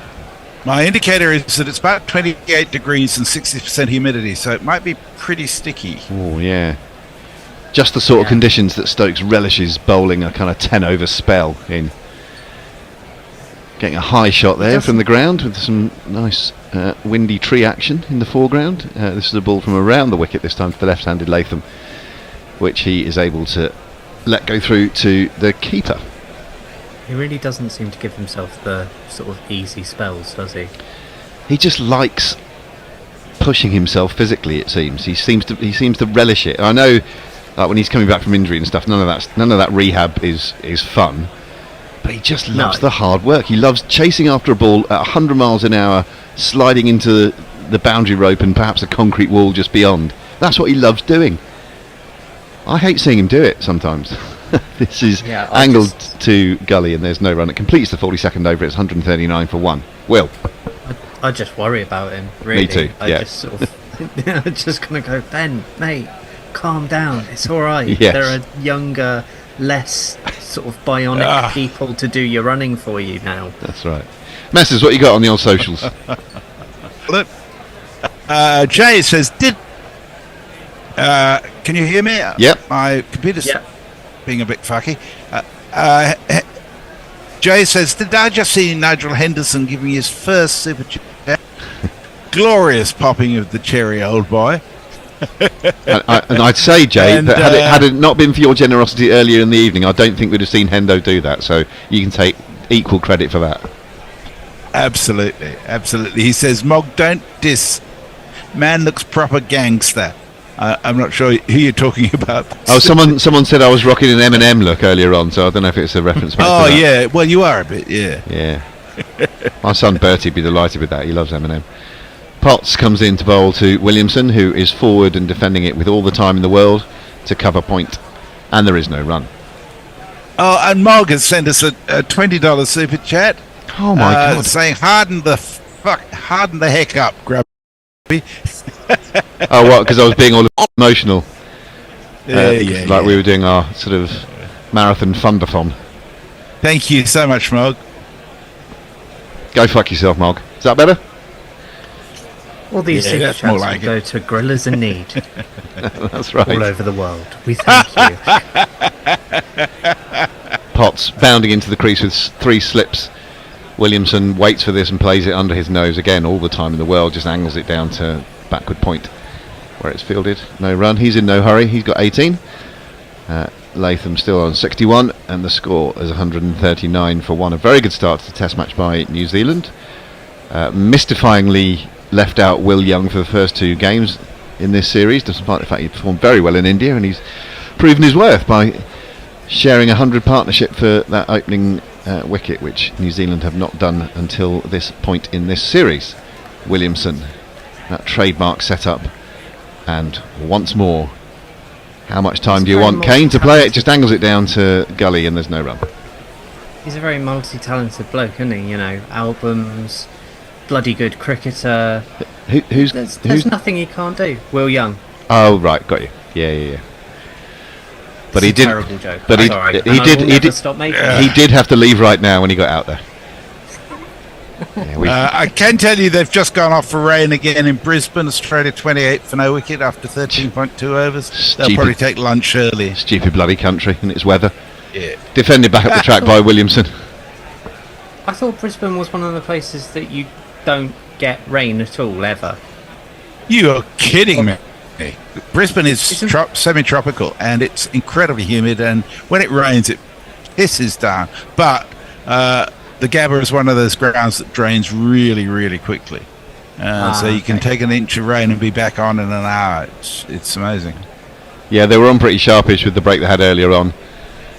Abby has the game on in the green room, so we've got multiple games on at the same time. Williamson shoulders arms to this ball from Potts, a non-threatening outswinger. Just a $5 a month can help elderly gorillas in need all over the world. We appreciate your business. The elderly gorillas. We've got some. What's a baby gorilla called? Not called a baby gorilla. It's not a cub, is it? Anyway, we've got some. In the greenhouse, in the green room, we often have gorillas in the piste.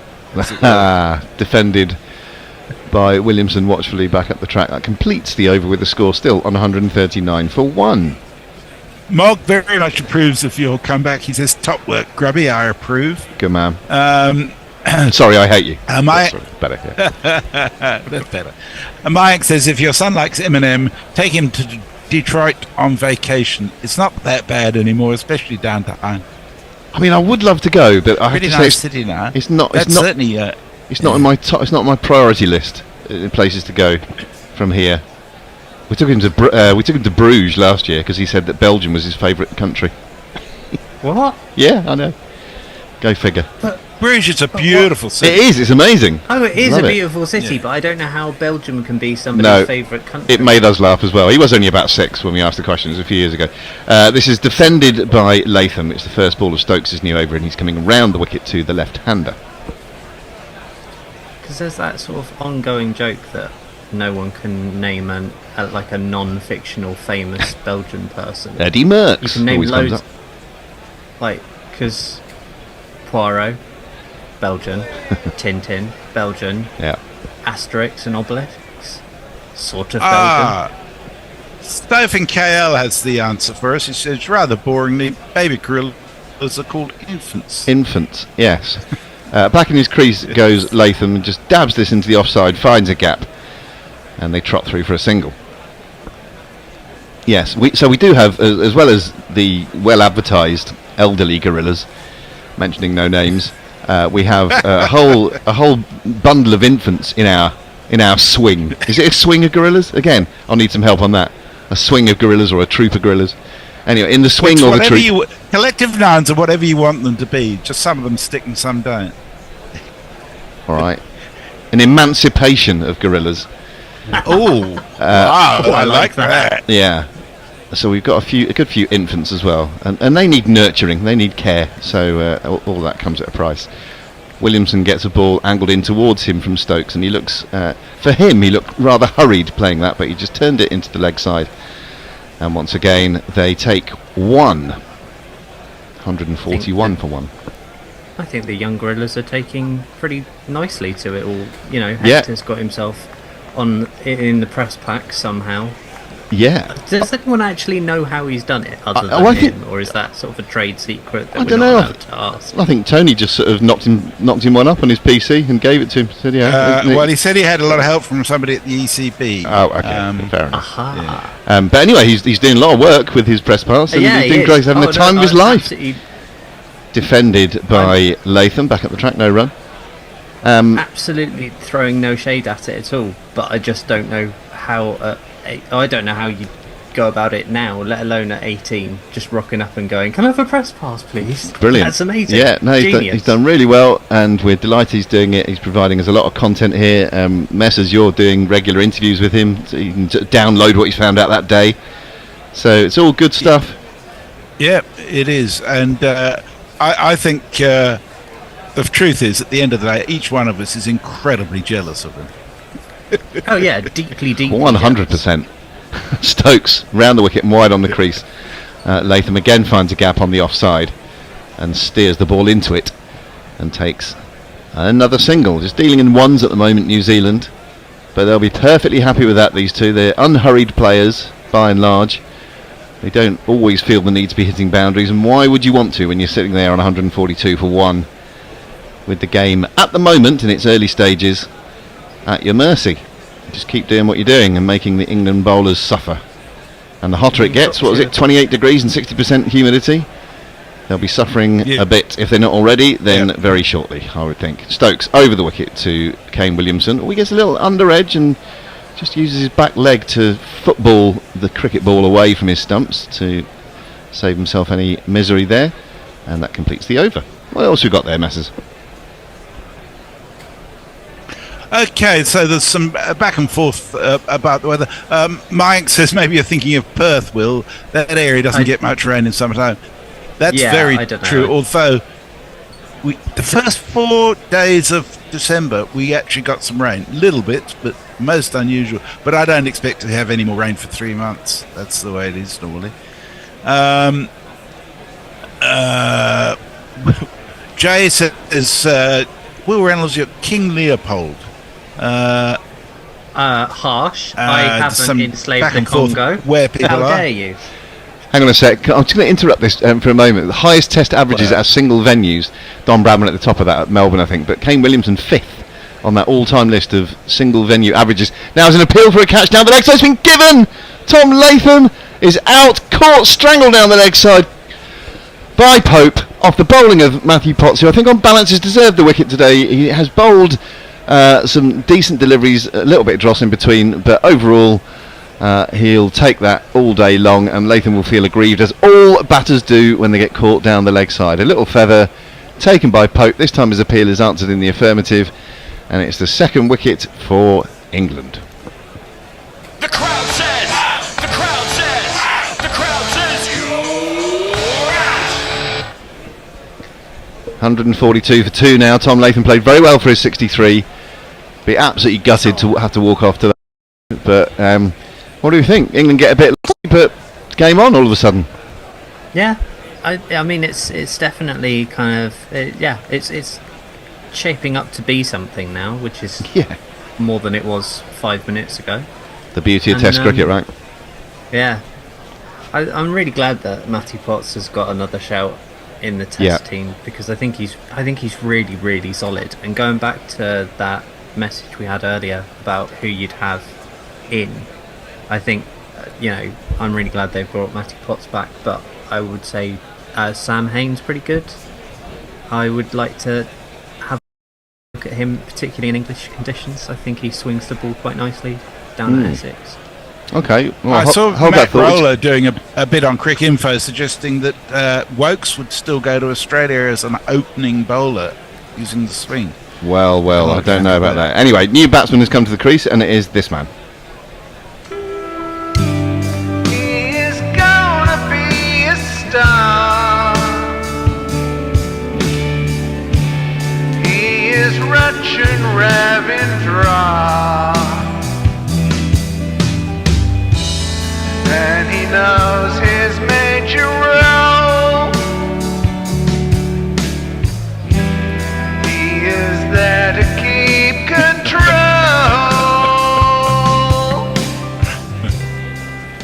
Nice one, Jeff.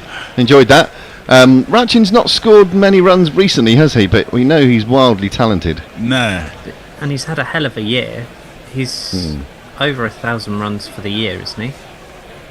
Yeah, this series. But this just series hasn't is shown just up. not. Yeah.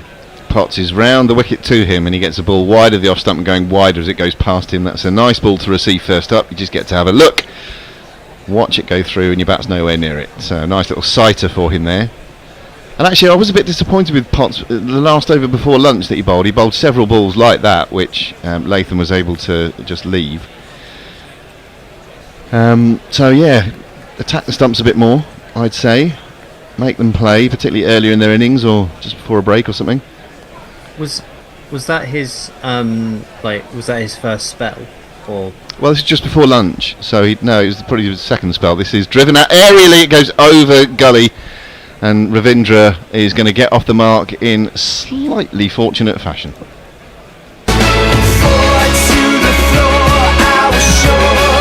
Well, it was there to be hit as well. It was a bit short and wide enough that you could just sort of throw the hands at it, which he did. But it absolutely flew. Who is that at gully? Couldn't really see there. Anyway, no chance of a catch. But not the most secure looking shot early in your innings. Perhaps betraying a bit of nerves as a man who's been short of runs in recent games. Yeah, just averaging 18 in this series. So yeah, nothing like the prowess that he showed in his still relatively young Test career. Round the wicket comes Potts to him. A fuller delivery this time, which he turns through mid-on. And it beats a despairing dive by the man on the cut strip there. And in fact there's no, so he's going to get a second one of these in a row.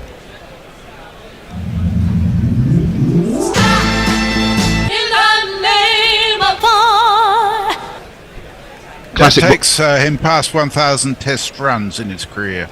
Aha, so there you go. This is his 15th match. Yeah, pretty good going that. Probably averaging 50 or thereabouts, I'm guessing.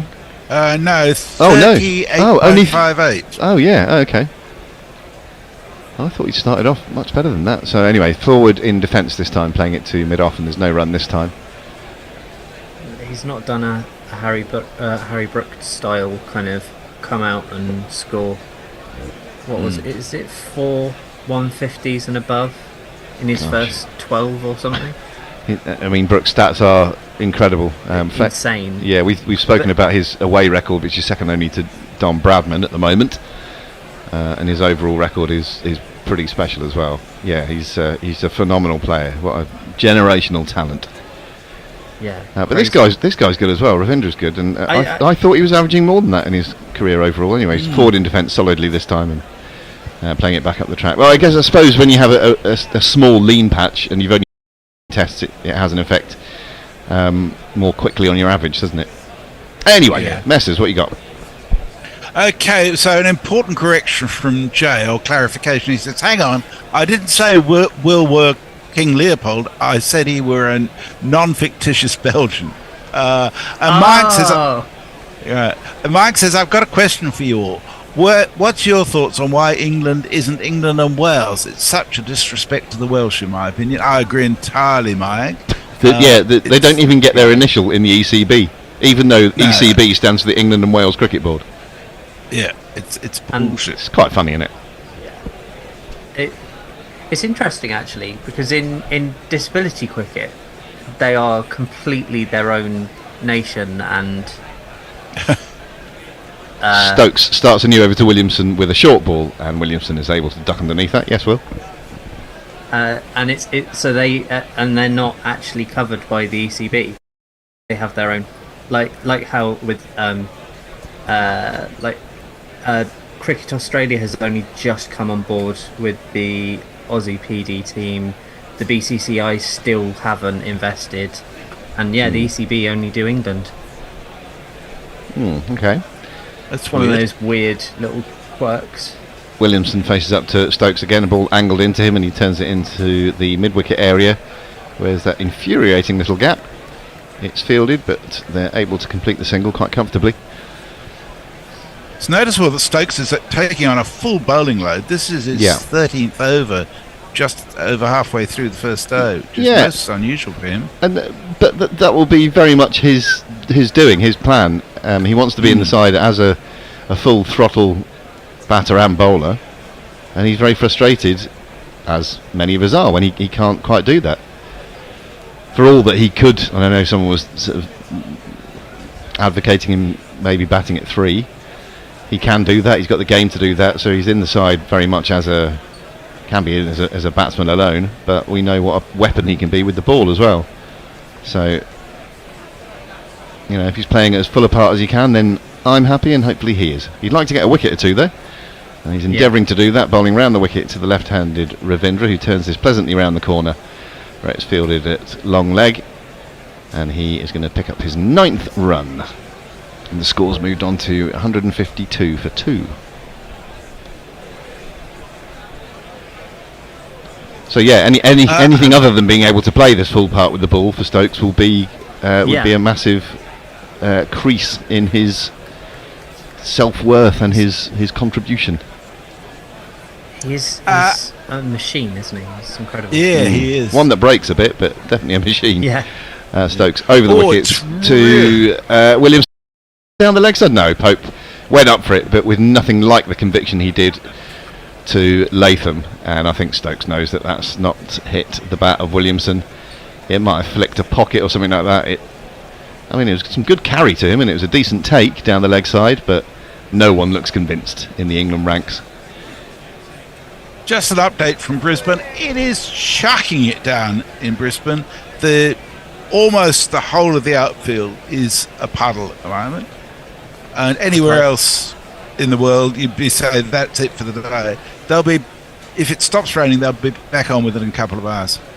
That is fantastic drainage. I'd like to retract my earlier it doesn't rain in Brisbane comment. Yeah, on the record, if that's possible. If that could be scrubbed. So that'll be expunged from the Hansard. That did indeed flick the pocket of Kane Williamson on its way through, which was the noise that presumably Ollie Pope heard. This one, however, is defended by Williamson back up the track to Stokes. Williamson's moved on to 20. The score remains 152 for 2.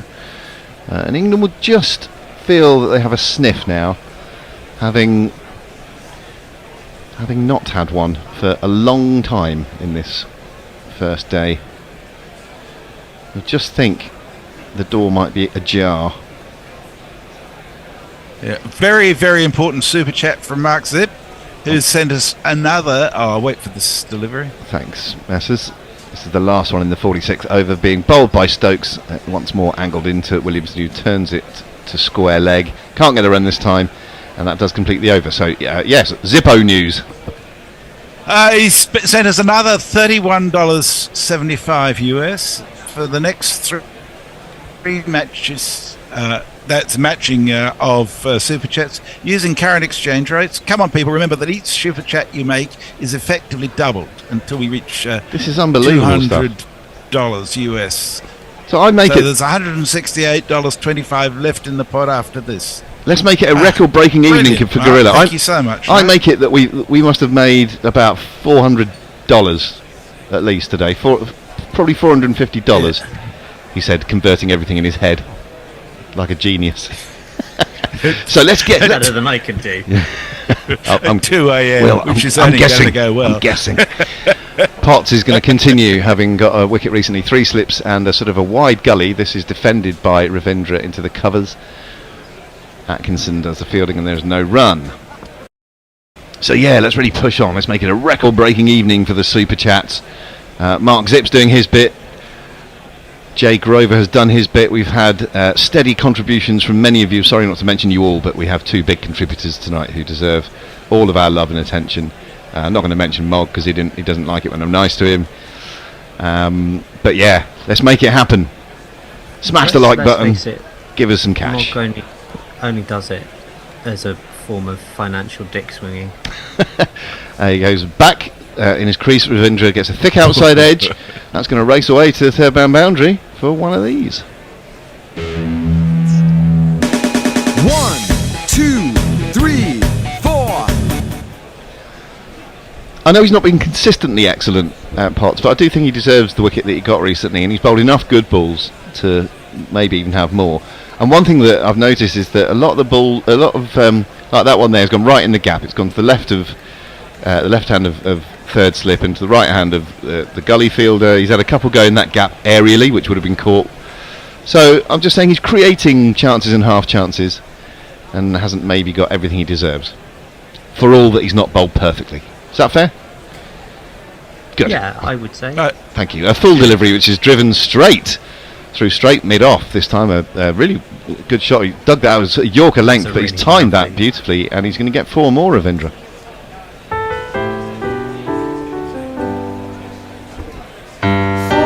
Beautiful shot. High elbow, straight bat. Timed the ears off it, and it's raced away. That's really demoralising as a bowler. Because that was actually a really good ball. Yeah. Just played it really well. This one's outside the off stump and he allows it to pass through. So perfect, really. He's had a couple that he's, one, I don't want to say fortunately, but through backward point for 4. Let's give him the benefit of the doubt and say he steered it there. The second one in the over that he just leant on and drove with timing through straight mid off. And then he just lets one pass by. Good batting. Yeah. Would you say that he's sort of gone under the radar considering how talented he is? And is that because he's come through at the same sort of time as other really talented batsmen? This is pushed to cover point by Ravindra, and there is no run. I don't know whether he's gone under the radar. I mean, when he first came into the team and he scored quite a lot of runs, I seem to recall, and looked really good while doing it, I remember thinking, wow, here's a real talent. That was why I was surprised to see his average under 40. I thought it was up closer to 50. No, I mean, I think he is getting plaudits, but I think he should be sort of be given more considering, but because there are other people doing kind of similar things at the same time, I don't know whether it's been sort of... Yeah, Jason reminded me he had a good World Cup as well, so I mean he's done it in high profile scenarios. Ravindra defends this one to mid off and there's no run. That completes the 47th over. Yep, Jason's in, it's 160 for 2. So I'm staying here. Jason's going to come and do some ball by ball. And I think I'll just do one tweet from Ashley Greerton, who says, "Good afternoon from Melbourne. Come on, Kiwis, we need to restore some pride and take this test." And speaking of Melbourne, I'll hand over to Mog. And all the ones after Mark's super chat I haven't got to yet, Mog. Thanks, guys. God. Thanks, you lovely lot. Cheers, Bye. Will. Thanks a lot, mate. And welcome back, Mog, if that's not too nice a thing to say Yep. to you. And I'll allow it. Thank you. And welcome back, This Jace. time. Hamilton looking at the picture with the high view. Yeah. Very, very symmetric, very lovely. It's another circular oval. Yeah. Stokes is back in, and that's another Jaffa by Stokes. That's angled in and then just nipped away at the last minute. Taken by Pope behind the stumps. And Williamson looks back at it and thinks, that was a good one. He's had so much time to play a lot of the balls he's received. And so when one hurries him, or beats him, as that one did, you're kind of taken aback a bit. Yeah, he's covered Squared the him line of the stumps, really, and that's moved away just a touch. That's classic Stokes, what we were talking about earlier on, where he's coming from wide of the crease over the wicket, angling it in, and then it jags away off the pitch. Unplayable, really. Here we come again. And that's lifted, and that's gone just wide of Gully. He's played down by Williamson, played quite nicely, and he's got enough bat on that for it to dribble over the boundary for 4. 1 2 ka 4, 4 2 ka 1. My name is Lakhan. My name is Lakhan. That's really well played by Williamson. He's got up onto his toes, and he's played it with soft hands, and he's gone to ground fairly quickly. Yeah, and particularly when he's been beaten by a ball of similar nature, the previous delivery. He's back in his crease, watched the ball, played it under his nose. Right on top of it, like the class bat that he is.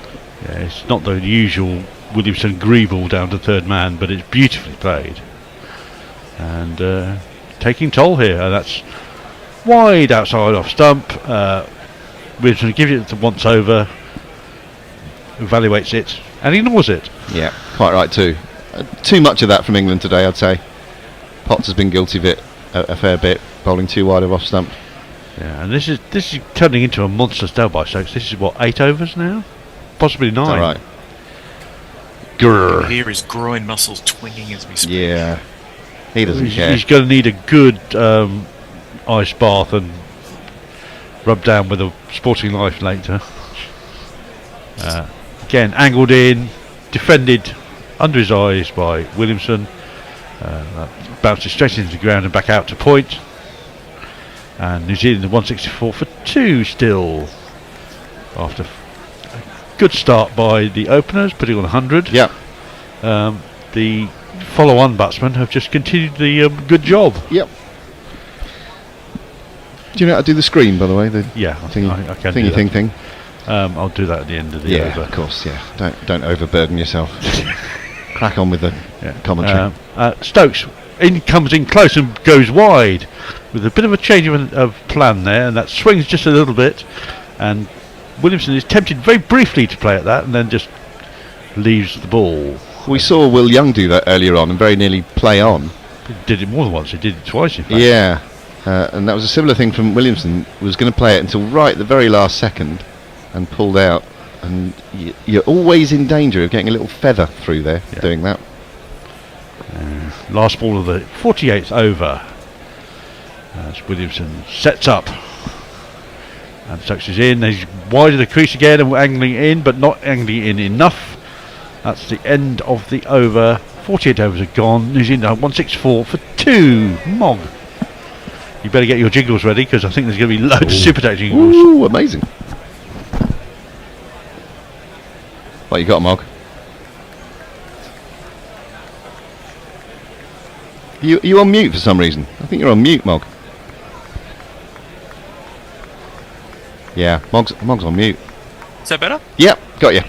I must have reset that somehow. Sam White has coughed up 10,000 yen and saying, thanks guys, great year's commentary. Wicked. And Jonathan Seafelt with $20 says, happy to chip in, thanks as always for your service. You're keeping me sane deep in the heart of Texas. Amazing people. Here's a Super Chat jingle to celebrate all of you. YouTube Prime Super Chat. And it's the bowler with the big cast who's back on. Yep. I'll jingle him up, shall I? If I can find him. They're normally in batting order. Your hopes of victory up to broadcast. Your hopes and dreams are flying at half mast. When the bribing comes a calling. Round the wicket, and fished and played and missed by Ravindra. That's Good opener from Cars. Yeah. Straight back into the groove, into the certainty. Yeah. And Ravindra playing away from his body slightly. He just leant towards that, and that almost took the edge. Yeah, it was a pretty ordinary shot, but a decent delivery. Cars not having his normal effect, which early on in his spells. He's 0 for 43 off his 9 overs so far, which is uncommonly expensive by his standards in this tour. Anyway, he's in now. That's short and well ducked by Ravindra. That's right on money for the length and line, and Ravindra has to get out of the way of it, and does so with a minimum of fuss. Yeah, he did so hurriedly, but effectively in the end, nearly sat him on his arse, didn't he, as well? What I like about this sort of emerging England attack, with certain other assignments on the horizon, is that you kind of think, Cast, as you said there, quite often gets a wicket early in his spell. But you think if he doesn't do it, then Atkinson might do, and in this game, Potts is likely, and Stokes might. You know, you just think one of them's going to do it. Cue all of them going for $1 million next year, by the way. Yeah. So ill-directed down the leg side. Ravindra tries to catch up with it, but misses it, and that's cleaned up by Pope behind the stumps. You are playing Zimbabwe next year at some point, aren't you? 1 4-day test. Quite so early on. There's your million runs option. Yeah. Brian Bennett will fuck your shit up. Well, Zimbabwe will take him for 1 million runs, you mean? Yeah, absolutely. Giving Afghanistan a run for their money in the T20s currently. Here comes the strapping Cars. Very wide around the wicket, and that's lifting, and Ravindra gets on top of that and drops it into the offside. Yeah, he's started off a bit of a lick here, Ravindra. 17 from 16 deliveries. I wonder if he's had some remedial batting coaching in the nets to try and get rid of that sort of chasing the wide ball that got him out so often in the first 2 tests. It's like, are these technical issues, or are they sort of temperament issues? Remember the 3 T's, Jace? Technique, temperament and talent. You need all 3 of those. Yeah. I don't know, we'll have to find out. That's on the stumps, played nicely up to mid-on, but without really any fuss. And Ravindra survives. But he's ruined his strike rate now, it's down at 100. Yeah. My fault. How will he sleep at night? Don't talk about sleep. And we take a look at the forgotten man in the England bowling attack at the moment, who must be wondering what he got to do to get the captain's eye. Well, in order to be forgotten, you have to be at some point remembered. So he's not even been looked, let alone overlooked. Wide, rising, defended to mid-off, and that is the end of the. What are you doing the shipping forecast for a minute? Wide, rising, Cromarty, Fisher, Dogger. Good. Got to be very careful with that word. Which word? Dogger. Do you? Dogger. It might come up as something very different. And with that, over to Mark. Brian in America says, "G'day, cricket nerds. Tuning in from scenic Charleston, South Carolina on the last day of vacation. I'm also just up the road from the only tea plantation in North America, which means it's vastly superior to the swill you lot drink. Hashtag America." Go America. America, you mean? And Ashley Greerton says, "Fun fact, 400 US is 316 pounds, to which Brian says, 316 pounds is an NFL lineman." Good. It's a fridge. If you're from my age, it's a fridge. Anyway, Stokes is going to continue yet again. That's clipped neatly to square leg.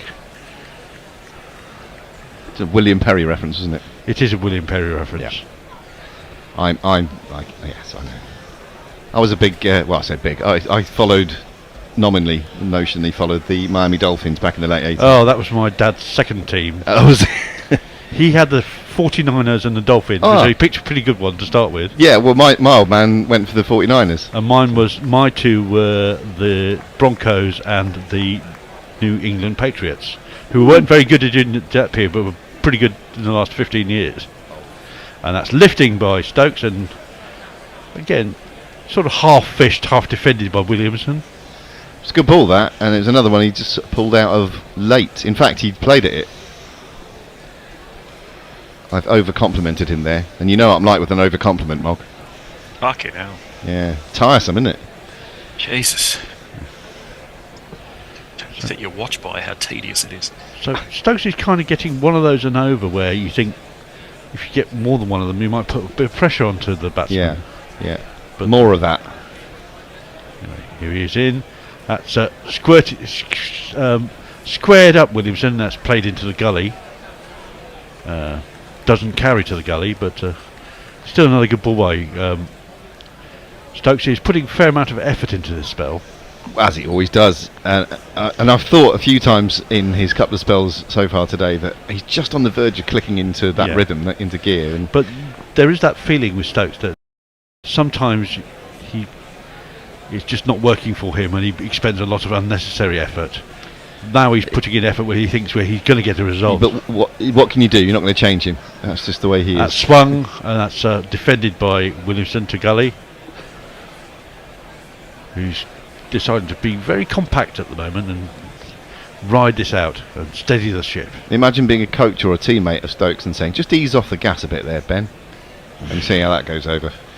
That's like putting oil on water, I think. That can't end well. Ben, you're trying too hard and it's not benefiting anyone. Could you just wind it in a bit? Turn down the jazz just a touch. Yeah. Williamson tapping away. And that's the other one. That's a surprise ball from Stokes. That's the one that tries to swing the ball in. Doesn't swing very much, and it's not started off close enough to the stumps, so Williamson ignores it.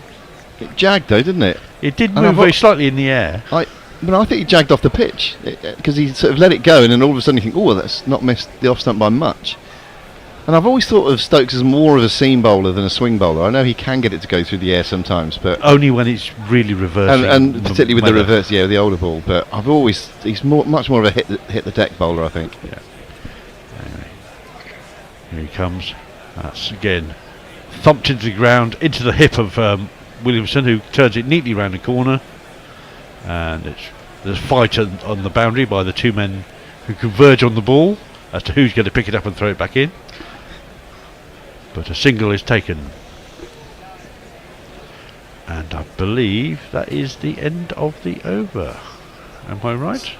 We should be gone to a premature advert if it's not the end of the over. It is the end of the over, yeah. Anything? Yeah, go for it, Mark. Zinch says Ratchin century on this flat deck. He's only got 83 runs left to go. I did say. Jack Rover says. Sorry. I did say he's due runs, surely. A man of his class. Much like we said. Eventually. Latham was probably runs a little bit, and we had a fairly turgid series so far. Turgid is appropriate. Cast. That's full and straight and angled in and defended by Williamson.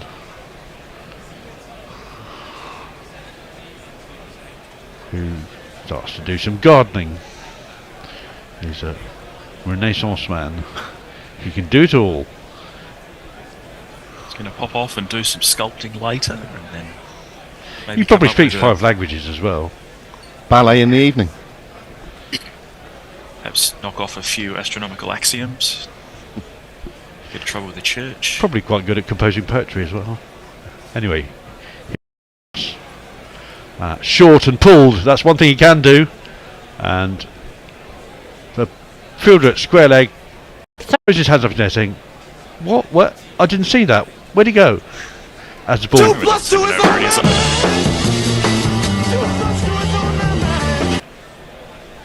Yeah, I'm not sure. Our recent poster, was it Zinch, who said Ratchin's going to get 100 on this flat deck. I'm not sure it's that flat, but what you definitely can't do, as Bryden Cast just has, is to drop it half tracker to a man of Williamson's class, who averages nearly 100 on this Cast ground. Is berating Potts at square leg, but Potts wouldn't have got it anyway. Anyway, that's the next ball is full and straight and bowled with a bit of vim and defended. I think we've just seen from Cast what psychologists call displacement. Yes, he's busy blaming somebody else so nobody pays attention. For his own failing. Yeah. Maybe if you didn't bowl the half tracker, then you wouldn't have gone for a boundary. You wouldn't berate the person who had no chance of stopping it in the it first was place. like 40 yards from him anyway. You Still, prick. you prick. Still, I don't mind a little bit of anger. Yeah. In my fast bowlers, don't mind that at all. I was always my own harshest critic, and that's didn't quite get up from Cast, who banged it in, and has gone for the swivel pool again, and that one's either bottom edged or gone direct onto the pad. I think it hit him in the like about the his body, armpit. about the body. Yeah, back of his arm there, Mark. Yeah. So he's worn one, and I also like among fast bowlers stubbornness. So we were saying before, don't drop it short to Williamson. What does he do? Fuck off! I'm going to drop it short again. Yeah. I'm the bowler, not you. I know best. Yeah. If you take boundaries off me, you're going to wear it. That's full and swinging and driven back nicely by Williamson and fielded by Carter to follow through. And he takes most of the pace off the ball and allows somebody else to clean up behind him. Yeah, Kane's seen it all before. He's not going to get involved in all of this. These histrionics. Yeah. If that's indeed what they are from Carter. I've been scored by better bowlers than you, mate. Yeah. As we see a better bowler potentially from Durham, who's actually in the commentary room at the point. He was world number one, 04-05, wasn't he? It's a big lad at the time, and he's an even bigger lad now. So that's his wide and on the offside by Cast, and Williamson covers the line and then watches it go past. Yes, big Steve Hummerson for those people who were inquiring about the other bowler. One of the great balls. Big Steve. There's an interesting conversation going on between Jay and Will about seeing gorillas in Rwanda and also having seen Messi. Okay, are those two narrative threads linked at all? Or are they it's not making a lot of sense to me, but there you go. But Jay also gets a guaranteed read by saying, I haven't read Lord of the Rings since about 1986, but I think Messrs is a dead set Maya. Maya is an angelic order of being. Okay. Gandalf is a Maya. You'll have to take that one, Mark. I've got nothing to add there. No, I agree. So are we calling him Messi the Grey now, or is he Messi the White? Well, surely the Silverback. Messi the Silver. Yeah. Round the wicket by Stokes, and that to Ravindra. That's driven to cover. Nice shot, but with no real timing in it. Little net shot, wasn't it, really? Yeah. And he's not scored a run since we said he'd started quickly. So he's faced a couple of balls since then, though. That's that job done. He's he was 17 from 13, he's now 17 from 19. But no, if he's got the Roy gene where he can't go 3 balls without trying to flay a ball to the boundary, then this is good for England. Unfortunately, I don't think he does have the Roy gene, to be fair. Otherwise, he'd have been dropped already. And that's he'd be already on his way to the BBL. That's good line, good length, good defensive shot, good all-round cricket. Traditional cricket. Good. Traditional values. Sadly lacking in today's society. The youth of today. If I had my way, cricket would only be played by people of 60 years and above. Who went to public schools? Very, very much. Both sides. Not your public schools, by the way. Our public schools. My private schools and your public schools. Well, that's a different matter altogether. Stokes, shorter and played under his eyes by Ravindra. Neatly enough into the offside. There is no run. I'm on Ravindra watch now. That's 8 balls without a run. Pressure's mounting. Yeah, he's slowed up to nothing. Look at those forearms twitching. He just wants to get at it. Tick-tock. Yeah. Ben Duckett would never last this long without having a flash at something. Can you imagine 8 dot balls from Ben Duckett? I don't think he's left 8. Them all. And that's on the leg stump and flicked very nicely by Ravindra, his drought is ended. Down to the man at square leg on the boundary. That 8-ball drought. Yeah. We're impatient these days, Mark, as you know. This is And social media. This I is, blame social this is media. microwave cricket, I tell you. TikToks. Yeah. This is the fast-paced society life and the pervasive influence of T20 and the faster forms of cricket taking over. Yeah. T20's old news. It's all I about know T10. it's T10 now. When's it coming to the Olympics? Why haven't they tried to get it in the Olympics? Los Angeles 2028. Yep. Before then? Why haven't they tried to do it before then? Because there's not an Olympics still then. No. Stokes touche. over the wicket, and that is again on the leg stump, this time of Williamson, and that is also worked down to square leg. And the man from long leg fields it. Williamson gets rid of some sweat in about as neat a way as you can imagine it. What would Kane Williamson be in the office environment? You know, doing that game earlier. Is he the nice guy? Is he the Tim? As in from the Seems office. more like the sort of the quiet, competent guy who. Yeah. Not quite Gus Atkinson, popping up and fixing everything, but just gets the job done. Agreed. Stokes in, attacking the stumps, and that is defended by Ravindra. A bit on the walk, but safely enough. And that is the end of the over. Will says, Messi looking like a Maya, saying 100% reckon he's got a bit of Radagast about him. Radagast was the guy who in the Hobbit movies had bird shit on his forehead the whole time. And he's the one who loved all the animals and would talk to them. He failed because he was too keen on the animals instead of doing his job. Yeah. Jay Grover says, few beers, it could be Bombadil. And Will says, I'd pay to see Messi cosplay Bombadil. And he also says they have to drop a sport to add one, Grubby. No. So as soon as they drop that stupid 100-metre sprint thing, they can put multiple forms of I cricket. know who he is. He's an Ent.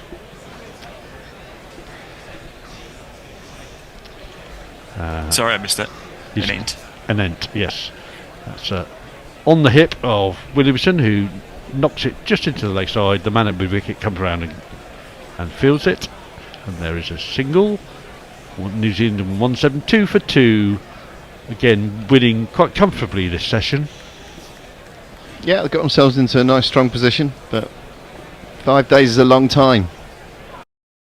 And we're only halfway through, just over halfway through day one. And scoring at 3.5 and over, which is a good What have they made traditional this session? test match space.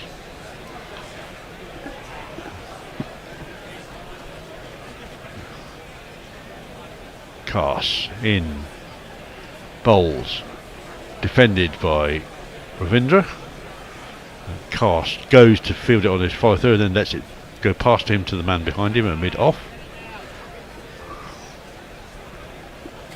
Yeah, they used to say 300 was a good, exciting day's play, but that's under 3.5 and over, assuming you've bowled your 90, of course. Yeah. And now it's just that's par for the course, really. Looking towards 350, 400 for a day's play now. The way 50 after 15 overs in a one-day game was considered the tip-top. Yeah.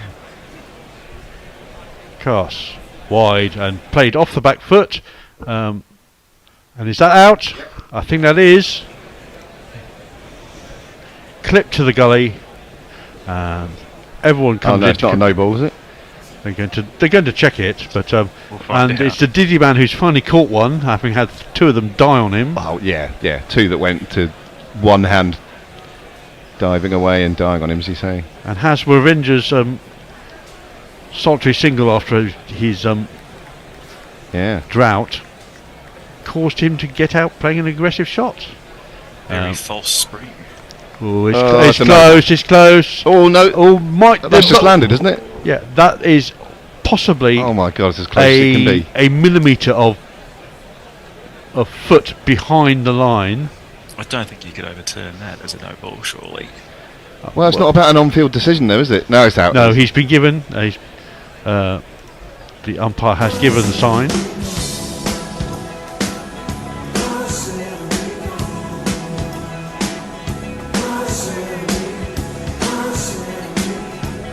So much for Ravindra. Yep, his disappointing series continues. Again, it's another ball that's wide of the crease.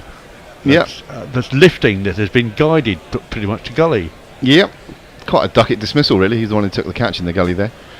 But he plays that shot a lot, so you can't bag him too much. Anyway, that's Ravindra gone. And now we have a modern giant of New Zealand cricket, who's had a pretty good 2 or 3 years. Son of an old black Fernie and Peep Show wrote that book. Oh, Daryl, not David Mitchell. I really must ask Jeff why he says Fernie from Peep Show in that jingle. Yep.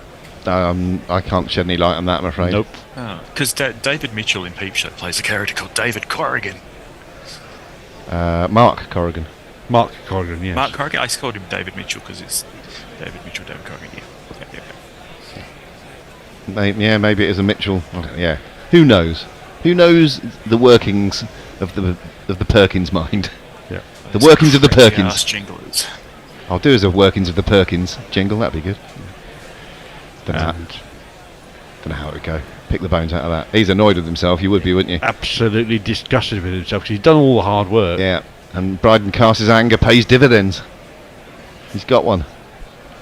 Finally. He'd have been sick if that had been a no ball, wouldn't he? Yeah. Anyway, here he comes. That's wide of off stump, and Mitchell just props forward and lets it go past.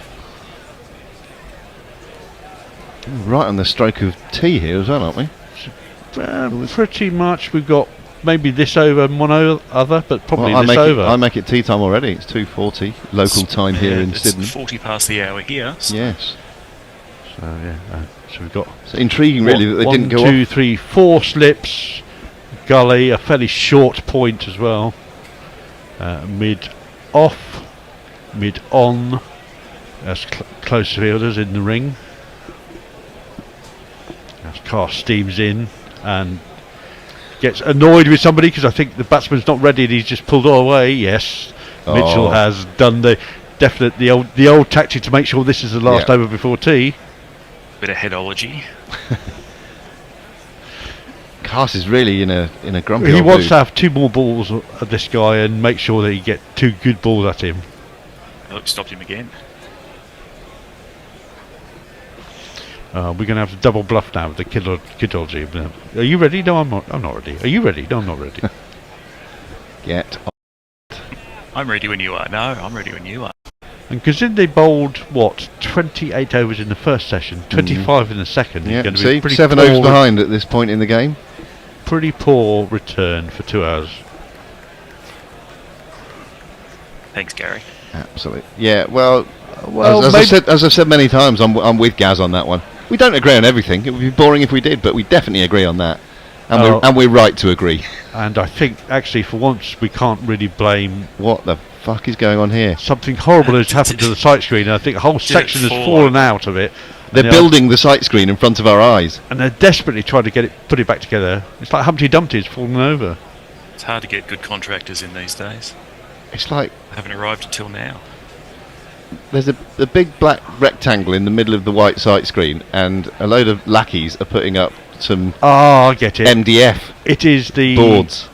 They're putting MDF boards in front of the advertising section, which normally turns white, and it's not turned white.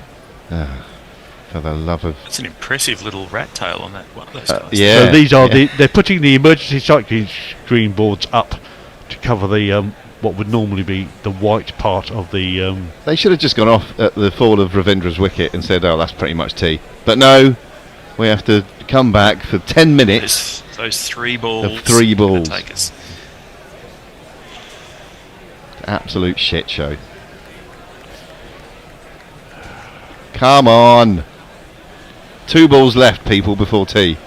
Now they're complaining they're not jammed together. There's a tiny little sliver of black in between the 2 boards. If I were the umpires, I'd take them off. Say, sorry lads, you've had your chance. Suck it up, Daryl Mitchell. Just face the fucking ball. Yeah. That's if he's not annoyed before, he will be now, and that's full and fast and defended, and taking all the air out of the occasion. Yeah, the speed gun only said 133 or something. It looked like he was really putting a massive effort in there. He was steaming in. Yeah, but I think with all that the righteous anger of the fast bowler. All that energy went into the run, and not a lot of it went into the ball. Maybe didn't get his timing quite right. Need timing to be a quick bowler as well, don't you? As well as when you're a batsman. For those people who kiss the deck, definitely. Anyway, here comes Cast for what we think is the last ball. Oh, and that's lifted and caught him amidships. I think Mitchell thought that was going to be too high to leave, but it didn't really move away, and clanged him pretty much plumb in front or just above the stumps. And that is the end of the over. That is the end of the session. Oh, that's jumped a lot. That's caught him right on the solar plexus or the belly button. Yeah, enjoy a nice sandwich there, Darryl, after that. That'll learn you for holding the game up. Yeah. And England feeling a lot happier about their lot after a late wicket in the session. But New Zealand won't be too disappointed. They've scored, 79 runs in 25 overs? Yep. And they will go in reasonably happy still. Yeah, 3 wickets down there. You have to say that's sort of England's session, really. 79 for 3 in that session. Anyway, Marcus, any final messages before we go to a break? There's a bunch of messages, but one of them is very important in that it's a super chat. Ooh, a big red one. Mr. Marks here, bringing us up to date with $85.04. Oh my God, wow. You're unbelievable. Super chats, there's $83.21 remaining. Wow. Come on, give while you have your tea, he says. So, do so. And I have a bunch of other messages I have to read out because they're very important. Jagrover says, I want to ask Mock a question about films and stuff, but he'll wait for tomorrow's sobriety because he's a fragile lad. Will Reynolds says, Kane would be the secretary that's been there ages and actually runs the whole place. But then Jay comes back with, he'd be the decent, talented public school officer who got murdered on the first day of the Somme.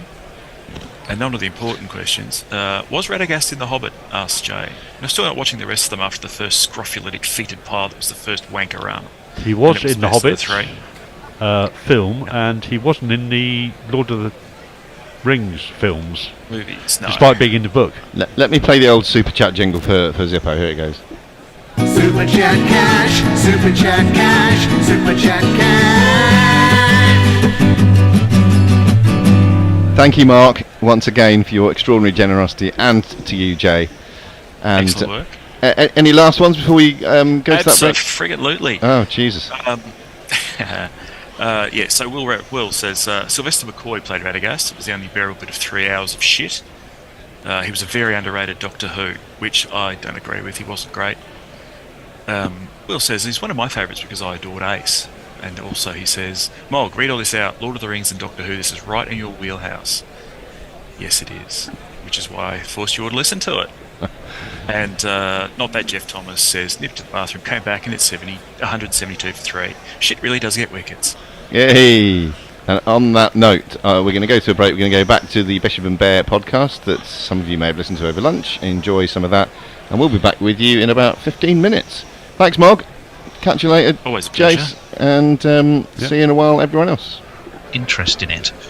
Because they're clearly trying things out. You've got no Butler. But well, he's injured still, isn't he? Livingston, well, certainly for the 3 ODIs. They hope, I believe, he'll be fit for the T20s. You've got Salt and Pepper. Could get them together, which of course would be great fun for everybody. But you've got, if you look at the makeup of the England squad, it's clearly an invitation for some people to put their hand up and, make a case for themselves, isn't it? I mean, there are a couple of people.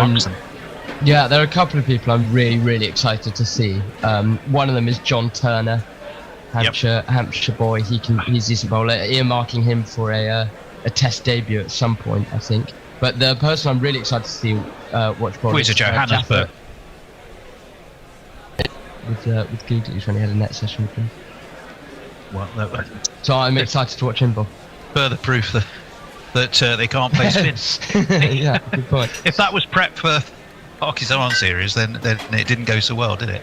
It really is an Jofra Archer. experimental squad, isn't it? Christ, I mean, there's hardly anyone there who you think, well, that's just... Well, at the top there is. I mean, you've got Phil Salt. I think, how did Phil Salt do in the Australia series?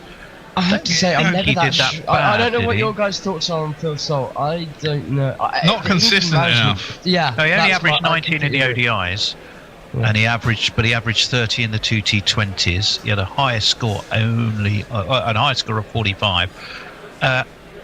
When he comes off, he comes off. Does he come off often enough? Exactly. Yeah. Yeah, I don't think they like him because he's aggressive, but I don't think he does enough. And our depth of white ball talent in domestic cricket is amazing. And I personally quite want to see someone else potentially have a go.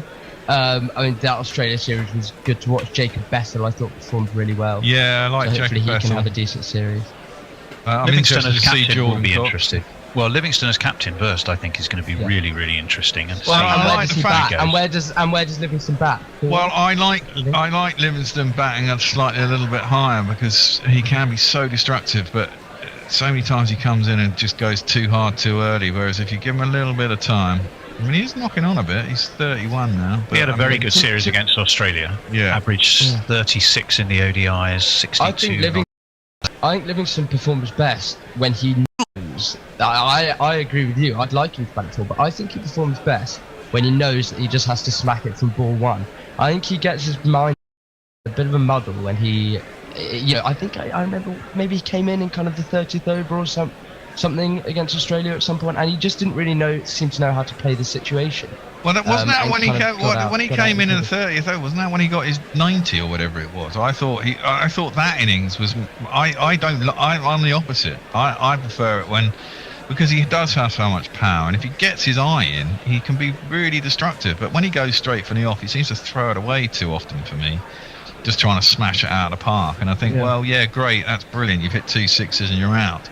Whereas, if you'd have had time to work it around, get your eye in, hit a few fours, and then really accelerate after you get to about 20 or 30, then he can be massively destructive. But too many times for me, he comes in, hits a couple of sixes, looks pretty, and gets out, and that irritates me. Especially in an ODI where you've got this more. would be a good litmus test, I mean, in I guess. ODIs, you've got so much more time than you think you have. Different in T20s, but in ODIs, the problem with this England ODI side is they play ODIs almost like they play T20s, and it is actually a different game. You do have a lot more time. 50 overs is quite a lot of time. I mean, you look at England's batting in Test matches. Often we don't even bat 80 overs. Sometimes we're only batting 60 or 70 overs and getting 400 runs or whatever. And if you can do that in 60 overs in a Test match, you can certainly do it in an ODI. And you can. There's plenty of time to accelerate. You've just got to be when it matters.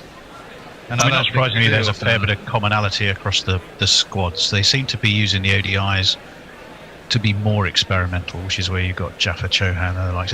What struck me for England is their top. We're starting to look a bit like Sri Lanka. We've only got 3 specialist batsmen. They're all wicket keepers. Everybody else, because you take Jos Buttler out, everybody else is an all-rounder of some kind. It includes Bethel, Jacks, Mousy, even Rayan Ahmed is in there as an all-rounder. That's, as you said, Billy, I think there's not a lot of experience there, but there's a huge amount of potential. And I was looking at, what do we know about Pepper? Because I was looking at... apart from the fact that he plays for Essex. Well, no, I tell you, his stats, he had a phenomenal season last season in all formats, bar the 100. In the Championship, he was 3rd in the averages for Essex, averaged 44, got 115 towards the end of the season against Notts, and then he made 112 in the last game, or the game before that, I can't remember which it was, against Worcestershire. In the Blast, he was the 3rd highest run maker overall, average 45, made it over 500 runs, highest score of 120 or 53 at Hove. Jesus, that's pretty good. The only thing, as I say, that he didn't seem to do quite so well in was the 100, where he struggled for London Spirit. But the 100, I mean, the thing that of course England are looking towards is the Champions Trophy in Pakistan. Exactly. And I assume that's why there's so many fresh faces and intrigue around that many people Versatile, will we be allowed big-hitting, multi-format. How many Those are the three people will we qualities. be allowed to take? How big is the squad? Do you know? Is there a limit? I imagine Will it it's be? 20. I imagine it's 20 or so. You normally got to whittle it down to Okay, it's quite a 15, lot. don't you? Yeah, I was about to say 15. Yeah. Well, let's have a look. Let's Google. We'll see. You two But no, chat. so it'll be interesting for that, and of course the big debate around that, Tony Bet, is do Stokes and Root come back into that squad? Because I think that's the key really for me. I think that changes everything if they come back in. Well, 'Cause, I'm these guys are vying for a few spots. Well, I'm less inclined, to be honest. I'm less inclined. Squad size? No, not the fucking Champions League, stupid thing. Champions League. When We're I going to put play Harry Champions Brook up front. Trophy, yeah. Replace Harry Kane. Switch Harrys. Yeah. No, I mean, I'm less inclined to get Stokes back in. I'm more inclined to get Root back in. I think Root in a one-day side has still got loads to offer. He's not a big six hitter, but you don't have to be able to. He can. He still can though. He can, but he manoeuvres. I mean, look, if you scored all fours, you'd have a strike rate of 400, and no one scores at 400, do they? So, and the fact is that he's a massively 360 player. He can manoeuvre the ball into spaces, and he is your classic keep an innings together, bat for 30, 40, the whole innings, score 100 at a strike rate of 110, and let the biffers play around him, and therefore you get a good score that is competitive. And I never understood why they got rid of him in an ODI setup. He's still got loads and loads to offer in that, and I would get him back in. I'd be less inclined with Stokes, because Stokes has... Look, Root has said he wants to play and has been dropped. Stokes has said, I'm retiring from this format twice and come back twice, and I don't really stand huge success, has it? No, it hasn't, and I don't opposite. really stand for that as much. It's like it reminds me of AB de Villiers for South Africa, and it kind of irritates me. It's like I can pick and choose when I play. Yeah. I don't like that. On the Root front, I couldn't agree with you more, to be honest. I think, the scores in the World Cup in India weren't that big. A lot of the time, 250 was enough, and 250 would definitely get you into the game. And I think that's what Root offers you. He can strike at kind of 100 or even 90 or a bit less so easily. You don't need to be striking at 120. The games will be they're pressure cookers. It's on a massive global format, big tournament. 280 I reckon will win you quite a lot of games, and that's why I think Root has to play. I'm totally in agreement, and that. And if you've got the biffers around him, then that's fine, isn't it? Yeah. Not everyone has to be able to smash it out of the park and give their wicket away. You need someone who stays there and constructs the innings that allows everyone else to play their game around somebody. I mean, that's why Kane Williamson is still playing for them, and why Virat, although Virat's probably a bit more destructive, but why he still plays for India. And these players are always picked in certain sides. You can afford to have one player who's a little bit slower but is crafty and wily in your batting lineup. Archer, of course, in the squad for the West Indies. Hopefully, fingers crossed, he'll be fit for the Champions Trophy. You'd assume. Progressing his way to the Ashes. Ashes. That's the plan for Archer. Yeah. That's what everyone wants. Look, I've got to ring the last orders bell, chaps. We go because people have homes to go to. We are, of course, don't forget, going to be there from ball one of that series. And I think you've just got to approach it, guys, in the way I think that England are. It's experimental. There's a new mix of talent. There's hands to be put up. It on its own, it feels like a series a bit shoehorned in between tests and a bit but when you scratch under the surface and you look at that England team selection, and you look at what a challenge it will be, and the decisions England have to make, and the opportunity for players to put their hands up in all departments, I think it takes on a new kind of interest to me. So ball one, 6 o'clock on Thursday night there. Yep. I think that's right. We will 100% be there. So take it one at a time, because there's two series really. two different formats. The ODI series, 3 ODIs. Billy, where's your money? I think 2-1 West Indies. Ooh. 1 England. As You always do. Yeah, well, I went 3-0 for Pakistan. It was looking good after the first test, and then they doctored the pitches, and it turned out I said 1-1 and a draw. So at least I was, England don't do right draws, Tony. Yeah, well, absolutely. That's a terrible prediction. They either win or they collapse. There's no middle ground. I agree. So I'm with you, Billy. I'm sort of feeling 2-1, but whereas I walked out at the end of the Test series, well, actually, my second emotion for the Test series was, I got my Sunday off. Thank goodness. And thankfully, the clock went back. You didn't have to get up at 3 or 4 in the morning instead of 5. Every cloud has a silver lining, yeah. and that was the silver lining of England's pitiful collapse. Here, I'm not sure I'm so bothered, but I do think the West Indies are pretty strong on their own patch.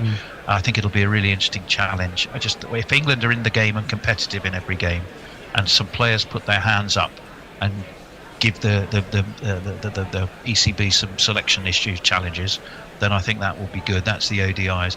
The T20s, what was it last time in 2023? Didn't we edge those 3-2? Fascinating. Such a high-scoring series. Yeah, it was, wasn't it? I think they ended up winning 3-2, didn't they? It kind of went 1-0, 1-all, 2-1, 2-all, and then there was a decider, and I think the West Indies won the decider, if I remember rightly.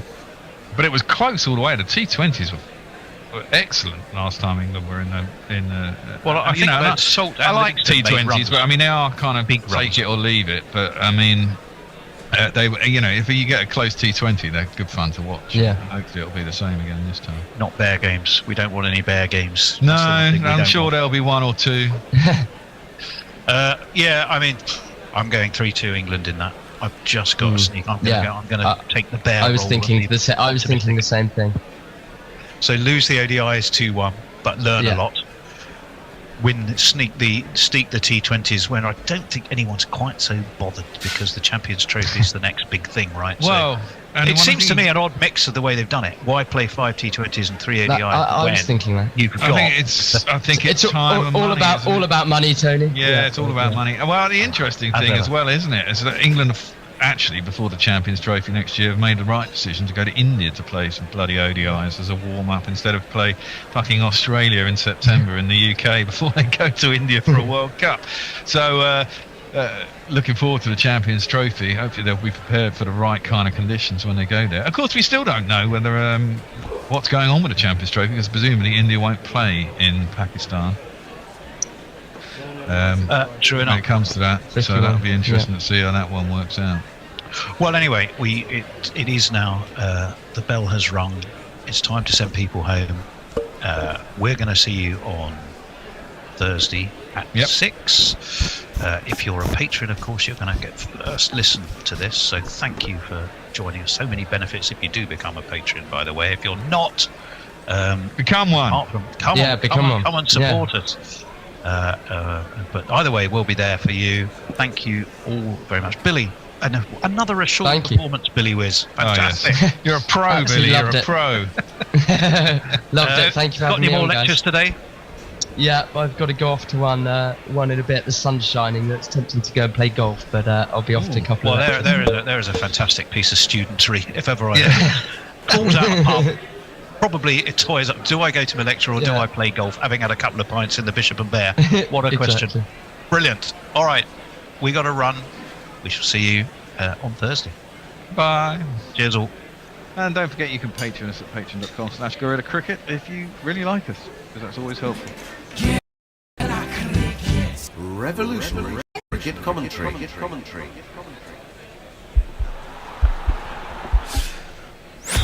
This podcast is part of the Sports Social Podcast Network.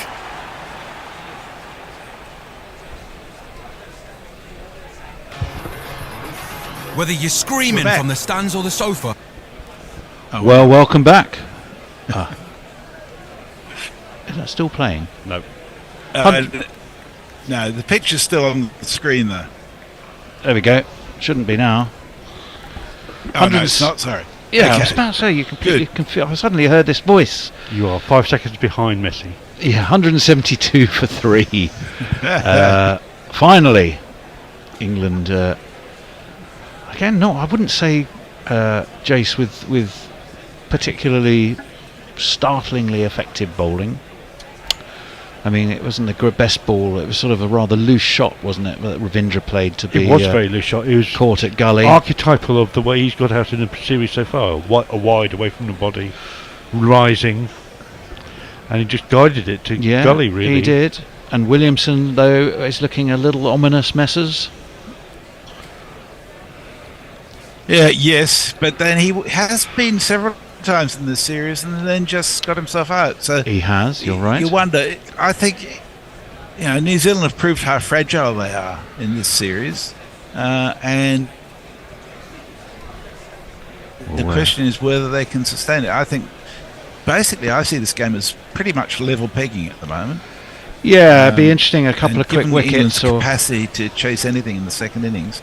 New Zealand need to get over 400 here to have any chance. By the way, it's still raining in Brisbane. They've had over an inch and a half of rain in the last hour. Well, that'll stop a lot. I know, even if it is a good drying ground. Well, I was looking at... it'll be a couple of hours before they get ready. Lizzie Hammond, I think it was, who posted a view from out the back of the stand where the rain was just cascading down the road and bouncing off it. I mean, it's a river outside the ground at the moment. Right, it's just extraordinary how the Gabba can recover. Okay, we're back. We are going to resume. 172 for 3. Atkinson is going to be bowling from the, as it is now, christened Tim Southey end. Formerly either the members or the pavilion end, depending on which source of information you look for. And he has just 2 slips. That's straight away just down leg. Williamson has a little flick, but gets nowhere near it. And there is no run. Shall we jingle up people after tea? Yep. Let's use his new one for Gus. Gus, a hat-trick, sir. That's 3 wickets in a row. Gus, the hat-trick, son. A bowling impresario. Well, he is a bowling impresario. He was not quite so much today, but now stump and left. It's bowling to Kane. Kiwi told me long ago, there's no one better than Marty Crow. I know he's really great, but tell me, I want to know, have you ever seen Kane laying strokes every which way? Atkinson in. Onto his toes goes Williamson, drops the bat, ball into the ground. I've seen Kane. And there is no run. Sorry, I've seen Kane. No, I've not seen Kane, but I have seen John Fogarty. Have you seen him live? Yes. Oh, I'd love to have seen his Credence live. He was at the that place in Greenwich, the O2. Oh, that place at Greenwich. I forgot the name for a while. Yeah. They did a double bill of blues with John Fogarty was the main act and Steve Miller was the opening band. Oh, formerly the Millennium Dome. Atkinson in, whipped away to deep backward square, but Crawley is stationed down there, and he's a fairly large and imposing figure, unlike his run totals in this series. And they'll just take a single, so we'll bring the other batsman on to strike, who is the redoubtable Darryl Mitchell, though he's been a tad less redoubtable of late. But here he is. Son of an old black funny on Peep Show wrote that book. Oh, Darryl, not David Mitchell. So you're saying he's now doubtable? Well, yes. In every sense. Yes, I guess that would be true. Atkinson is in. That's again wide of off stump. Still good carry though. England have definitely got that wicket just before tea does seem to have given them a bit of a spring in the step, a bit of purpose. Maybe an extra half a yard of pace on the ball, certainly a little bit more bounce. And he did well. Williamson's figures at Hamilton are ridiculous. He's played 11, averaged 94, 600s, including 200 versus Bangladesh in 2017. That's down leg. And versus England in 2019, he got a ton. He got 200 odd, didn't he? And then he got 104 not out. I'm trying to look. What did he get? Is that the BJ Watling test where they scored tons and tons and tons of Yes, I think it was. It was.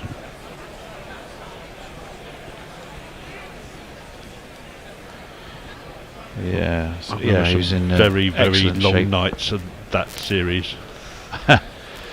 Well, they're all long nights. I must admit, I don't find them long nights. I find them long days afterwards. Right, Carl, we should have gone to Messers there, as we were lost in our revelries. 173 for 3. Sorry about that, Messers. You can squeeze a couple in. Most of the messages on YouTube are sort of pillow talk between Will and Mog and Joe Grove. Oh my lord. And defended by Williamson towards mid-on. Pillow talk between Jay and Will, and I can see another name there. Andrew Cook. Jay and Mog. Ah. Well, and I see Andrew saying hello to us. So hello to you. Delighted to have your company. Yes. Hi, Andrew. He says, how's the over rate going? Are we likely to use the extra time tonight? We are. Had 28 overs in the first 2 hours, 25 in the second 2 hours. So 7 behind at that stage. So yes, we'll need all that extra half hour. One of the three, the Durham trio is in. It's wide of off stump, it's left. And again, there is no run. If they all play... Jay's outraged. You just said, hello, talk! Well, it's all very sweet and smoochy, isn't it? Yeah. Wasn't that Doris Day and Rock Hudson? Wasn't that a Doris Day and Rock Hudson, and film? also Ewan McGregor and Renee Zellweger as well. What, they remade it? They remade it. It wasn't called Pillow Talk, but it's essentially... with someone who wasn't pretending to be straight, and he actually... yeah. Hey, they were a good comedy couple, though, were Rock Hudson and Doris Day. That's wide of off stump again! And Williamson can raise the bat to watch it through to Ollie Pope, and there is no run. Yes. The dashingly glamorous Rock Hudson, who kept his secret in Hollywood for awful long. Well, that was it in those days, wasn't it?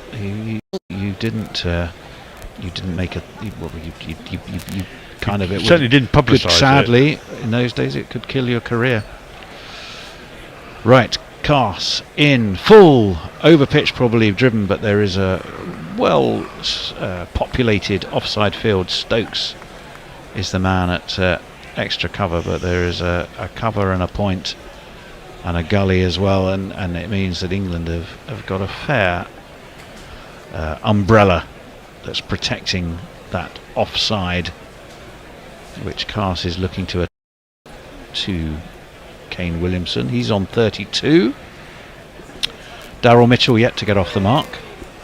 It's 173 for 3. As that one's well defended by Williamson to cover this time. And there is no run. I'm wondering. Just want to check with you guys.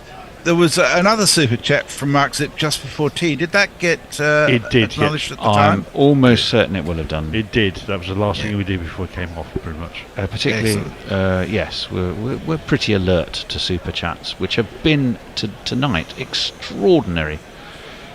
A trend kicked off by the Emperor J. Short and cut past point and cut. Word. For 4 runs. That was a pretty innocuous ball with a bit of width, and a man of Kane's quality really didn't need twice asking, and away it went. 1, 2, 3, 4. That was absolutely, with a statement of intent there, that was punished to the boundary. It was. It was dismissive. Yeah. Just gave him enough width to play the shot.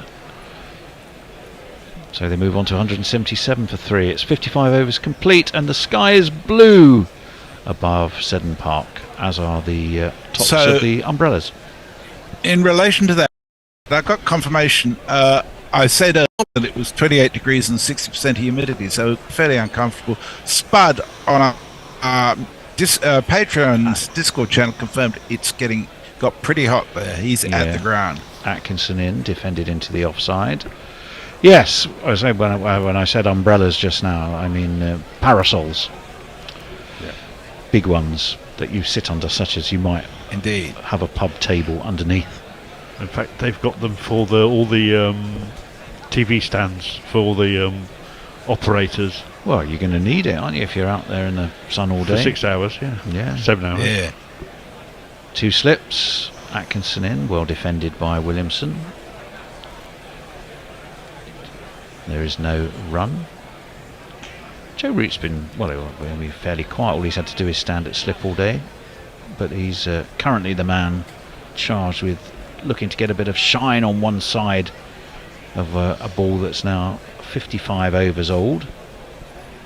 Still doing a little bit just every so often. He's getting a bit of bounce, a little bit of movement. At this point in the innings, I don't think maybe it's getting shine on the ball. It's getting one side very, 2 very slips, dry. gully, backward point, cover, extra cover. We see on that offside as that's defended 2 cover, which I think is Matthew Potts. Yeah. Although I don't expect, with my view of things, there's no run. Such a green pitch that they will be able to reverse very much. Well, it's interesting, isn't it? This is the 29th test here, I believe. The average first innings score around about 310. Could go either way, frankly, at the moment. Those 2 wickets, 177 for 3. New Zealand have been a little brittle. Oh, that's a terrific ball. That is an absolute jaffer of a ball from Atkinson that just nipped away rather. I mean, that was it was angled in and away off the seam, and Mitchell was drawn into it, and he was lucky, Jace, not to get an edge, wasn't he? Yeah, he just moved a bit too far, but no, good ball. And that'll sow the seeds of doubt into Mitchell's mind about what the ball's doing and how he has to play. We do have a long leg, a mid-wicket and a mid-on, just to complete that view of the field. That's defended into the offside, no run. 1 ball left of this 55th over, being bowled by the hat-trick hero of Wellington. It continues. Grubby was suggesting he might have short hamstrings. What's your theory for his pigeon walk? Yes. He's got a Dr. Grubby's stuttery run up, and then he just no, but even his walk is short. That again, a little bit of movement, a bit later movement this time. Left by Mitchell. It's the end of the over. It's 177 for 3 after 56. My comment is, after my pillow talk comment in relation to the conversation between Mog and Jay and Will, Will says, "Messi, you love us really," and then there's more of the stuff between themselves, and then Will, which I haven't read out, and Will says, "I think Messi is ignoring us, gents. Censorship." Well, you're having a conversation amongst yourselves online, which is fine. That's lovely. It's what YouTube chat's for. But really, we don't need to be a part of it, do we, Will? Well, it depends what kind of party you think you've gone to. If you're chatting across the same pillow. Cass, in he comes. That's takes the edge, but it was nice soft hands from Williamson. So well and truly bounced before that second slip. Well, we're looking at a comparison quite interesting between swing and a wobble seam, and I think the release point is lower when Cass is bowling. Is that Cass on the? Yeah, it is Cass. One of them you flick your hand down the seam, and the other one you just let it roll out of your hand. You do, to get the wobble. Swing and wobble. Right, Cass, what's he got this time? He's got a fairly full, fast and straight ball on about 4th stump line, which is worked into the onside. and there's no run. Oh, we're back to the same comparison. Yeah, swing, it's the sliding of the fingers across.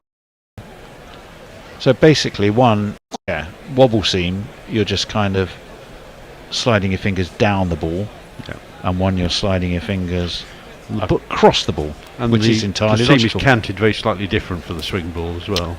Yep. Well, he's certainly probably been the bowler of the series, even allowing for Atkinson's hat-trick, and that one's defended again stoutly by Williamson. Cast thought about having a field it himself, and then he realised, no, there are other people who can do that for me. Don't bend your back unless you have to. Quite right. I sometimes wonder how much these deep dives into technique actually confuse some, Saturday or Sunday players rather than help them. Because frankly, when I was bowling, I was happy if I could pitch it in the right spot.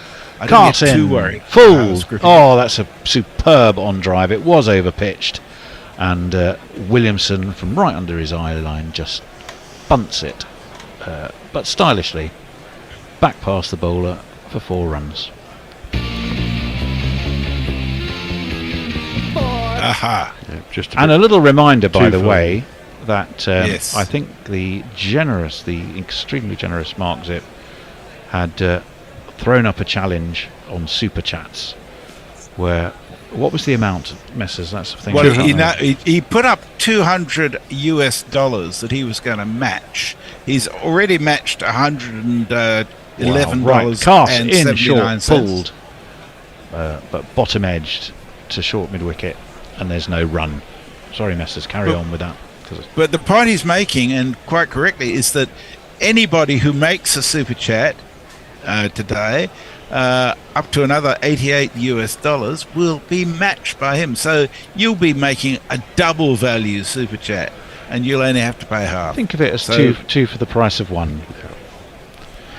Absolutely. Which is, and we'll love you twice as much. Yeah. So instead of bog off, it's like as cast sog off, defended. Sod off, did you say? Into the side.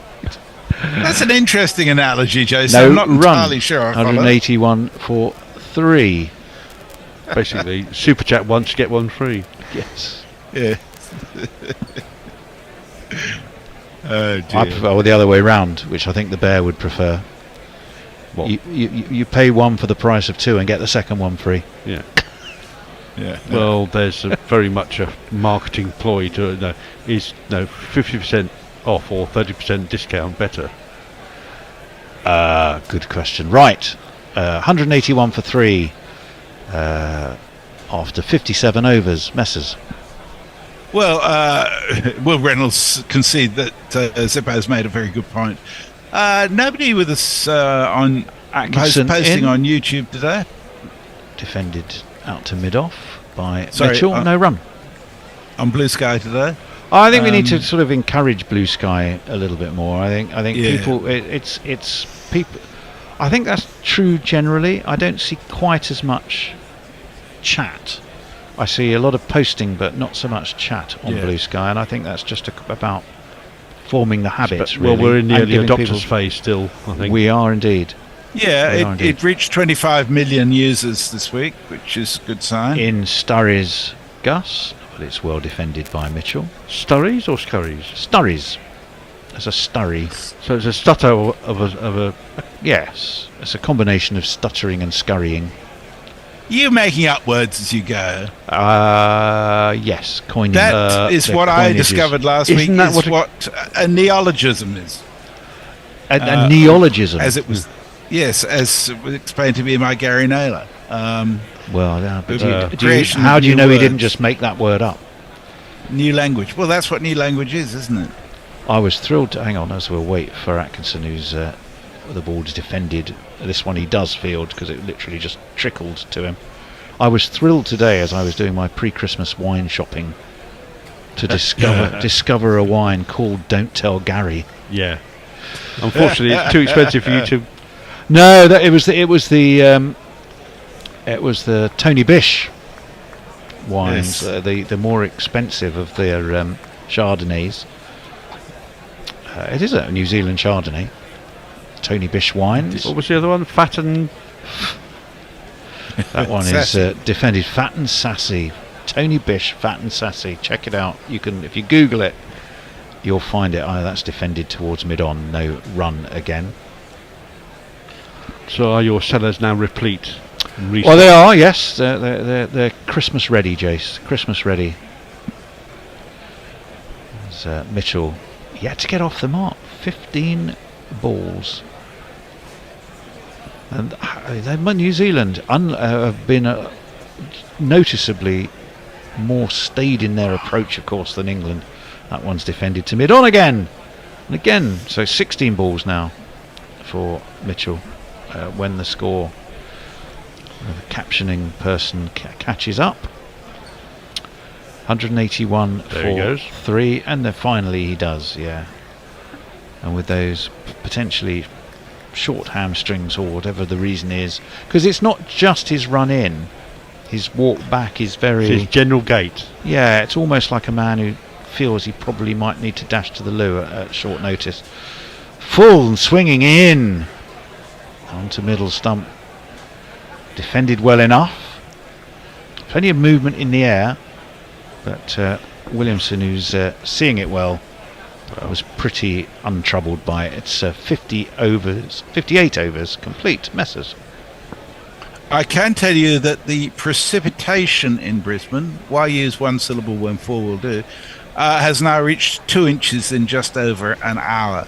So there's a lot of drying out to be done there before they get any. Is it still pissing down, or is it relented? The radar suggests it may ease quite soon, but Jesus. So there will be play. A lot of Are they expecting more play? It's not going to suddenly all be. They may get some play after tea, but it'll take a while to try it.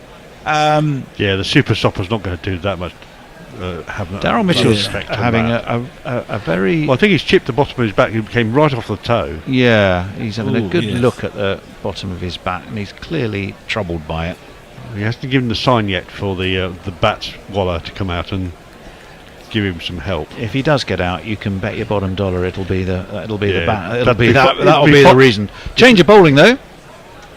But it's another Durham, a man of Durham. It's potty time. We'll jingle him after this ball.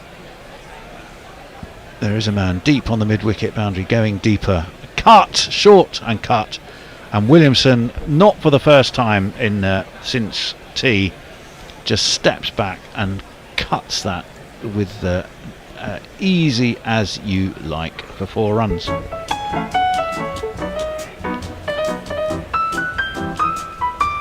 Almost identical to when he played the shot before. Was very friendly. Short, wide, and cut, and he does play that shot very, very well. That was very friendly bowling by Potts for the first ball. Well, maybe a loosener from Potts. That's a better ball, and is treated as such by Williamson, who defends to gully.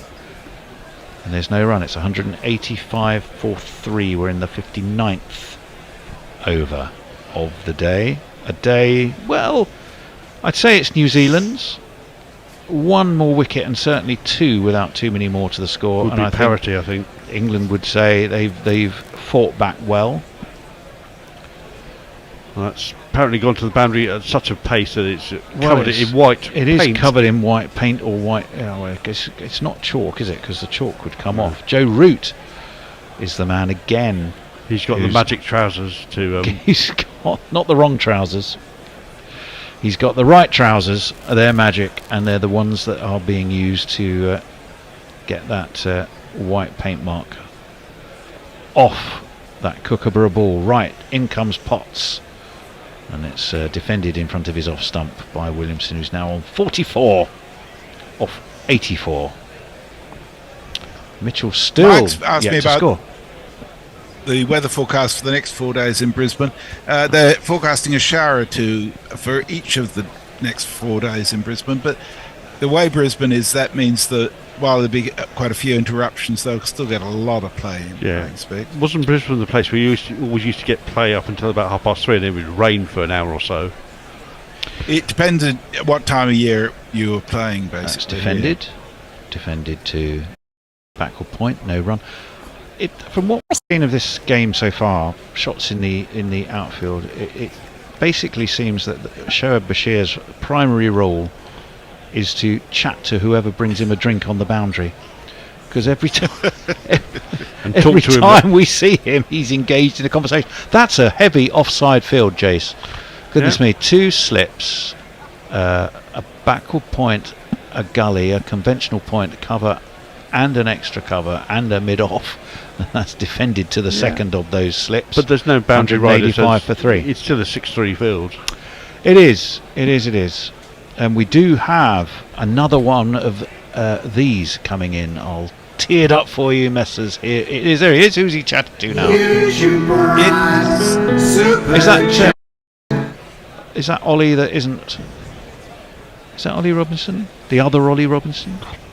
I was just going to say, it seems crazy that they haven't used the opportunity. Oh my goodness, he's gone! He's gone! Williamson has played that down into the ground. It spun back onto his stumps, and out of nowhere there is another wicket for England. Matthew Potts, I don't think, can quite believe it. Kane Williamson, he absolutely can't believe it.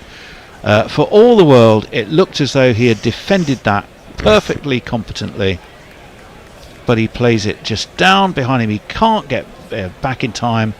It's bounced onto his middle stump. It's dislodged the bail, and Potts is looking on. He thinks, hello, Christmas has arrived just a little bit earlier than I was expecting. Father Christmas might as well have done, and just as well have dropped that wicket at his feet. Third time lucky. That's the third time has gone. Third time that has occurred in this game. That the ball has been knocked into the ground and gone over and around the stumps, and sooner or later, if you keep on generating enough chances, one of them will hit the stumps. I won't look back. The time that I do, you'll be 44 and out for Kane Williamson. We were saying, weren't we? He's got himself to score. That's Forthy's wicket. Was it? Because Forthy made a super chat and the wicket fell. So he has. Ian Forth has given us 20 Australian dollars and says, super chat me, and I'm happy to sing any reasonably well-known Christmas song. There you go. Oh, that sounds pretty special.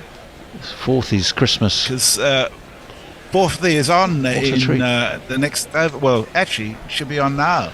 Let's have another look. Do a couple of. Yeah, he does. He plays it. Perhaps the bat needed to be just a tad straighter. Yeah. Williamson just can't believe it. He does. The bat's angled in such a way that it bounces next to his front leg, but almost sort of back, the heel of his front leg. But the pace of the ball, it just carries on, and it's agonising because it almost drops vertically onto the stump and barely dislodges the bail. That's wide of off stump. Mitchell leaves. It's Atkinson. It's all in all the excitement. An over has come and gone. Well, by the way, there is an offer for you. Forthy's due on right now. A couple of messages on Blue Sky from Ferron. Cold Saturday morning greetings to all. Hope everyone's well. Only interested in this test is Southey to reach 100 sixes. And he sends us a photo of the radar in Brisbane, which is pretty bleak. And Jay sends us a lovely tweet, lovely message, a bleat, with Atkinson. Lots of swearing in it. Defended to mid-on by Mitchell. No run, who's still yet to score. 2 men on naught. That's encouraging for England. 185 for 4. Sorry, Messers, you were saying. And he says, I just got irritated. People send me pictures of Kitten Athena posters. He thinks, I think it's fair to say he thinks Blue Sky users are a little bit smug about themselves.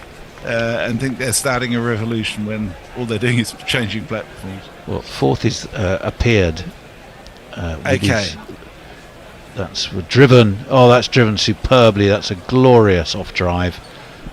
Ben Stokes can chase it. He's not going to get near it, and it is 4 more. Oh, hang on. I've played completely the wrong jingle. Well, the ball's gone, that's for sure. Well, the ball has gone. He hasn't. But it means that's Mitchell off the mark, isn't it? So we'll do what we needed was one of these. Where I live is the Right, are we due a change? Yep. I think That's I'm my staying. leave to go. Forthy is with his loosening his vocal cords. He's gargling with something, ready to sing you Yes. Christmas songs from the shows. Here I am. Fourth ball of Atkinson's over. And that also is driven off the back foot by Mitchell. Will he get full value for this? They're herring after it at a great lick. My goodness. But they're not going to... They're going to get there? No, they're not.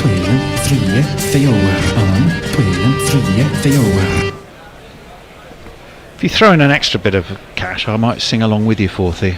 Although that might put people off. Oh, lovely. And even more cash, and I won't. You're the probably best singer of all of us, Mark. Second prize, people won't sing a song, etc. And are we watching a replay? Because that looks like exactly the same shot. But that one maybe got... No, that was the replay. Atkinson in again, and that's poked at, a little way away from his body. It's gone off to mid-off by Mitchell. And on this occasion, no run. He's on 8 of 22. He's suddenly amongst the boundaries. One ball of this to go. Mog is probably the best singer amongst us, I would say. That's a bald-faced lie. He's a You singer take as that well, back. isn't he? We've all sung in bands, actually, all three of us, I think. Yes, we have. To mid-wicket. So definition of bands and singing, yes. Well, Mitchell, end of the 60th over New Zealand. Suddenly the game is not quite in the balance, getting that way. 193 for 4, Mog. My answer is, what a shitty way to get out. Assumingly. Is that a real word? I'm going to assume that's about Kate Williamson. Jake Grover says, Forthy, God rest you, merry gentlemen, my favourite. And there's no super chat attached to it, but he's already given us $10,000 today, so, you know. How much? I might have exaggerated ever so slightly. I was going to say he can... 10,000. Yeah, someone did give us 10,000 yen before. We'll drive him to Sydenham in a gold Rolls Royce for $10,000. Which one of you's got that? Well, actually, we'd have to hire it, which might probably cost the 10,000 he gave us. Potts again, and that's a lovely cover drive, but straight to the man in the covers. Lovely high elbow there from Blundell, that was his first ball in all the excitement that he's faced. New Zealand 193 for 4. They just got to be a little bit careful here. Add the proverbial 2 wickets on and 20 runs, and suddenly it would probably be England's day. You would expect, having won the toss and inserted, that the opposition would be at least 3 wickets down at lunch. They were 0 wickets down, but it doesn't necessarily mean it was the wrong thing to do, because it tends to flatten out this pitch, we believe. That's played off the back. 5-day game. Well, occasionally it's a 5-day game these days. Played off the back foot by Blundell. Got ball. Is it just the two of us, or Tony is there? I'm here. No, he's there. He's speaking very quiet. He's rapt. Listening to you with powerful attention. What's the word these days? It's not listening attention. Well, the word for what? Active listening. Well, active listening. Yes, that's what we want. In comes Blundell. Stop ball. A friend of mine had an HR complaint lodged against him yesterday. Oh dear! He was trying to be humorous in a meeting. He's the creative director, and the account man was just being relentlessly negative. Although I'm only getting his side of the story. And at the end of the meeting, he said, "No more of your negativity," and playfully picked up his laptop and just tapped the woman in question on the head. Instant HR complaint. God, should be instant dismissal. Instant dismissal, I would have thought. He phoned me bleating his case, but I said, "You can't do that anymore, mate. You just can't do it." And that's off the back foot. Yeah, we're not in the 1950s now. We're not even in the 1980s or 90s now. Really? Football. Apparently. I checked this out with my wife and my eldest son, and she said, "No, you absolutely can't do that." I remember our throwing a pool ball at one of our account directors. He didn't get an HR complaint, strangely enough. That's played out to points by Bethel. Dot ball. He was probably We too used to have someone dress stunned. up as Santa and let us sit in their lap back when I first started. You'd be a good Santa, Mark, I feel, but with a great big white beard on. Ho, ho, fucking ho. Come here, children. That's, well, I suppose you don't have children in the office, really. Come here, you young things. You'd be surprised. They act like children, eh? Hey, am I right? Mentally Am I right? and fucking chronologically. Fuck. In comes Potts again. Last ball of the over. Off the back foot by Blundell. Very correct. Dot ball. End of the 61st. New Zealand 193 for 4. Dara Azizi says, my prediction of 220 all out is at risk. Oh. Good looking better 30 more runs. an hour ago. My Hank says, I think you'll find that the bird is the word 40. And Sophie Kale says, my music taste is still in the 80s and 90s. Was that a request for a song? The bird is the word. It's not really a Christmas song, but Isn't that from Surfing Bird though? Nobody's super chatted. The song is Surfing Bird, isn't it? Everyone's heard about the... That's the one. Yeah. It's that one. Can you do that sort of guttural kind of surfing bird? Yeah, that's right.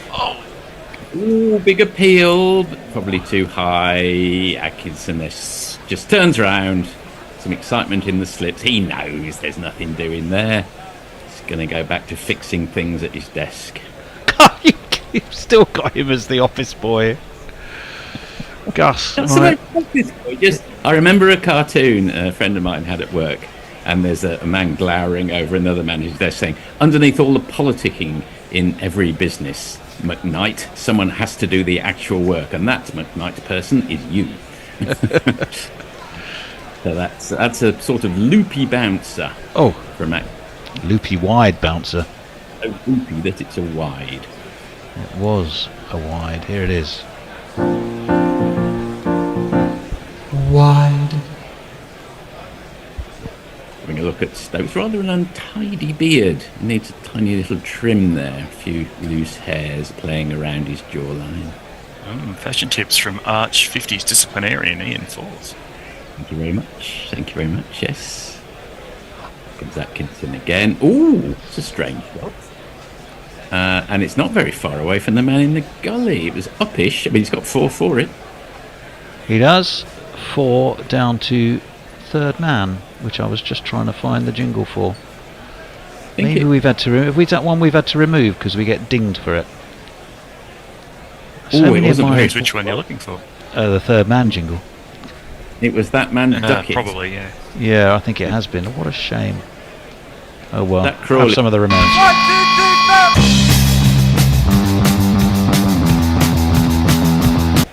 If England had all the luck with the Williamson dismissal, they put the wrong man in the gully for that one.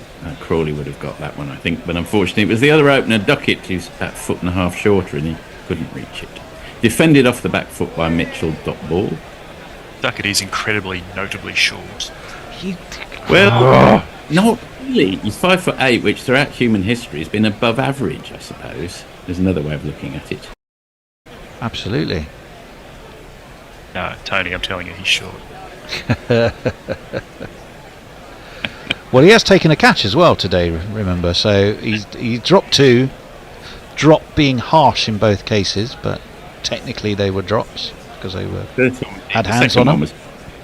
Second one was a real toughie. That was probably like a 3 out of 10 job, but the first one was more like a 7 out of 10 job, I'd say.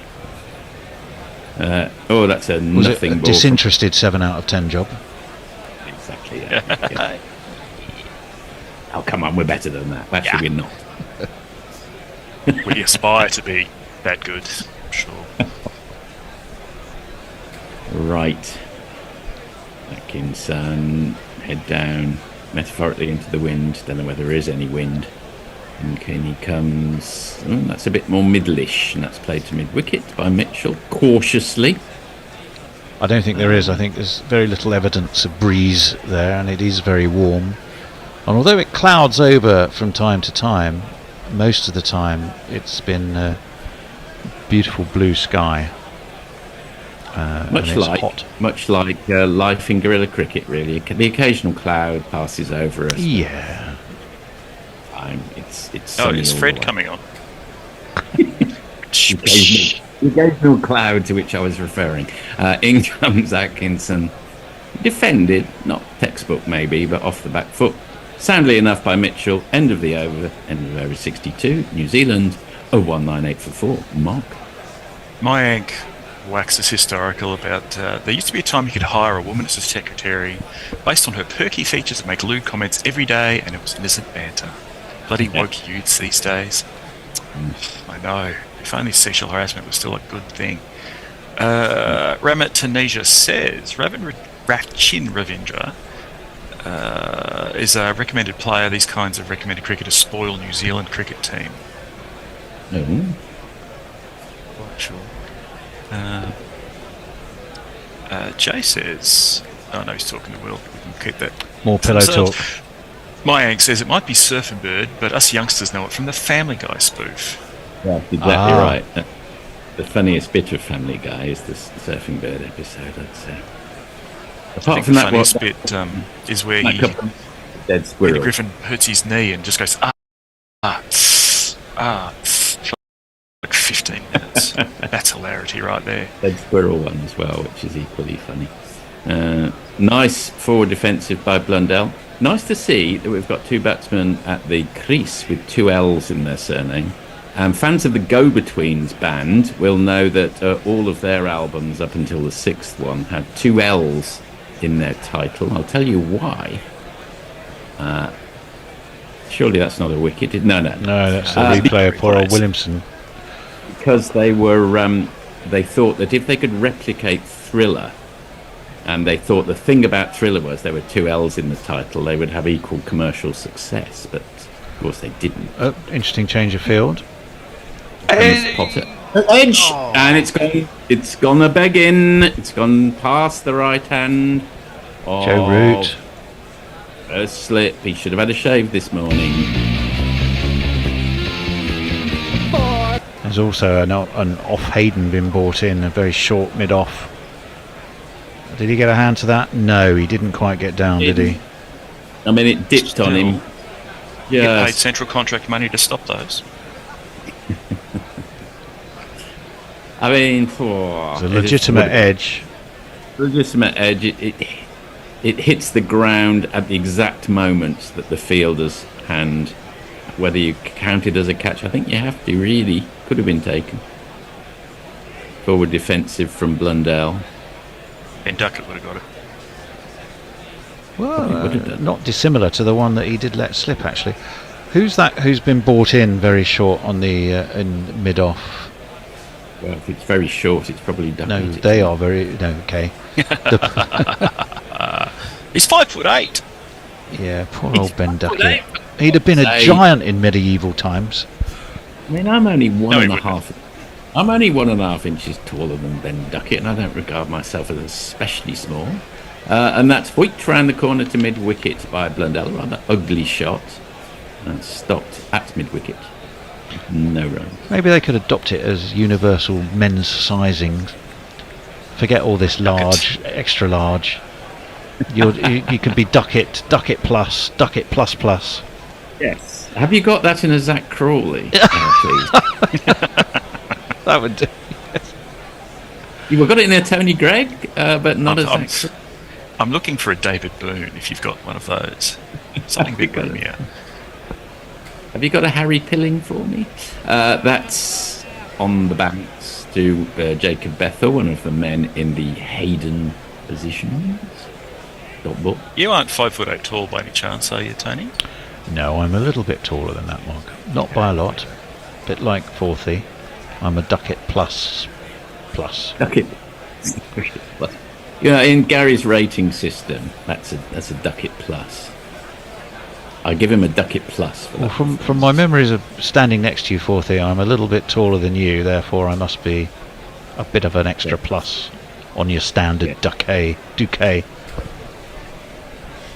What's a nice drive off the back foot. Jacob Bethel hares after it.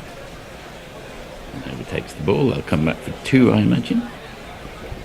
Blundell will move on to 6 off 12. No, I don't really tower. I was very happy when we had our driver in Sri Lanka that he was 5'0". I don't often tower over anyone, but even Tammy, my wife, who's 5'3", towered over Chandrasiri, so that was nice. Did you tell him you're actually shorter than Ben Duckett? Well, he did know a bit about cricket because he was a Sri Lankan. Oh, is that the end of the over? Over to Mog. Oh, right. Shaker Over, very, very busy on the messages this evening, says, Fourthie regresses to the Nazi disciplinarian haircut, as does Mog. You both terrify me. Yeah, I've had my pre-Christmas chop today. Bucky. Andrew Cook, referring back to the hiring a perky young lady business, says, think the fuck those days are over. I wouldn't want anybody I know subjected to that. Off the back foot by Mitchell, come back for 2. First ball of Atkinson's over. I mean, overall, don't get me wrong, it's good that those days are over. Let's be very clear about that. Very clear. Don't want to get cancelled on air, do you? No. This isn't like Florida, where woke comes to die. Or it's legislated out of existence. Exactly. That we're not Florida. We're, I don't know, Denmark or something. Mark Zip's very impressed by your go-betweens factoid as well. Oh, that's no problem. Both he and Jay aren't going to check it because they trust you. That's nice. Atkinson to Mitchell, off the back foot, defended to mid-on. No run across. Oh, poor old Atkinson. He's got his chin on his chest. He's thinking... I don't know what he's thinking, actually. I don't know what goes through Gus Atkinson's mind. He's a bit of an enigma. I don't know what he's hinting. He's got to go in and fix the toaster in the changing room afterwards, apparently. Well, he's been pretty economic. He's only going for a couple and over, really, isn't he? 35 or 15 overs. He's been pretty much on the money. Exactly right. Well, that's what you'd guess. He's got him. He's got him. He's been snaffled at wide mid-off. He's got his second wicket, Gus Atkinson. Mitchell has gone for 14. I think that's Stokes himself who does the honours at mid-off. And he was visualising a wicket. Yeah, suddenly New Zealand, 206 for 5. You silly little boy, what on earth were you playing at? Another one bites the dust. I think that is going to be out, Fred. Another one bites the dust. Yeah, it's a catch you would expect him to take. He had to take 2 steps to his left and put in a bit of a dive, but it wasn't going at great velocity. I think it rather spooned off at the outside edge of his bat, or the outside portion of his bat. And suddenly England are very much in this game. Well, that door's been opened, hasn't it? It's been a funny day's play, really. So much of it, New Zealand have been right on top. But and England are plugged away, looking a little bit impotent for a while, and then all of a sudden, a combination of luck and good bowling, and they've suddenly found themselves 5 wickets. You'd call it fairly even. If par over 28 tests is 310, at 206 for 5, we're very much in could go either way territory. Don't forget Blundell is off the back of a very decent 100, and we know Phillips has already got runs in this series and has the capability. It's quite finely balanced. Well, the double L's continue with Phillips coming to the wicket. Oh, sorry, that was a cue for me, wasn't it? To jingle him up. That's what you were hoping for. Phillips coming to the wicket. Some semblance of professionalism at the mixing desk. Here he is. Feared by the bad, loved by the good. Glenn Phillips, Glenn Phillips, Glenn Phillips. Will Gus Atkinson get another hat trick? Well, he'll have to get 2 in 2 balls. So let's see whether he's 50th wicket. It was indeed. Oh, seems to have happened quite fast. It did. Oh, he's not on it. He's Phillips has successfully combated the on the hat trick ball.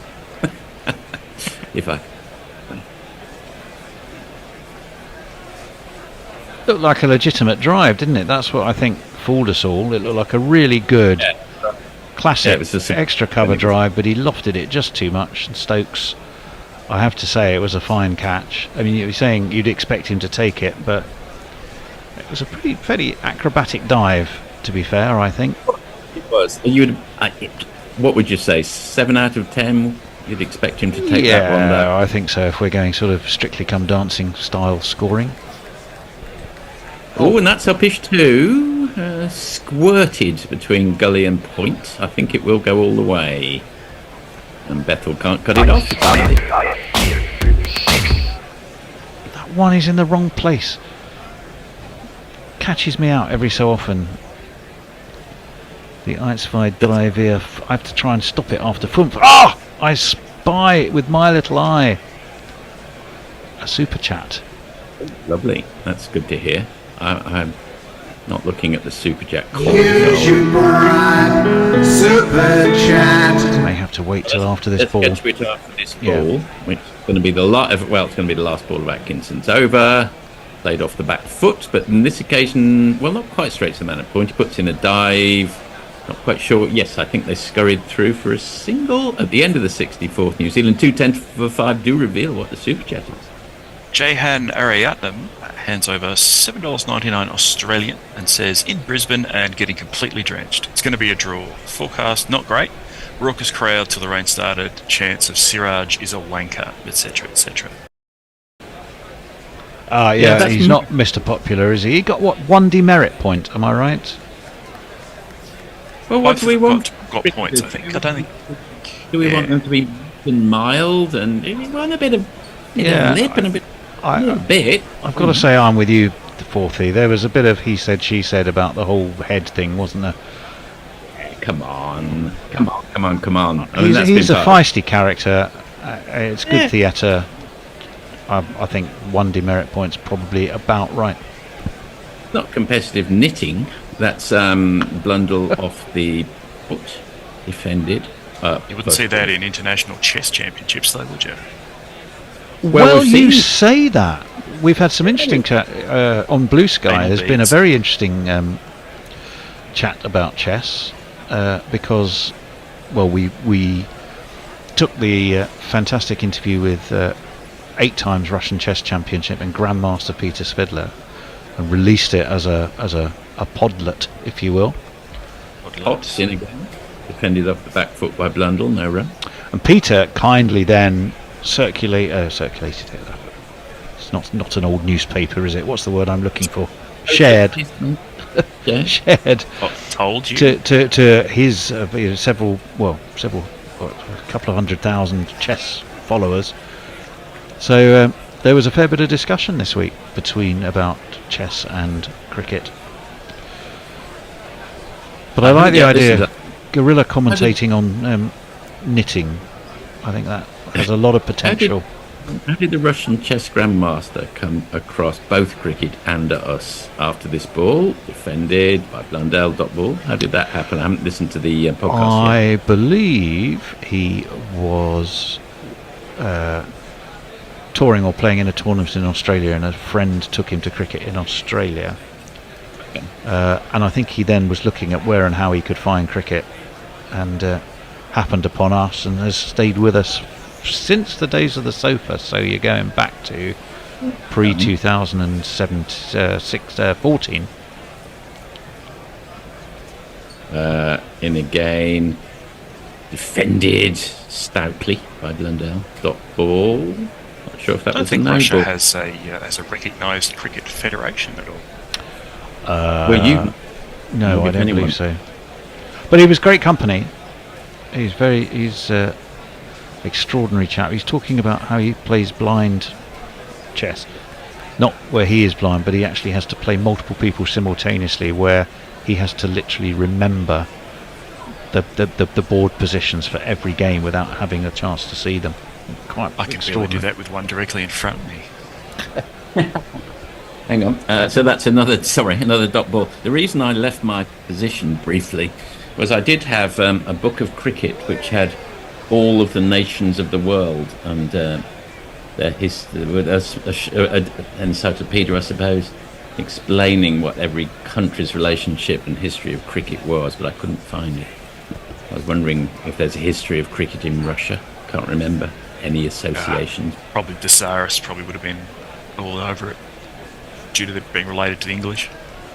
I mean, Russia's never really been part of the British Empire, although perhaps it should have been at various points.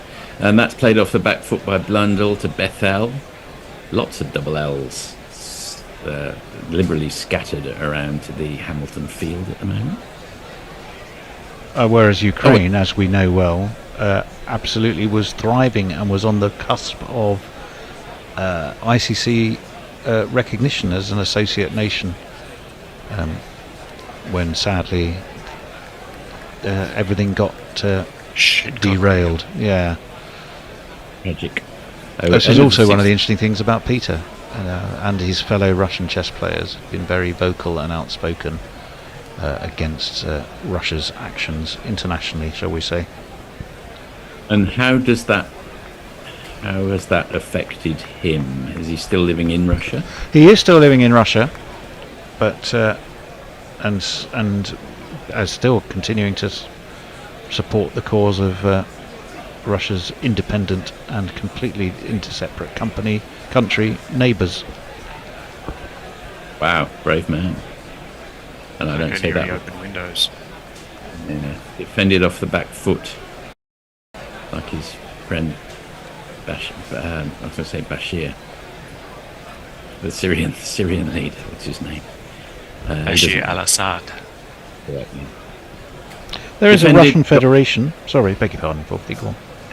No, go. You go. There is a Russian in international cricket. In 2012, they were officially endorsed by the ICC as an affiliate member. Atkinson. That's a bit of a crap ball down the leg side. Dot. So yes, there is one. I doubt they've been very active of late. Doubt it. Tony's examining his iPhone like a jeweler examining a piece of topaz there.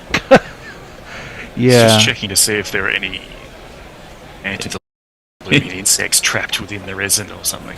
It's got a bit of amber from the Baltic. Yes, it looks about 18 carat, I would say.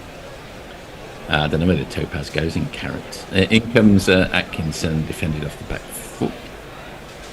And comes in, dot ball, not much happening at the moment. Going back to the whole size thing before, Dara Azizi said, have you got that in a Zach Crawley? No, the Crawley's already gone.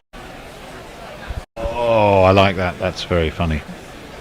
Very, very good. Very good. Oh. Would you like that as a Crawley, sir? Oh. We like some paranoia. Sir is quite long, isn't sir? Oh. I can do that as a Crawley for you, sir. Oh. Atkinson in again. And that's played off the back foot, but straight to probably Ben Stokes at wide mid-off. He's very much in the game at the moment, in all senses. Are we coming to the end of our stint?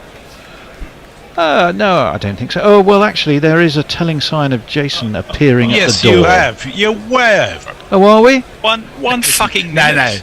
No. Not way over, but you are at the end of your stint. Yeah. Grubby is waiting to come in. He is. I am admitting him as we speak. Here he comes. Back in the queue. We're being seen to by the lady at the front here. Now then, I would like a Crawley, a Duckett, and a Tony Gregg, please. In comes Atkinson for the 5th ball of the over. Ooh, that came back a bit, but short enough, if you'll excuse the pun, for Mitchell to play it off the back foot. No problem.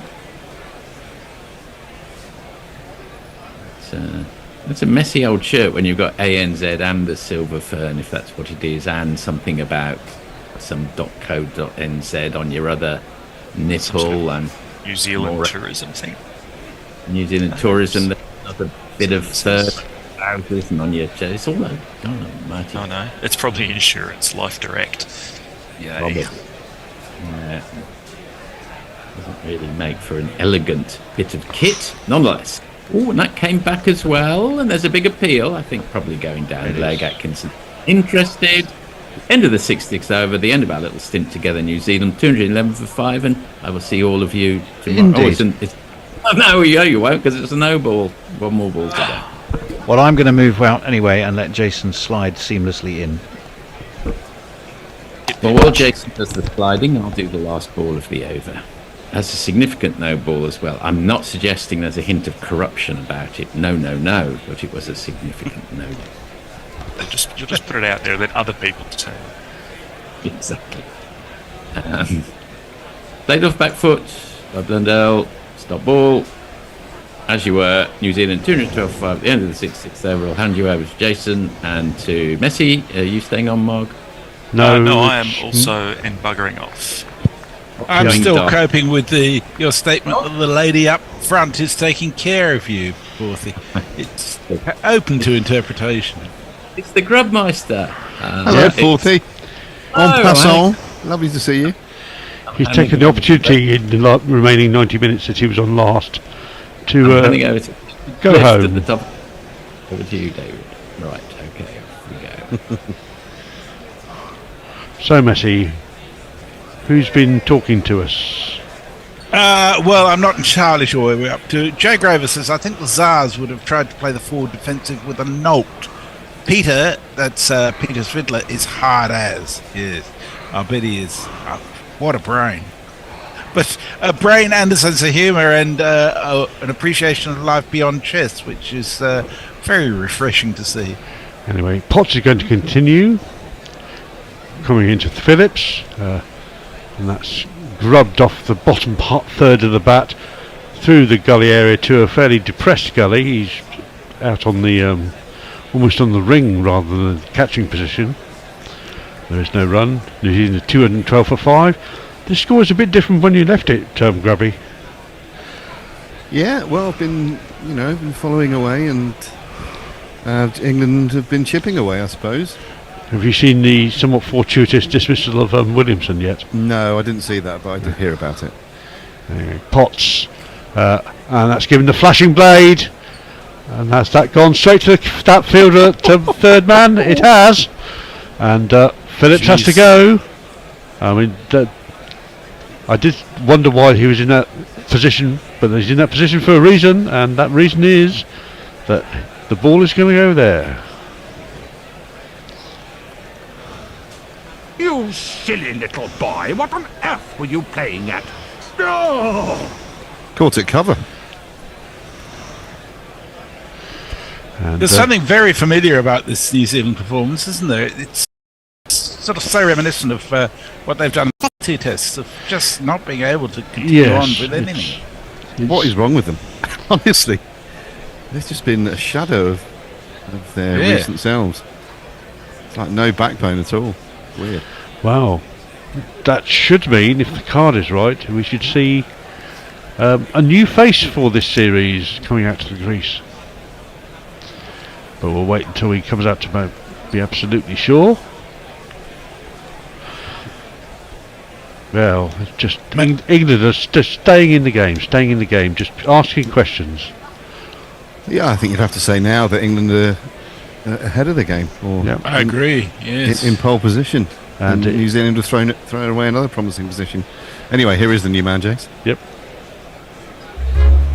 Centenor baby, get some drift into the pads for me. Been an awful good Kiwi. Centenor baby, and dart them in quickly tonight. Yep, I was right. He was caught at that sort of the deep gully position. Backward point, yeah. That was a shocking shot, really. Yeah, flat-footed swat, basically, and not really very match aware. Absolutely clothed it. And the persevering Potts now has a 3 for 63 off 19 overs. Yeah, no, he's done well. Good determination. He's making his claim. Oh yeah, he's definitely in the argument, expecting to play some part throughout next year. Potts in again, Santner, textbook defensive shot into the point gully area, And there is no run. So I suppose it's almost quite rare if you've got particularly a 5-match series. I know they're like hen's teeth these days, but it's quite rare if you do have a 5-match series, if you're a bowler, to expect to play in all of those games. I do believe there's a 5-match series going on at the moment in Australia. Yeah, like if you're India, then you'd be reluctant to leave Bumrah out at any stage, but full and straight and defended by Santner. Well, the modern way is that you rotate your bowlers, isn't it? So, well, I'm thinking about next year, as far as England are concerned, 2 big series, India and Australia. Famously in the 2010-11 series, there were 6 fast bowlers, and they flew 3 of them home at the end of the first 3 tests. Anyway, here comes Potts again, ran the wicket, punched off the back foot, straight to Stokes at wide mid off, and there's no run. Which series is that you were talking about, Jason? 2010-11, didn't they? They had Tremlett started the series and then he got replaced by Bresnan about halfway through. And didn't they also drop Finn? I think Bresnan came in for Finn. Despite the fact that Finn was the leading wicket taker in the series, he was going at sort of 4.5 and over, and they dropped him, and he cried, unsurprisingly. Punched back off the back foot by Santner, and Potts fields on this follow through. That's the end of the over. 67 to gone. He's using the 212 for 6, with Blundell on 6 and Santner on 0. I'm delighted to announce we have 2 super chats coming through. Yep. Shall I jiggle? There we go. Use your bright super chat. The stellar Mark Zip has sent us a further $17.80 US in matching super chat, and he says there's still $65.41 remaining in the pot to match. And immediately Richard Melgate sends us €2 saying, having a crap shift, thanks for making it better. Our pleasure, Richard. Thank you very much. Mark Zip also says, am I the only one who thinks Potts looks like he'd be at home down the mines, or perhaps rolling steel? Hard man, dodgy haircut. The Susie Ruffle haircut. Yeah. And we're going to see a bit of the captain, who's going to bring himself on to bowl. So I'm going to jiggle him up. Here we go. Ben?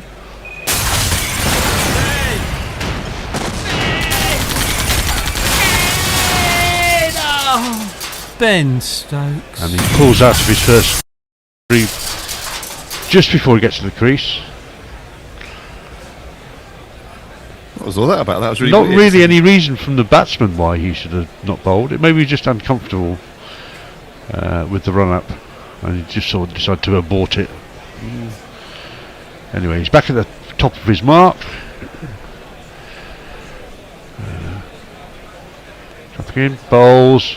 That's full and floaty, and given the treatment by Blundell. Sure. That was floated onto the bat, and Blundell's made no mistake with that. It's gone all over the floor to the extra cover boundary.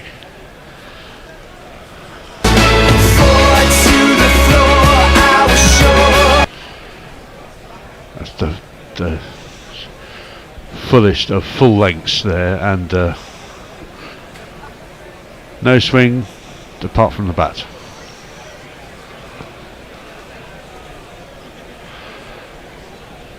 Yeah, that was a gift, wasn't it? It was. Very much a loosener. Here comes Stokes again. That's floaty and full again, and it's going to be given the treatment. Once more, it's just a rinse and repeat.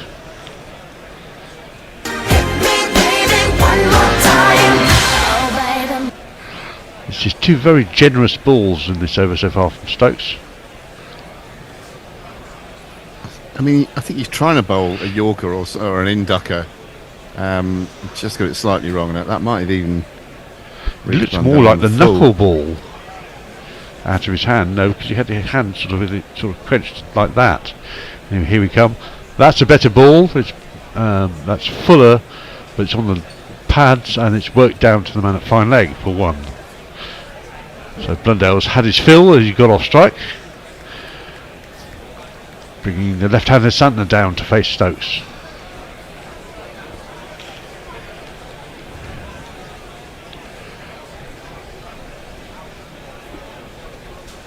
Now, from memory, Santner's not a particularly attacking batsman, very much an accumulator in this form. Well, he was quite prudent that final ball of the innings in the World Cup final, wasn't he, when he ducked under it rather than playing a shot and trying to get a run. Stokes around the wicket. That's short and wide and slapped off the back foot. What do I know? That's gone to the boundary as well. Now my innings going, great guns, I hit the ball, 4 runs, I hit the ball and it went for 4 runs. You wouldn't think he's only just come to the crease when he plays a shot like that. Beautiful shot on the top of the bounce. He's not quite got it right this over, it's fair to say. No. Like a couple of full ones that were driven through the covers, and that was a bit shorter. And that's a better ball. That's short and rising and closer to Santner, and all he can do is chop it down. New Zealand 225 for 6. As he surveys the field, working out where he's going to hit the next 4. Will we see Shoaib Bashir at any point today? I think so. If they don't get them all out, yes, I think so. Or is it going to be like 2018 Headingley, Adil Rashid? On the pads, worked him square leg mid wicket. Santner wanders aimlessly out of his crease and has to turn back sharply, but that's the end of the over. Oh bloody!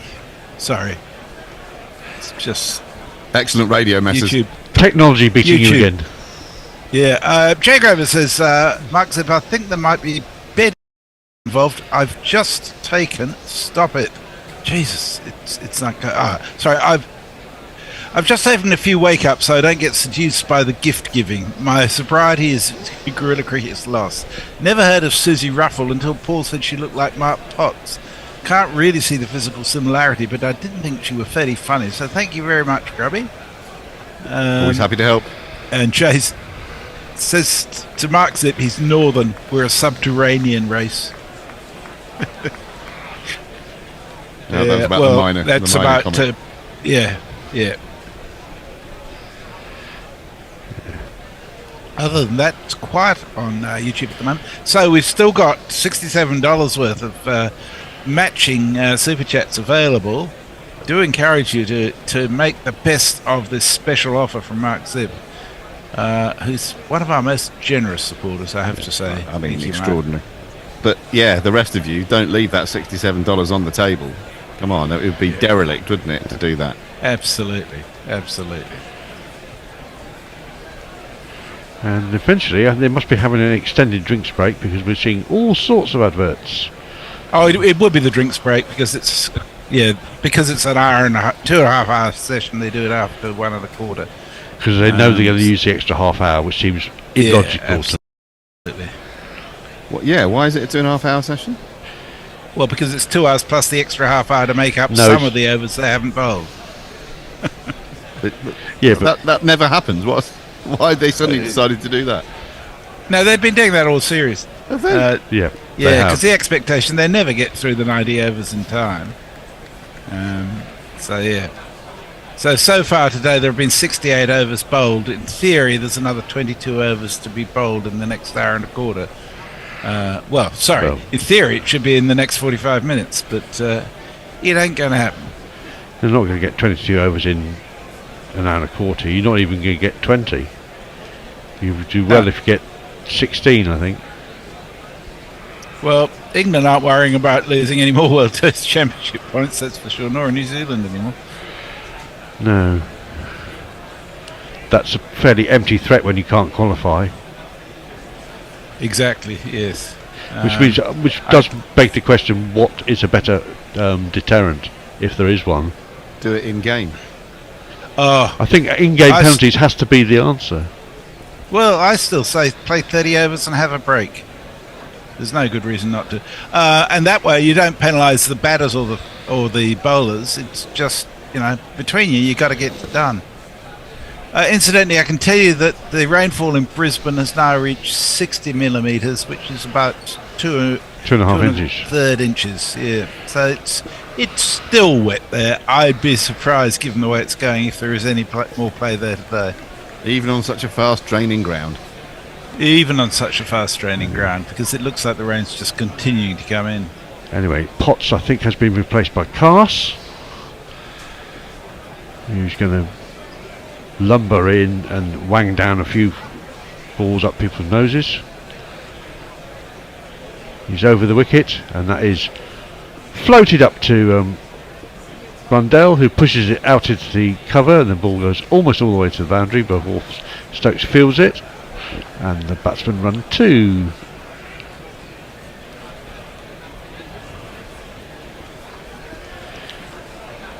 They've got into this habit of being very friendly to the first ball they deliver in new spells at the moment. It seems to be a theme all day.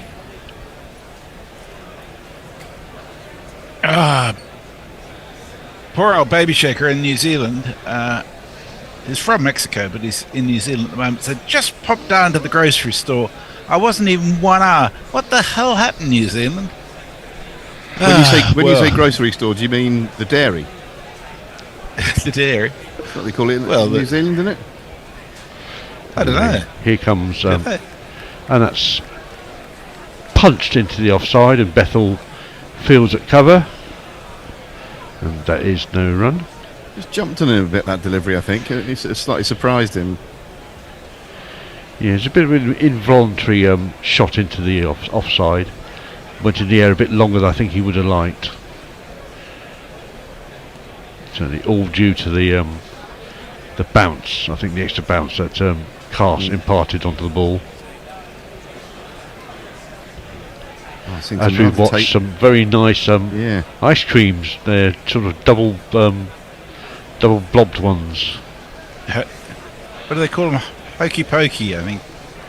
The favourite one in New Zealand. Here comes Cast. That's an edge, and that's dropped short of route. Genuine edge off a defensive shot, but I think blunder has been saved there by the fact he didn't go hard at the ball. Let's rewatch it. Yep, genuine edge, and it's a good 5-6 feet in front of route, who deflects it neatly off the bounce and prevents a run. I think you made a good point about the way he played that, actually, Jason. He did pretty well, actually. It was a genuine edge, but because he played it with those soft hands, he didn't carry. And he's Blunder is all behind the next ball and defends it into the ground at the earliest opportunity. New Zealand 227 for 6. And having lost 3 wickets in fairly quick order, I think it's a case of rest and regroup here, but they can't regroup for very long because the new ball will be due in 12 overs.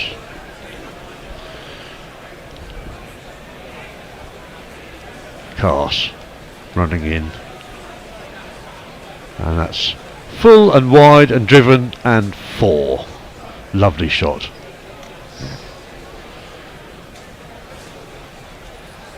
One, two, three, 4. Fantastic shot through the covers. Not really on a length. It was driven a bit on the up, but he threaded the needle and it went to the boundary like an absolute missile. Too wide, too full. Really cross with himself, Cast. He's been cross all day, isn't he? I've been enjoying his crossness. Yeah, fast bowler needs a bit of that, doesn't he? He's got it bad today. It's great fun. He's in grumpy mode. That's dear. Swinging and wide, and has it been caught in the covers? Way. Bethel has pulled an absolute specky out of the air there. Oh, Jesus. And everyone's running over to congratulate Cast. I think they really should be congratulating Bethel on that. It's not a great ball by Cast, but it's a great catch by Bethel. It's a fucking awful ball for a Cast. It was almost a wide. And don't tell me he was looking for that shot. I wouldn't believe that. But talk about shit gets wickets. Yep. Funny you should say that. The first thing I learned from Gorilla Cricket, shit takes wickets. Shit takes wickets, inducing a poor shot that don't clear the tickets. Yeah, shit takes wickets. Shit takes wickets. I mean, earlier on today, I was commenting on the stubbornness of fast bowlers as well, and Carl showing some real stubbornness by me saying, don't bowl short to Kane Williamson, he'll just milk you all day. And he did bowl a short one again, and I think he actually might have taken him about the body, just to prove, no, I'm going to bowl the ball I want. Now this one, previously, 2 full, 2 wide, what does he do? Very next ball, 2 full, 2 wide, gets a wicket. Incredible stuff. Right, well, we have a new batsman. It is one of the fast bowlers from New Zealand. It's this man. You could never trust a man with 2 first names, Matt Henry.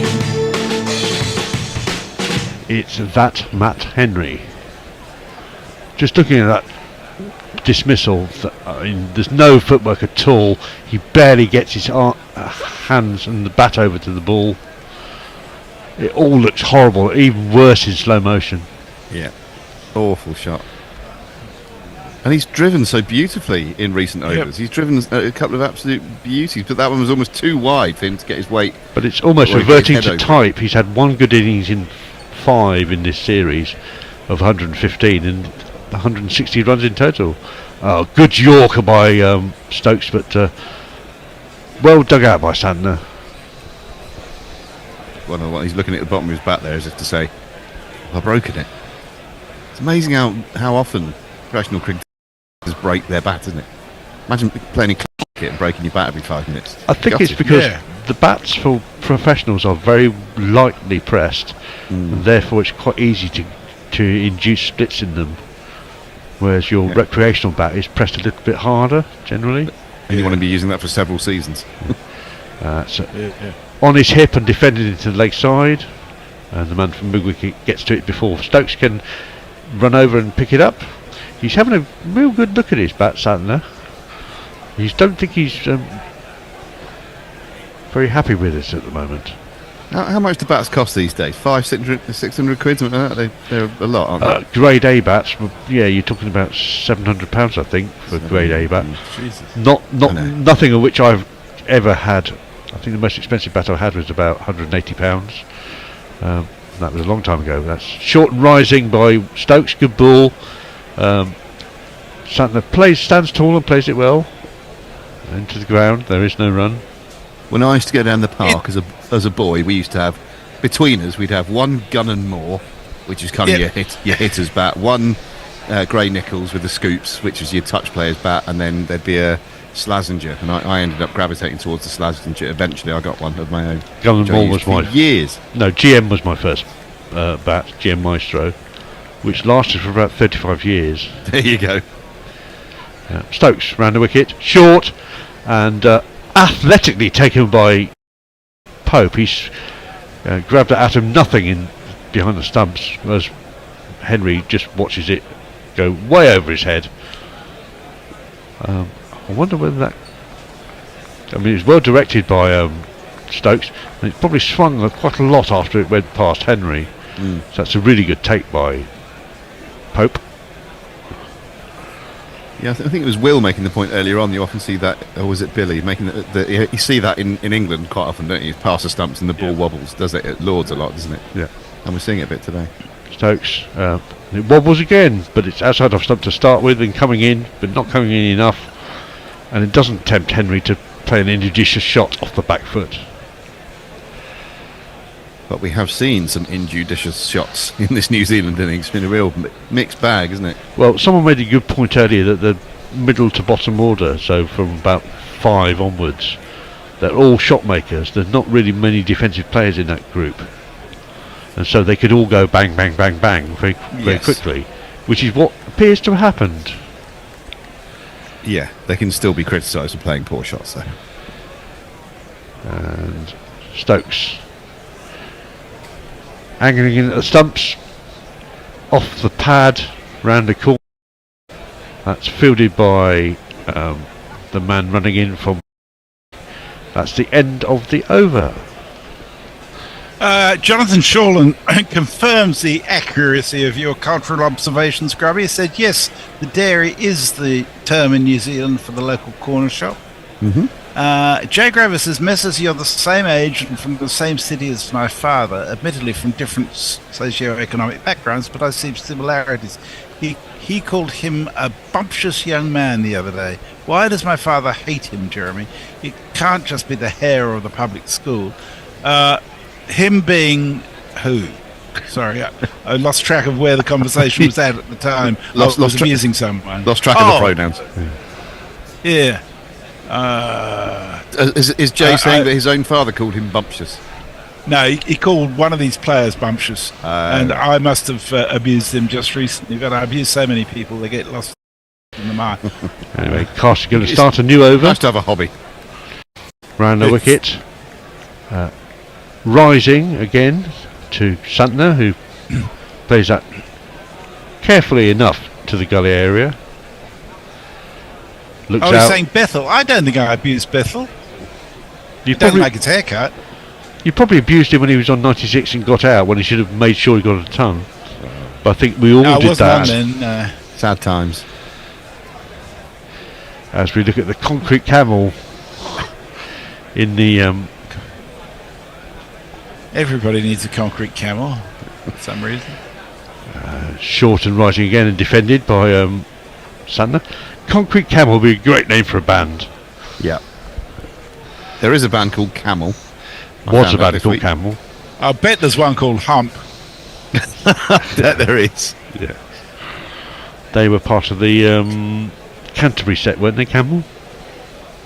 Well, that was Caravan, sorry. Oh, right. Yeah, I other than knowing that there's a band called Camel and that they had an album called Camel, I know very little about them. I'm sure they're one of Jeremy Clarkson's favourite prog rock bands. Oh, Jesus. Shorts by Clarkson know about prog.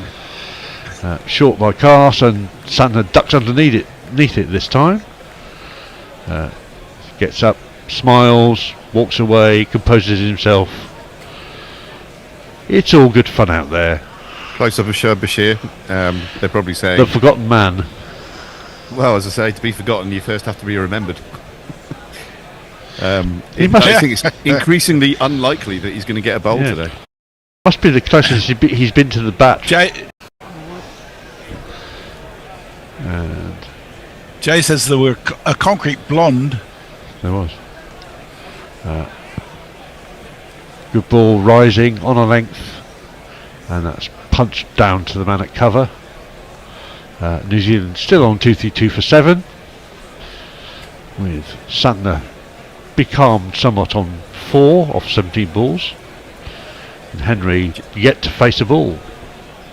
Would you a change after this over? That's whizzed by, chaps. It has. Indeed it has. It's so much fun with you boys. We will have Grubby doing ball by ball. Good luck. Mog Thank you. on the socials. Mog And on Tony base. will come in to replace me. And that's, again, a repeat pretty much of the ball before, on a good line and a good length, and defended off the back foot. And Cars feeling a little better about his work after that. Is Cast carrying an injury of some sort, or has he got some sort of He's just got discomfort? that pained look on his face all day.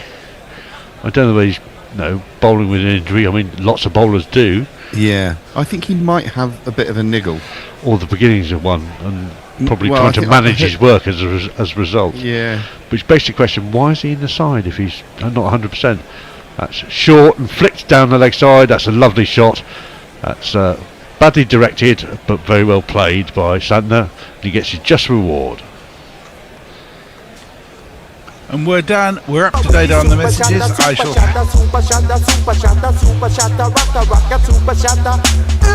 And here comes the Bish to relieve me. And the Mog to relieve me, and I'll catch you tomorrow. Ciao. Yeah. See you, Grubby. See you, Mess. It's always a pleasure. See you in a bit, Jace. Bye. Bye. Hi, Mog. When they were introducing the three of us, and they said, Mog will be on, and I just wanted to say bass. Are you going to be on bass for this session? Oh, playing some tasty licks, I imagine I can do that. Come on.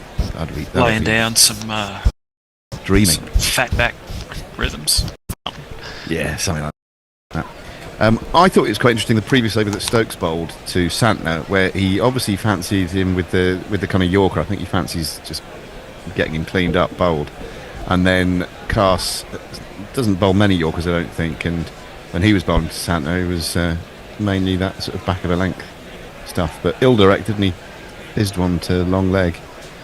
Anyway, Henry's going to face his first ball. It's Stokes to bowl it to him, and that's a pretty non-threatening short delivery, which Henry is easily able to duck underneath. Hello, Tone, you alright? I'm still doing well, Grubby. As England are at the moment, it's all changed complexion a little bit, hasn't it? It's been a really curious series from New Zealand.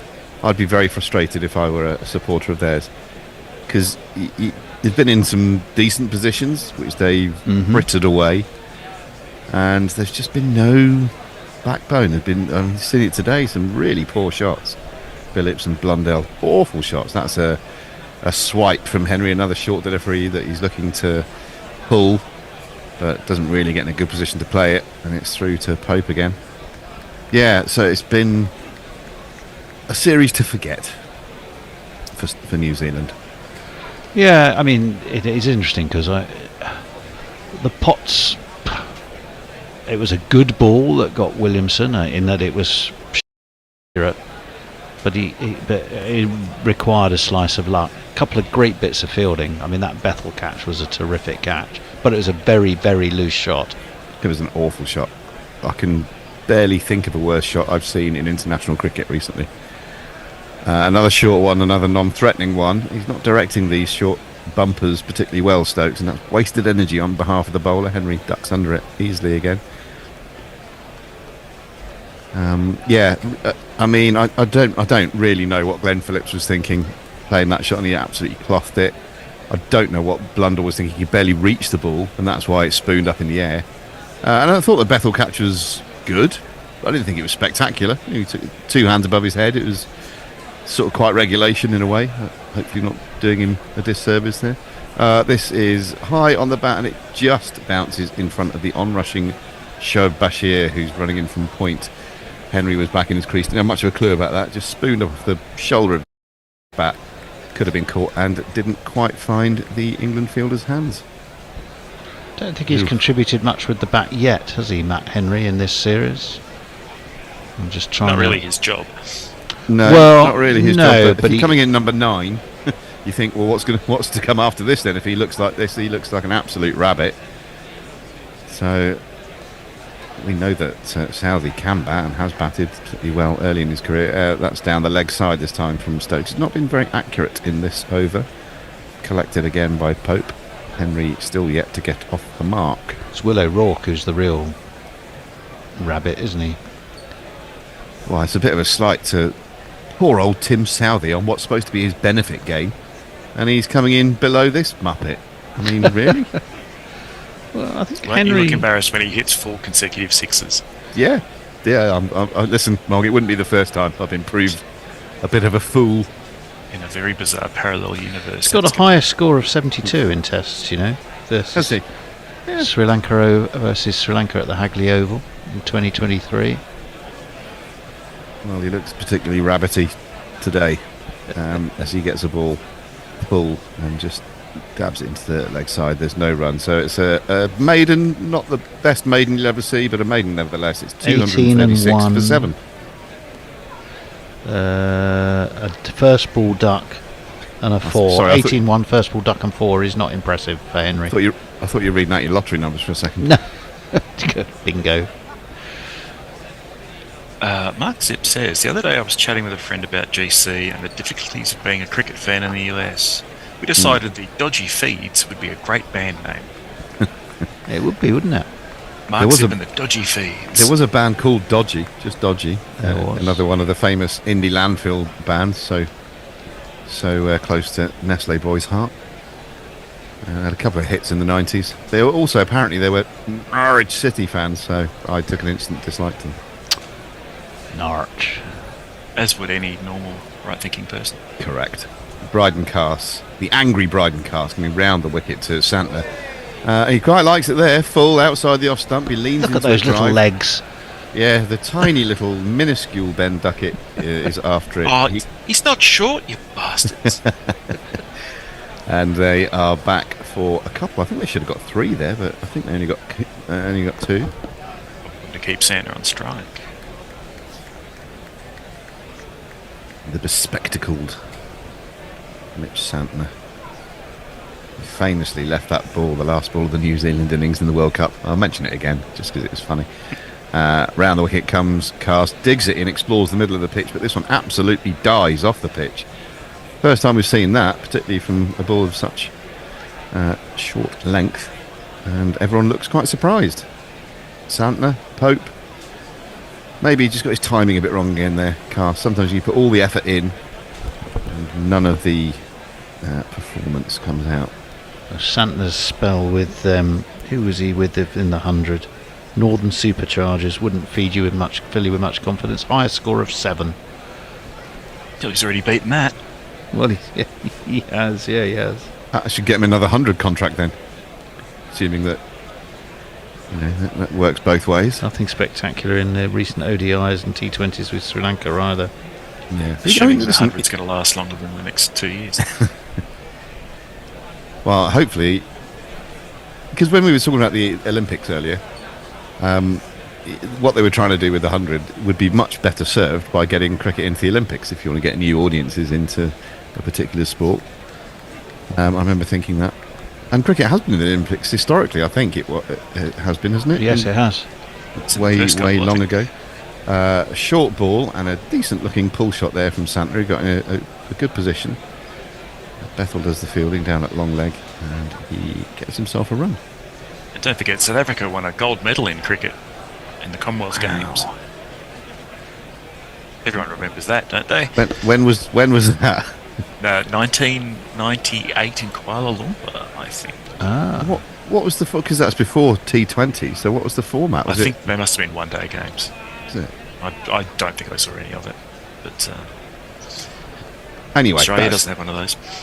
Yeah, maybe, and hush my mouth for saying so. Maybe the ECB was thinking more about their own personal interests than the global expansion of the game. But hey, what do I know? I'm projecting massively. Yeah.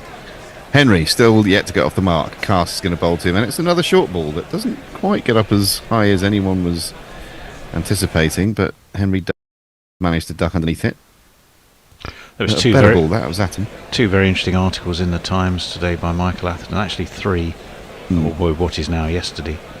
One was berating really the ECB for withdrawing university development funding for cricket. And then further down the page, the news that they are actually increasing the higher level of salary in the 100 to primarily overseas players. Of course. This ball is on leg stump for Henry. Looks to turn it into the leg side, but ends up just getting a mini leading edge back to the bowler. He still looks like a rabbit. Yeah, those things may depress me a bit, Tone, but they don't surprise me. Yeah, I think we all feel a bit like that now. But there we go. So on we go. England's test team are doing their best to keep things entertaining, if not always logical. Well, that's part of the fun. This one is fired down the leg side by Cast. A very hopeful appeal from Ollie Pope. I don't think he's going to get that one. He did get one earlier on today. I do sometimes worry about Ollie Pope. He lives in some kind of alternate reality. Yes. A loose grip on he's reality. got the idea into his head that he's got to appeal for everything that goes down leg side, just in case there's a wide call coming, even though it's... just the judgment on his reviews is extraordinarily poor. You wouldn't trust his judgment on anything like that, would you? Put it this way: if you were wheeled into the operating surgery and suddenly Dr. Pope was looming over you, you'd go, "Oh, maybe can I delay it? Can I get a second opinion?" You'd be right. I know I've got to amputate one of his legs, but I'm just not sure which one. I dropped the chart earlier, and now I can't remember which side was which. Yeah. I like that joke about the got good news and bad news. Bad news and good news. Bad news, you've got to amputate both your legs. Oh my God, what's the good news? The bloke in the next bed wants to buy your slippers. Yeah. Hey. Oh, hang on. Oh, is that bat? Or no, it's the pad. that's It's the pad as it grazes the pad on the way through. Yeah. I knew you'd know that joke, by the way, Toad. I knew that's right in slap bang in your sweet spot. A weird loopy tennis ball-y bouncer from Ben Stokes. Oh, giving us a warning. It's not giving us No, a it's always a warning. It's the one for the over. Yeah.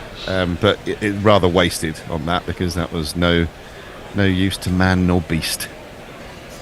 There's a possible Tony reference from Jay where he says, Mog sang bass, Mommy sang tenor, what a great family circle. Some sort of song lyric. Maybe referring back to perhaps you playing bass. I don't know. Yeah. Oh, that's a much better short ball. Is he going to be in trouble though? Because he already has one for the over. That was right at his chest, and he fended it off.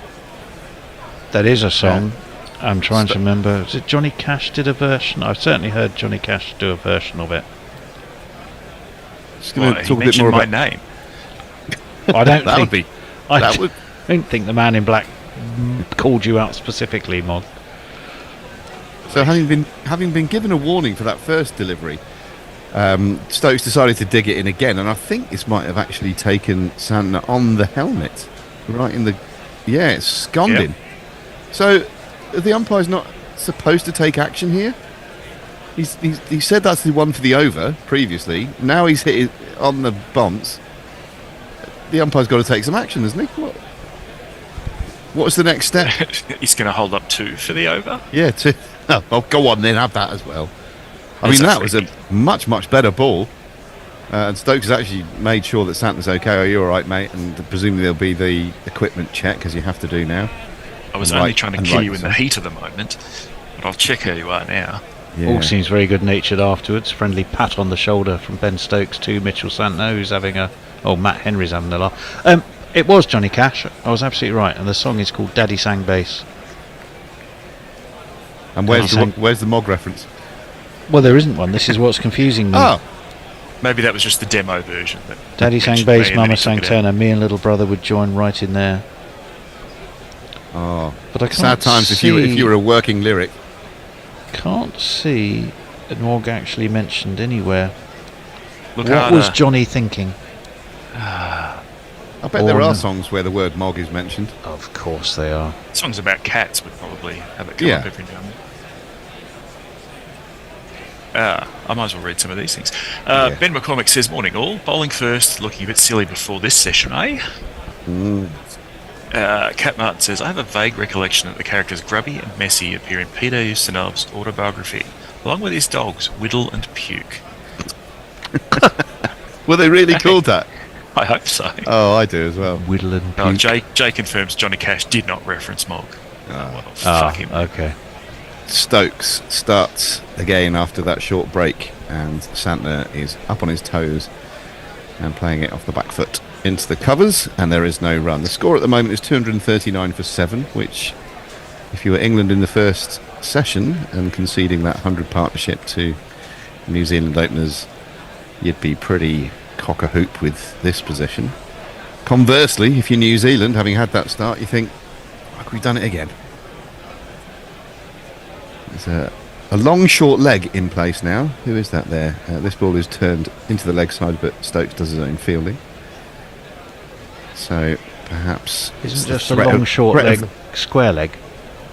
Yeah, but it's not quite square. It's not quite as deep as a square leg would be, and it's not quite as close as the sort of longer short leg position that James Taylor used to occupy. Yes, I know the one. I'm being incredibly accurate here with my field placings. Here comes Stokes once more, and he shuffles across his crease there. There's Santner. Stokes thinks about going up for an appeal for LBW. So far across did he get? He'll have to bowl a magic ball to get him out. LBW coming over the wicket to the left-hander, I would have thought. And sure enough, that appeal is not quite followed through. One ball left in this Stokes over, which has been eventful. Started with that weird tennis ball-y bouncer, and then followed up with one that was right at Santner and took him on the helmeted forehead. He's okay, and he's facing Stokes now. Finishes the over with another shortish ball, which is fended off to point. There is no run. Santner's cross about something, and it remains 239 for 7. Elf Worshipper says, I love Joe Root. Good, can't argue with that. Yeah, No I think further we're all information admirers. That is for sure. Bumped off Jay the top. Grover says, Sorry, go on. I still feel guilty missing a PJ Harvey set because I went on the piss with Gallon drunk. Also nice chaps. I went to her next 3 gigs and paid full attention. Okay. I think PJ might have been happy that you paid attention to those subsequent gigs rather than went to the first one bladdered. She's not doing it just for the fun of it. She's doing it to get her messages across. Quite right. Not having people there not paying attention. Not like the Stuart Lee thing where he says actually he points to some empty seats saying these have actually been bought, these seats. In fact, my dream is to play to an empty room where all the seats have been sold. She won't get heckled. Many artists would aspire to that. Cast coming round the wicket to the right-handed Henry, looking for a different angle there, and he's going to get off the mark here with a bit of a wafty swipe down to long leg. I refuse to give him any credit at all, Henry, because from what I've seen of him today, he's an absolute joke of a batter. There's a definite 50 incoming there for him. Yep. After Go on that, then, lad. Did you see that? There was a single tear just rolling down his cheek as he felt that comment. Hit him through the ether. At 12,000 miles distance. So Santner back on strike. He's had the bulk of the strike in recent times and had a bit of a torrid time of it himself. Here comes Cast around the wicket. He backs away, Santner, and I think Cast saw him coming and went even further down the leg side. It's gone through him, it's gone past Pope, and it's gone all the way to the long leg boundary. Fine leg boundary for one of these. what it's for, I was looking for buys. Buys. I'll just play a 4 jingle. It's Nissan She. It's Nissan She. Do you want a 4 buys jingle? Yeah, please. Well, Yes. just buys, and we can just add the buys after the other jingle. Just be me saying buy. There's leg buys. We have leg buys, but no, it's not buys. See, I did a Bay City Rollers one once. Well, leg bye, by, baby. baby, leg by. Yeah. An attempted pull from Santner. Once more, he's going. He's moving laterally across his crease, which some may see as clever batting, but I see as being a bit. I think he's been a bit shaken up actually by some of these short balls and the one that hit him. And he looks a bit nervy at the crease to me at the moment. And once more, he didn't get in a great position. Got a bit cramped for room and got nothing on it. I have stayed many times in the town after which they're named. Or the city. Bay City. Yeah. Which state's it in? Michigan. Yeah. No, they're not named after San Francisco. Okay. Cast around the wicket to the left-handed Santner again. This is short and way outside the off stump. And in fact, it's been signalled a wide. Rightly so. Well done. That we do have a jingle for. Several choices thereof, but well played this one. Wide. I can confirm I have sent you 2 buy jingles in the past. Well, you have. You see, there's a process that we have to go through with jingles. It's called the bear. You send it to me. I send you back some sort of witty comment to prove that I've actually listened and acknowledged it, and in most cases admired it. I then hope that the bear does something with it, and that tends to be where the process breaks down. Only as strong as its strongest link. Cast back over the wicket to Santner, who defends the ball back to him, and Cast shapes as if to throw the ball back, but doesn't. We have regression tested this, and we found repeatedly that is the breakage in the system. I don't think you need to be an agile expert to work out where that process is falling down. I had a consultant come in and talk about agile, and they got annoyed when I started mentioning nimble and nubile and stuff instead of agile. Nimble and nubile. That's fucking bullshit. Stop using terms like that. Carson again beats the swing of the bat. Santner was trying to bunt it back over his head, but his head's all over the shop really at the moment, I think, Santner. It is a bit. And he's not batting particularly well, and he didn't really get near that one either. So full and straight, I reckon, Bryden would be what I would recommend. Absolutely. That'd be Yeah, a heck of a Mark, job. I've got in trouble with agile consultants in the past because I just end up going, so this is about getting everyone to do stuff more quickly, right? And then there's someone called a Scrum Master who Well, I was is- about to say, I like the idea of being a nubile Scrum Master. That would be. I bet that'd be quite a job title, wouldn't it? Santner faces up to Cars, gets one down the arse from Cars, and another half-hearted and ridiculously high appeal from Pope behind the sticks, which completes another eventful over, 245 for 7. Hang on a minute, he's not going to review this. He's not going to review this, sure. Oh, they are. He's reviewed it. Oh, for Oh, Jesus. Oh dear, oh dear. Is this another Ollie Pope special? I mean, if it goes I'd be wrong, amazed, blame but him. let's see. It'll be entertaining if he has tickled it. Another alternative reality Ollie Pope recommendation. He's operating several parallel Earths to one side at this point. He's Aldous Huxley in this little. Well, I think he works Through on the the doors of perception. stop clock principle.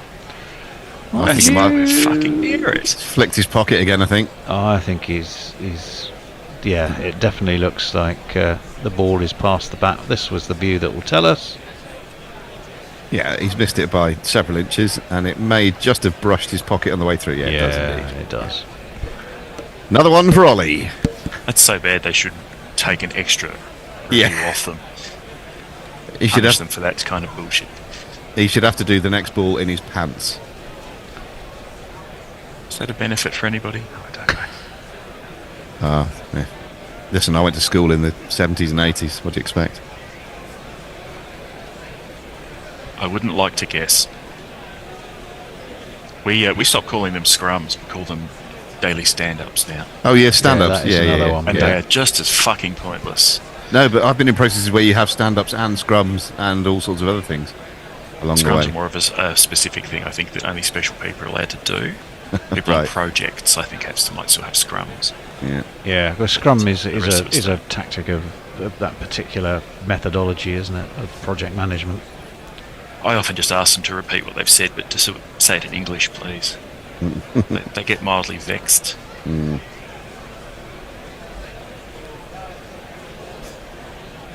I like it. You get people whose only purpose is to come onto calls and go, have you done this? A full delivery from Stokes, which Henry does well. That's to basically lay my out job. on top Oh! Oh! Oh, it's Messrs. Oh, I didn't mean that to sound disappointed, by the way. Oh no, it's only Messrs. I wanted to ask Messrs actually. Is that photo of you on your Zoom picture? Is that you as a child? I rather like it. Is that can't be a photograph? Surely that's got to be some sort of etching in stone. Preliminary sketch. Stokes banged one in, and Henry saw that coming, I think, and was on the way down almost before the ball had pitched. Ducked under it successfully. We have the preliminary sketches. Yeah, exactly. Caught in a Blackadder reference. Again. At least it was a good one. I am ready to play Super Chat, though, when you're ready. Well, let's do it after this ball then, which is coming up here Okey-dokey. from Stokes. Into the crease now. A fullish delivery, which Henry is backing away and having to cover. No run. Go on then. Jingle time. Super Chat cash, Super Chat cash, Super Chat cash. Jeremy Henderson, $20 Australian because I can't bear to see Mark Zip's pledge go unclaimed. Quite right. Quite right too. So yes, Well done, more of them, Messrs. please. More of them. Yes, I think we've still got $40 odd on the table. My calculations are correct. And they usually are. Another ball down the arse of Henry. He gets inside the line of that ball. Well, I think there's aims a a ploy. hopeful swipe at it and gets nothing on it. Because there is a there are two men deep on the leg side, so they are looking to coax him into that lofted pull shot, and he has followed it. To be fair, Yeah, couple of but why times. don't you just bowl full and straight or hit the top of off stump? If he's such a bunny, just hit the stumps. But I don't think he is that much of a bunny. You actually see Well, he's doing a bloody good impression of one. Grubby said he was, and I believe what he says. He hops inside the line of this one and plays an ugly swipe to deep square leg and gets a single. And it was a no the ball. most classical shot ever, and you'd still criticise him for it. Don't you? Yeah, I would. I mean, I'm deep into this now, and I'm not backing off it. Quite rightly. Yeah. Over the line! Huh? I'm sorry, Smokey. You were over the line. That's a foul. That's he's just clearly striving that extra half yard. Well, not half yard, a few inches, but he's looking for that just little bit of extra. You sometimes see pace and spinners, bounce. don't you? Like who's that Scottish spinner? What's his name? Mark.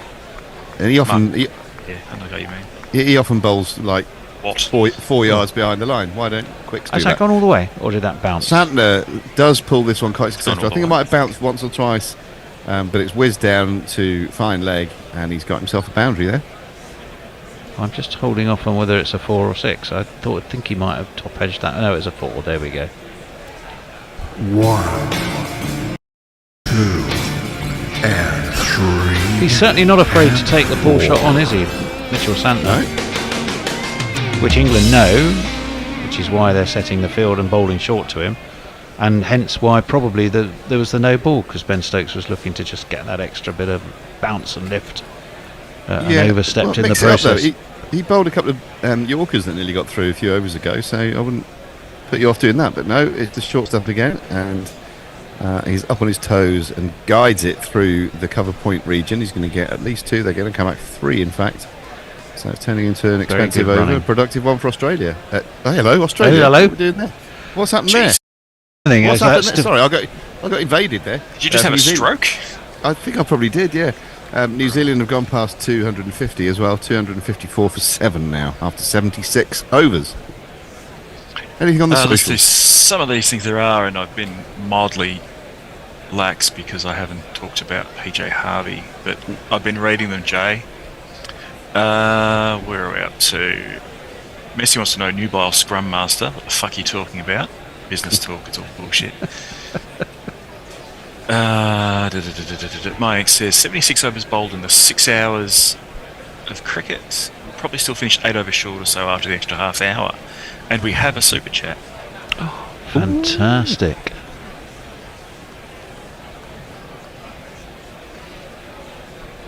Oh, you're waiting for me to I thought you were playing the jingle, yeah, but sorry. Then I realised you were pointing in exactly the wrong direction. I was reading it. Hold on. Cast starts a new over. It's down the arse. Santner's attempted hoik does not connect. YouTube Prime Super Chat. There you go, Morg. Mark Zip with 1482. I think Grubby might have overvalued the Australian dollar. $50.59 remaining after these latest super chats. $50.59. We're working with many currencies simultaneously, so We had yen before. rounding errors. That's what it's down to. What the hell's What happened a here? shot. He's backed away. He's almost a tennis shot by the time he connected with that, and it's back over where mid-off would have been, and it's gone. Well, again, I think Ashton May have Raza gone all isn't the sure way. yet. He's He's just waiting checking. to see. It's going to be 4 or 6. It was like a forehand smash, wasn't it? It was. Yeah, Absolutely Santner backed away remarkable shot. and This will tell us absolutely this view. whacked it. Aerially, there's no one there, so he's picked his area around pretty well. Yeah, up in the air, is he that's absolutely gone all the way. Yep. You betcha. All the way towards the Lancashire and Stoke City flags. Don't forget Walsall. Walsall there as well. Walsall's always there. It I went to a town game at Walsall years ago where I missed the whole of the first half, thanks to optimistic timing. Another ball angled across Santner down the leg side, and another one that he fails to connect with. But he's got 24 useful runs, and 260 for 7. Where they were in a bit of trouble, weren't they? At 214 for 7, New Zealand, something like that. Yeah, again, it's the old England Malays putting away the tail. I just think they've got a little bit obsessed with this sort of short pitch stuff. It's fine to do it, but throw the odd Yorker in there or mix it up a bit. Anyway, 3.5 overs. Says England letting this get away from them here. Yeah, I mean, it's fine. It's just a passenger play. But anyway, this one is played off the inside edge of the bat down towards long leg where it's fielded, and one more for Santner, one more for New Zealand. Henry's keeping him company on 2. Santner's got 25. Score's moved on to 2-6-1. I think we're due a shuffleroo at the end of this over, although Grubby, you're staying exactly where you are, just changing roles. And Jason should be coming to join me in the central missionary slot. We're in the overspill, aren't we? We are about to enter the overspill.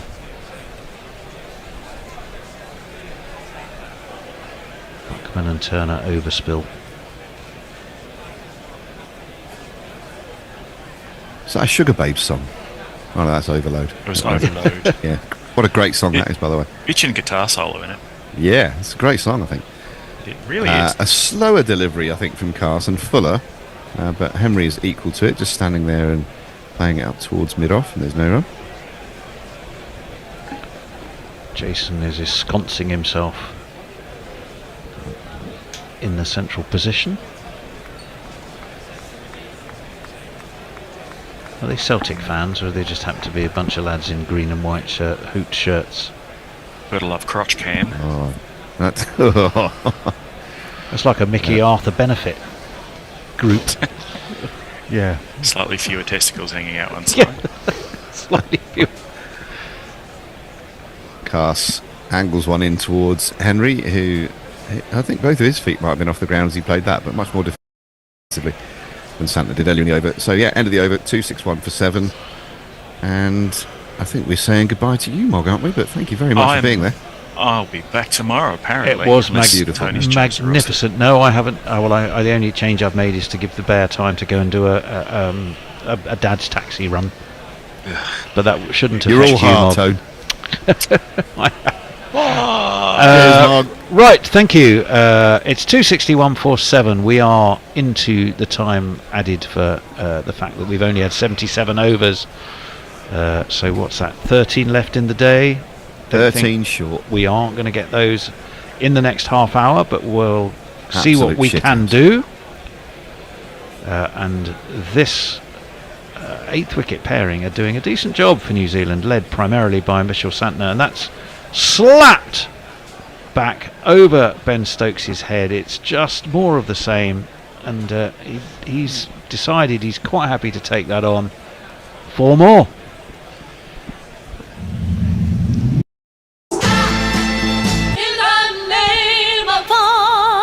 Hello, Jace. Grubby was questioning the wisdom of continuously working the short ball. He's got a point, hasn't he? Yep. It's predictable after a while. Stokes around the wicket, clipped off his hip very nicely by Santner down towards fine leg, and it's 2 fine, if also short legs of Ben Duckett that do the fielding. And it kind of limits your attacking fielders to 3 men on the boundary on the leg side. And still no over for poor old Shoaib Bashir, despite the fact that he might have had one before the new ball. Well, he's been keeping the support staff busy and entertained. It's key part of his job. He's encroaching closer and closer to the right, there is an interesting fielding change here. Again, it's reinforcing the leg side for the right-hander. It's like a 7-2 field with the 2 on the offside down at a very fine... 3 down. It's to Matt Henry. You kind of think bowl fast and straight at the stumps for Matt Henry, but that's not the way they want to go. And indeed, there's another. There was a very straight or very sort of fine mid-on, now being pushed to effectively mid-wicket. Let's see what Ben Stokes has in mind. Wouldn't you know it? It's short. It's pulled high. It's gone well over deep fine leg, which was Harry Brook. It's 6 more, and England are just bleeding runs. Frankly, I don't think they need to be given away, Jason. No. This is getting New Zealand up to a par score Well, for the ground. 310 is par, yes. Which you wouldn't have thought would have been possible. Well, you would have done it 105 for one. But not probably for 200. But after there was a little 5. clatteret, you wouldn't. Right, Stokes over the wicket. Short! Ducked under by Matt Henry. And taken by Ollie Pope. Henry's just having a laugh. He's probably thinking, why? Yeah. Why? He's Why are you doing this to me? He's not the only one. Because this is very, very... The only possible defence, I think, is don't forget there is a new ball in a couple of overs' time. Then they might change how they that bowl. may very well change the approach. Short leg with everyone else set back. That's pulled high again. Is Harry Brook in the game? He's caught it. He's jumped back over the boundary. He's leapt the other side. I think he's got it. Oh, that's brilliant. That is magnificent. The short ball has worked. I've said it all along. It's a very valid. It's a very valid tactic. It was pulled by Matt Henry, but what a piece of fielding! What a piece of fielding by Harry Brook, who takes it with both feet off the ground in front of the sight screen. That's how fine it was. He topples backwards. He releases the ball in time. Ooh, that but back foot was quite close to the sponge. But he'd already released the ball. Right, he then jumps back over the sponge, rather like a, how can I describe that jump? It's almost jumping like a prancing horse. He did throw the ball up an awful long way because he was. And the first man to congratulate him is Ben Duckett, who'd probably set off from miles away in the time it took for that catch to be taken. Extraordinary. But anyway, it is 8 down. The short ball finally has paid dividends. You could say in a way it's a bonus. And there's a guard of honour for the man coming out. But there will be. Let's just do this. And then as he comes out, we won't get many more occasions to be playing. Perhaps I mistimed that. I want to give it its full glory. Here he is. It's only a whimsical notion to fly with Tim Salvi to tonight. I probably won't fly with Tim Salvi. Our friends are working you hard, Tony. Well, I'm delighted that they are. Grubby's the man on duty. Yep. Probably. Got Here time we go. for the message. Super chat. And that's from Lovely Mog, a Lovely tremendous Mog. human being. I've always said it. Absolutely. 20 Australian dollars, accompanied with "Yeah, fuck it." Good man yourself. Beautifully thought out message. Right, Southees facing Ben Stokes. That's down No, leg. no, Ollie don't do that, Ollie. Ollie Pope from his alternative reality world is nearly about maybe a review, but surely not, and indeed not. Cat Martin, may I add to Jay Grover's well wishes on your birthday? Jay says he's going to play PJ Harvey very loud in your honour. Wow, then he says to me that he once got lost in Walsall and he were overcome with existential depression due to some incipient malaise I felt within the bones of the place. Wasn't that a song for Bonnie Tyler? Oh no, she was lost in France, wasn't she? Yes. I think He's a given connoisseur. the choices of play Lost in Walsall or Lost in France, I'd probably plump for Bonnie's version. Ben McCormick says, called it, this is such a wasteful and pointless tactic, followed by tactical masterclass. Yes, I think we all backpedaled on that. Right. Here we come. Gus Atkinson is going to be back into the attack. A couple of overs short of the new ball, which is interesting. He wants to warm up for one, I think. So I think that may be it. Don't waste your looseners on a brand new ball. Waste them on an old ball. That's the plan. He's going to be bowling to Mitchell Santner.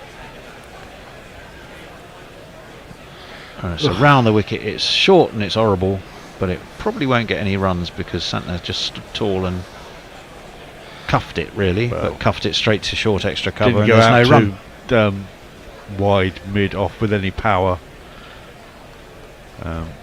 Just completely cloth off the end of the bat. There's something about glasses and cricketers that turns them into someone who looks like a geography supply teacher. And well, that's left wide, outside of off stump again, short and wide. This is all very sterile, negative. Yeah, but he's got a wicket, Jason. I know, his first wicket of the game. I mean, the debate though is, and it's an absolutely fair one, is England have given away 40 runs through the short ball, not working, and although it bought the wicket, would full straight and more aggressive and accurate bowling have finished the tail off for less. Right, this is cut, and it's cut supremely well away through cover by Santner. It was short, it was wide, and it was a very, very good shot for 4 runs.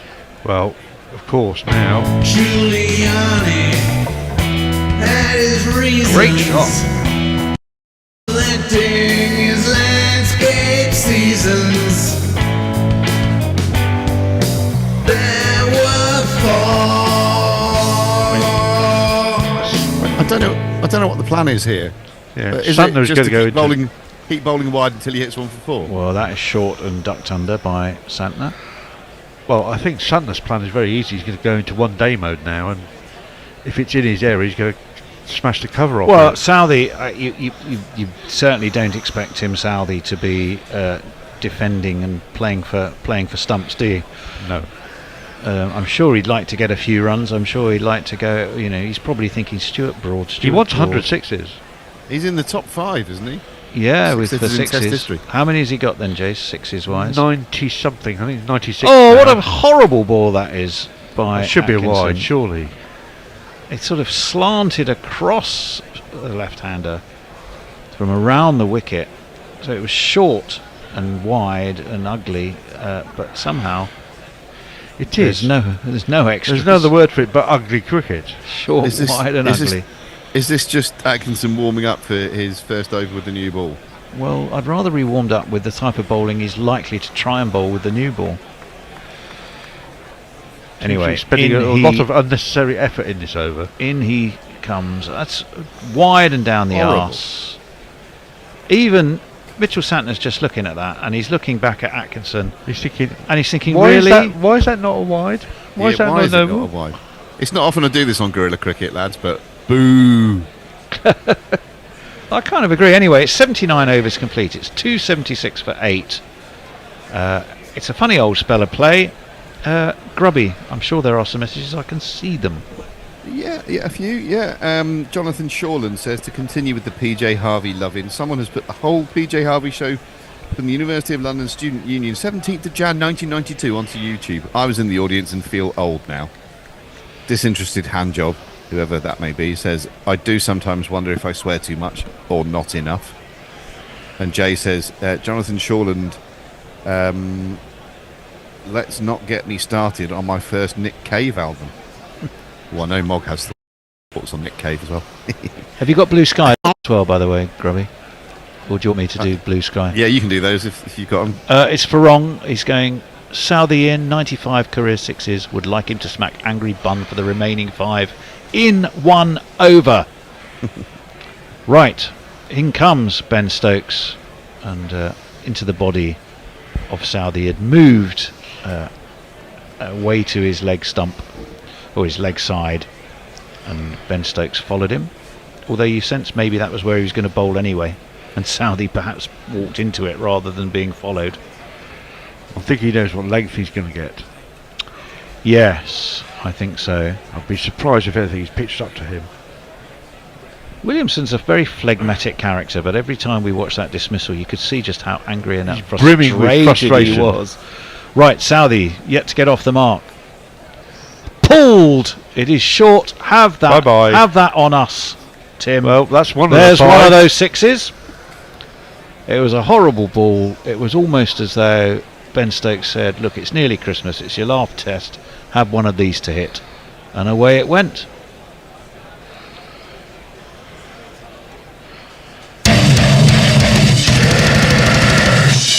Farong might get his wish.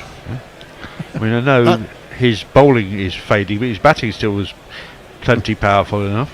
Well, he's got 6. What's he got now? Short, and he arches his back and ducks out the way. Has a bit of a smile on his face. Yep, a little bit of banter, a little bit of chat. Through to Ollie Pope. That's my Prosecco moment of the day, that. Tim Southey getting off the mark in his final test match with a 6. Love it. Well, it was...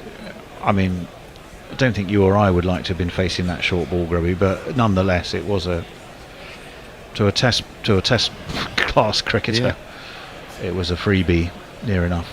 So he's on 96. The real sixes Prosecco now. moment of the day had to be... he does. He's pulled there's that one another again. one, and that's gone as well. Yep. Have some more. There's the second one. I think Farong's going to get his wish. That's 2 of them. Crikey Moses. Which 6 jingle I'll use? This one.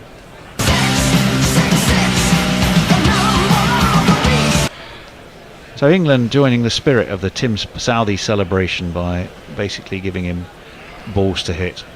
Tim Southey benefit bowling. This is. Well, Ben Stokes buffet, more like.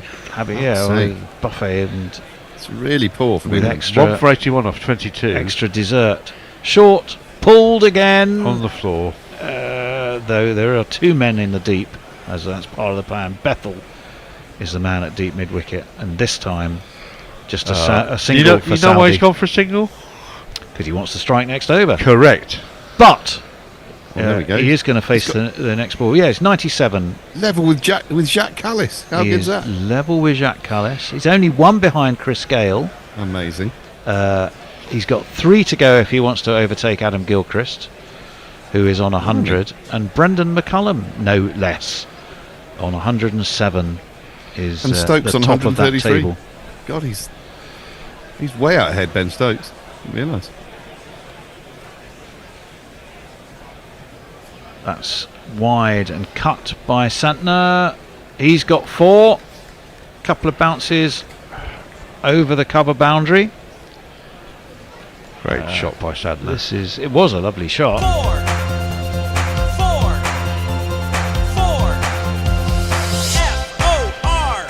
But this is brain dead. 80 overs complete. It's 293 for 8, and I'm really rather thinking that the short ball, although it has got 1 wicket, hasn't Not been worth necessarily. It's been one very, very, very expensive wicket. And Ashton Raza for about has been 70 thrown runs. the new ball, and I think he's just dropped it. I'm sure England are going to be thrilled about that. Grubby. Seething, mate. Seething. Absolutely seething. What have we got here? Ben McCormick. Actually, a little while ago, Ben McCormick said New Zealand are on for 350 plus here.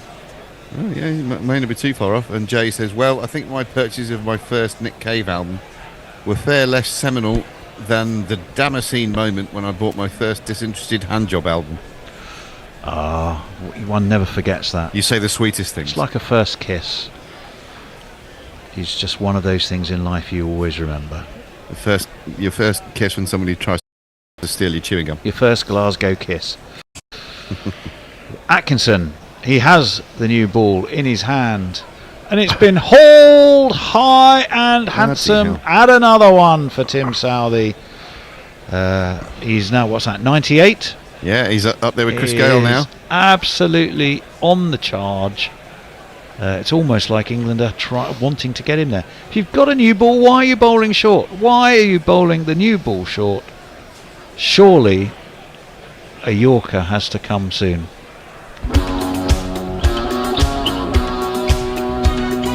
I believe in miracles since you came to bat. You're 6 of things, 6 of Tim Southey is fired up. That miracles. squirts off an outside edge. He should get a couple down to backward point. Duck it. Oh, duck it. He hasn't helped it into the boundary, has he? Yes, he slid round it, was going to palm it back to the comedy time. The trailing runner. The 300's up, 303 for 8. And instead he just palmed it straight onto the boundary. That's not one of those pieces of fielding you see in That's So Village. Well, it is. Let's have a look. Duck it. He's got Bethel after him. Who actually he does. He clips it. He does everything right up to the point where he drags it back with one hand onto the other hand and then loses it completely as it bumbles its way into the sponge. Atkinson has to pull out of that shot. The wheels are coming off. It's all going horribly wrong. I have to say, it's a bizarre spell. The new ball's been taken. England has immediately been dispatched over onto one of those beautiful grass mounds that surround Seddon Park. And Tim Southey, who's got a target in mind of 6s he wants to hit. Oh, that one he's dropped onto his toes, trying to get a single. No. Too early in the over, Tim. Stay down your end and hit a 6. He's off 23 off 9, as Tim Southey. And It'd be hilarious if he broke McCullum's record for the fastest ever Test century. Well, yes, it would be, wouldn't it? That would be some going, because you'd have to go at this rate for another 40 balls. Well, he would, but you never know. You just never know. He's clearly fired up to do something special. He's launched this. Oh, it's gone straight up in the air. Surely, now who's under it? There's a choice of people. It's taken by Bryden Cass. And, well, again, don't claim that as a win for the shorter ball, but I suppose it is. It wasn't really a shorter ball, no. It was pulled up in the air, top-edged. It was an eternity in the air. No, that's just over the top bottom of the edge, stumps. actually. It was sort of a toe end up in the air. It flies high. It's like watching golf on the telly. Bashir did start to move towards Cass, but then said, oh no, I better leave it to you. All yours, mate. Definitely all yours. And Cass did the rest. So, thank you, Tim. It has been very entertaining. I'm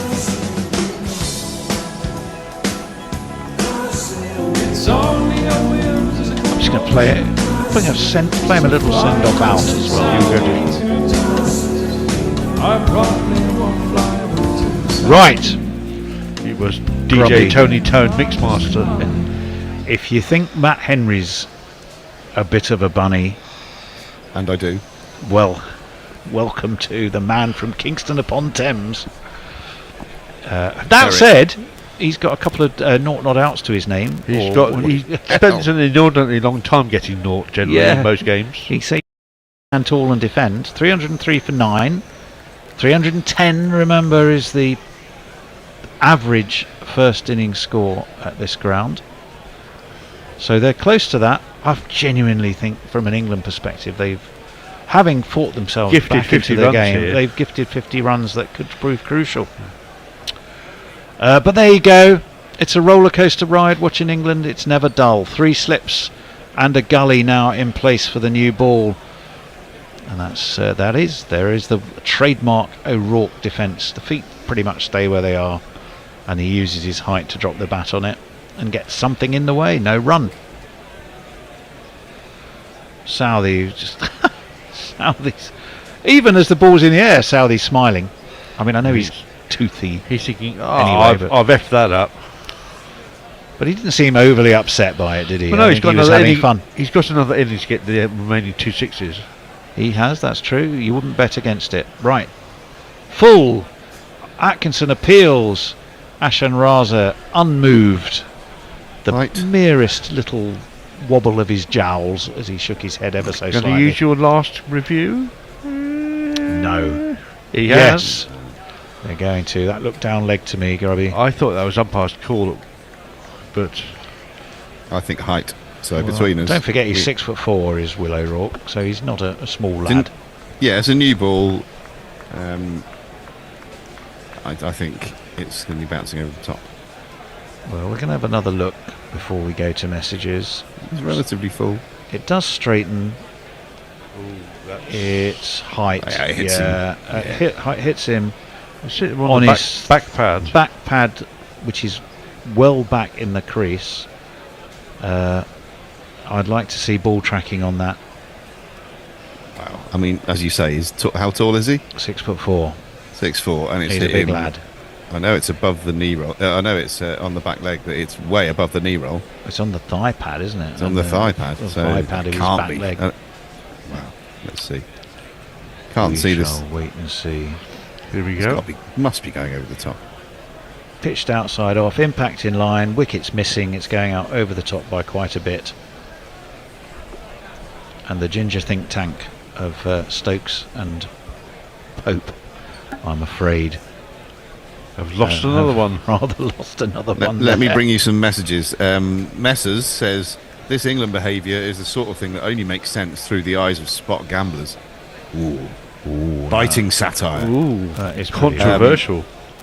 Mog and Jay are having a little bit of a loving about disinterested hand job and the various contributions. Didn't you describe it as pillow talk earlier? Somebody I did. didn't, but you could. 40, wasn't it?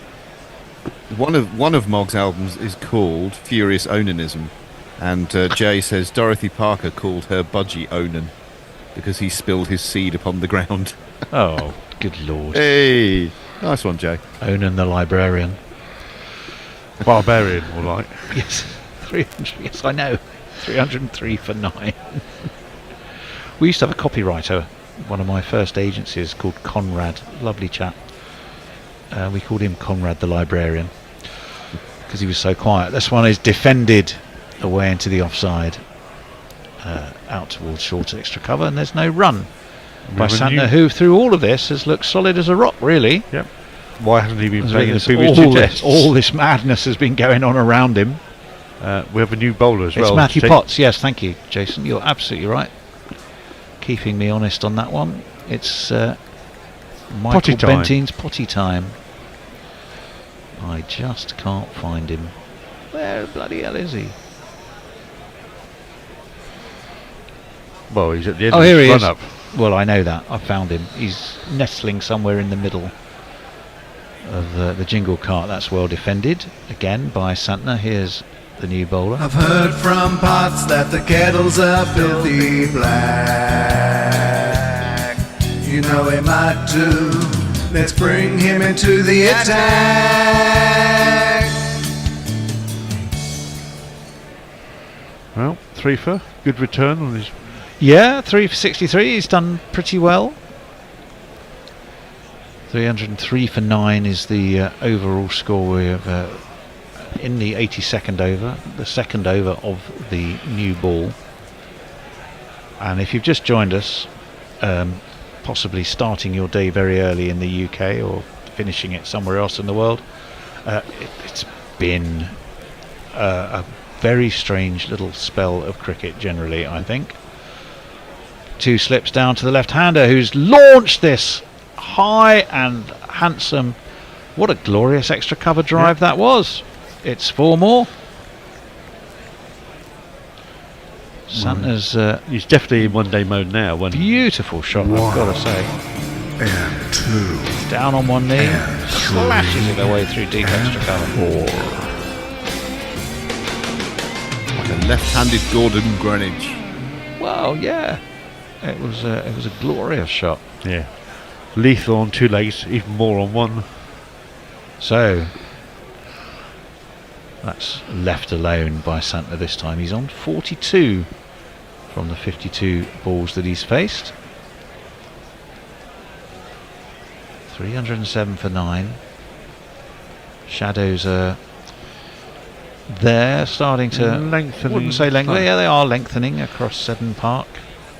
But that's not going to stop play before No. 5:30 UK time.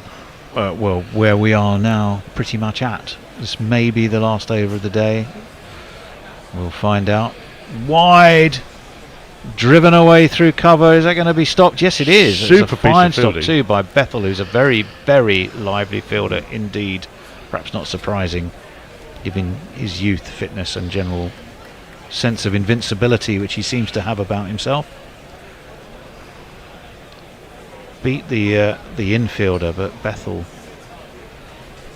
Great bit of athleticism, wasn't it? Bit, not only athletic, but so technically smart as well. Yeah. The way, Up so he- quickly to throw in as well.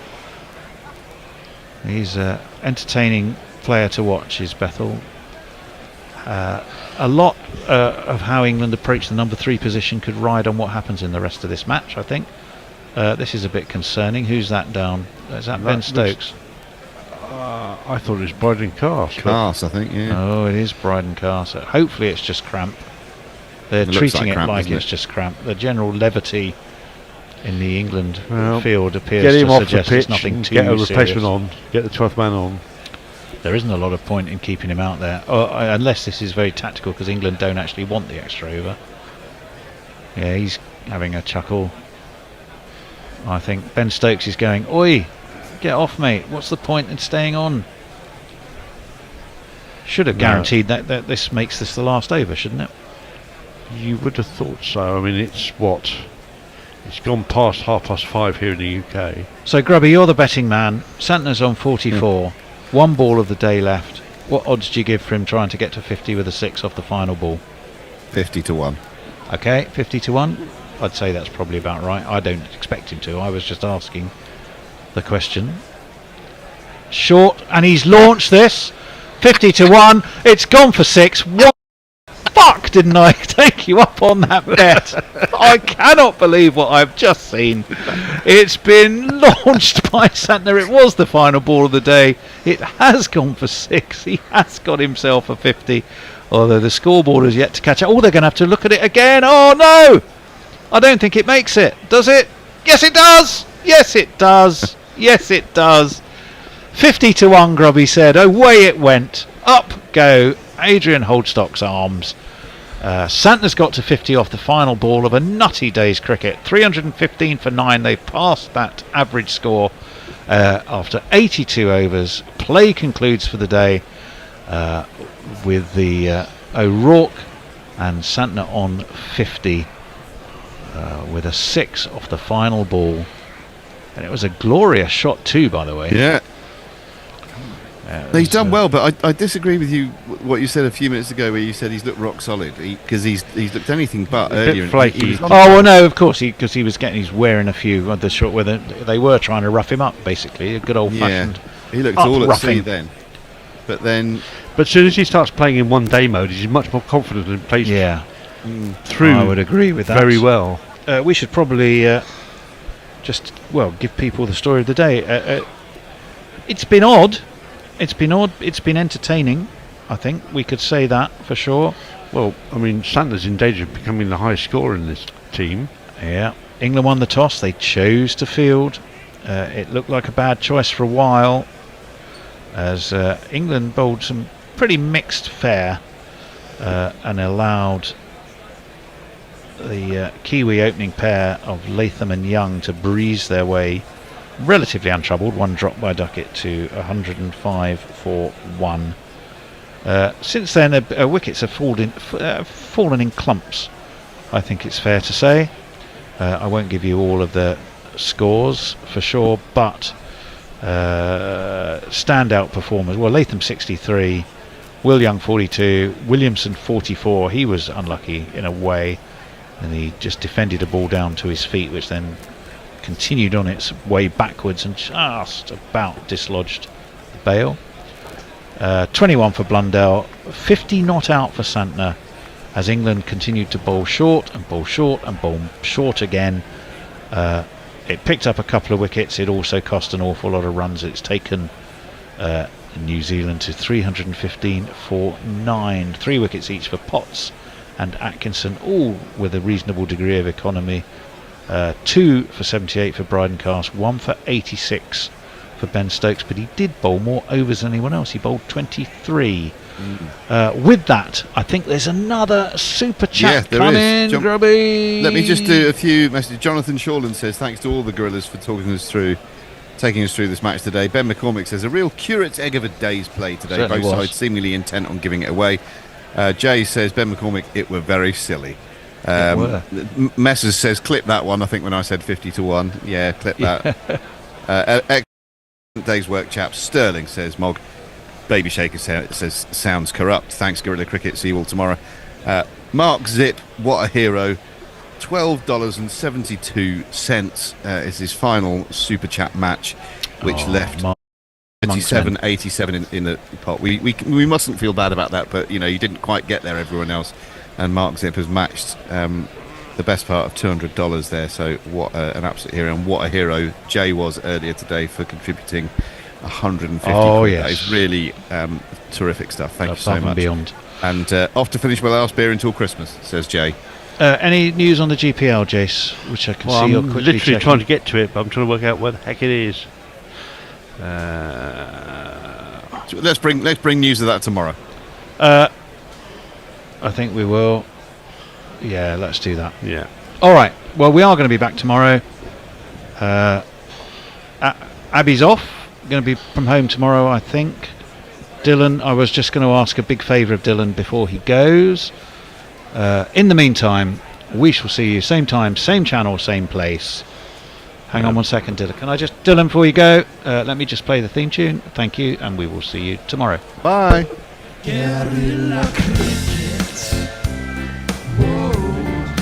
Guerrilla cricket. Whoa. Guerrilla. Take guard, man the barricades, patrol the cover boundary. At last the time is come, this is a cricketing emergency.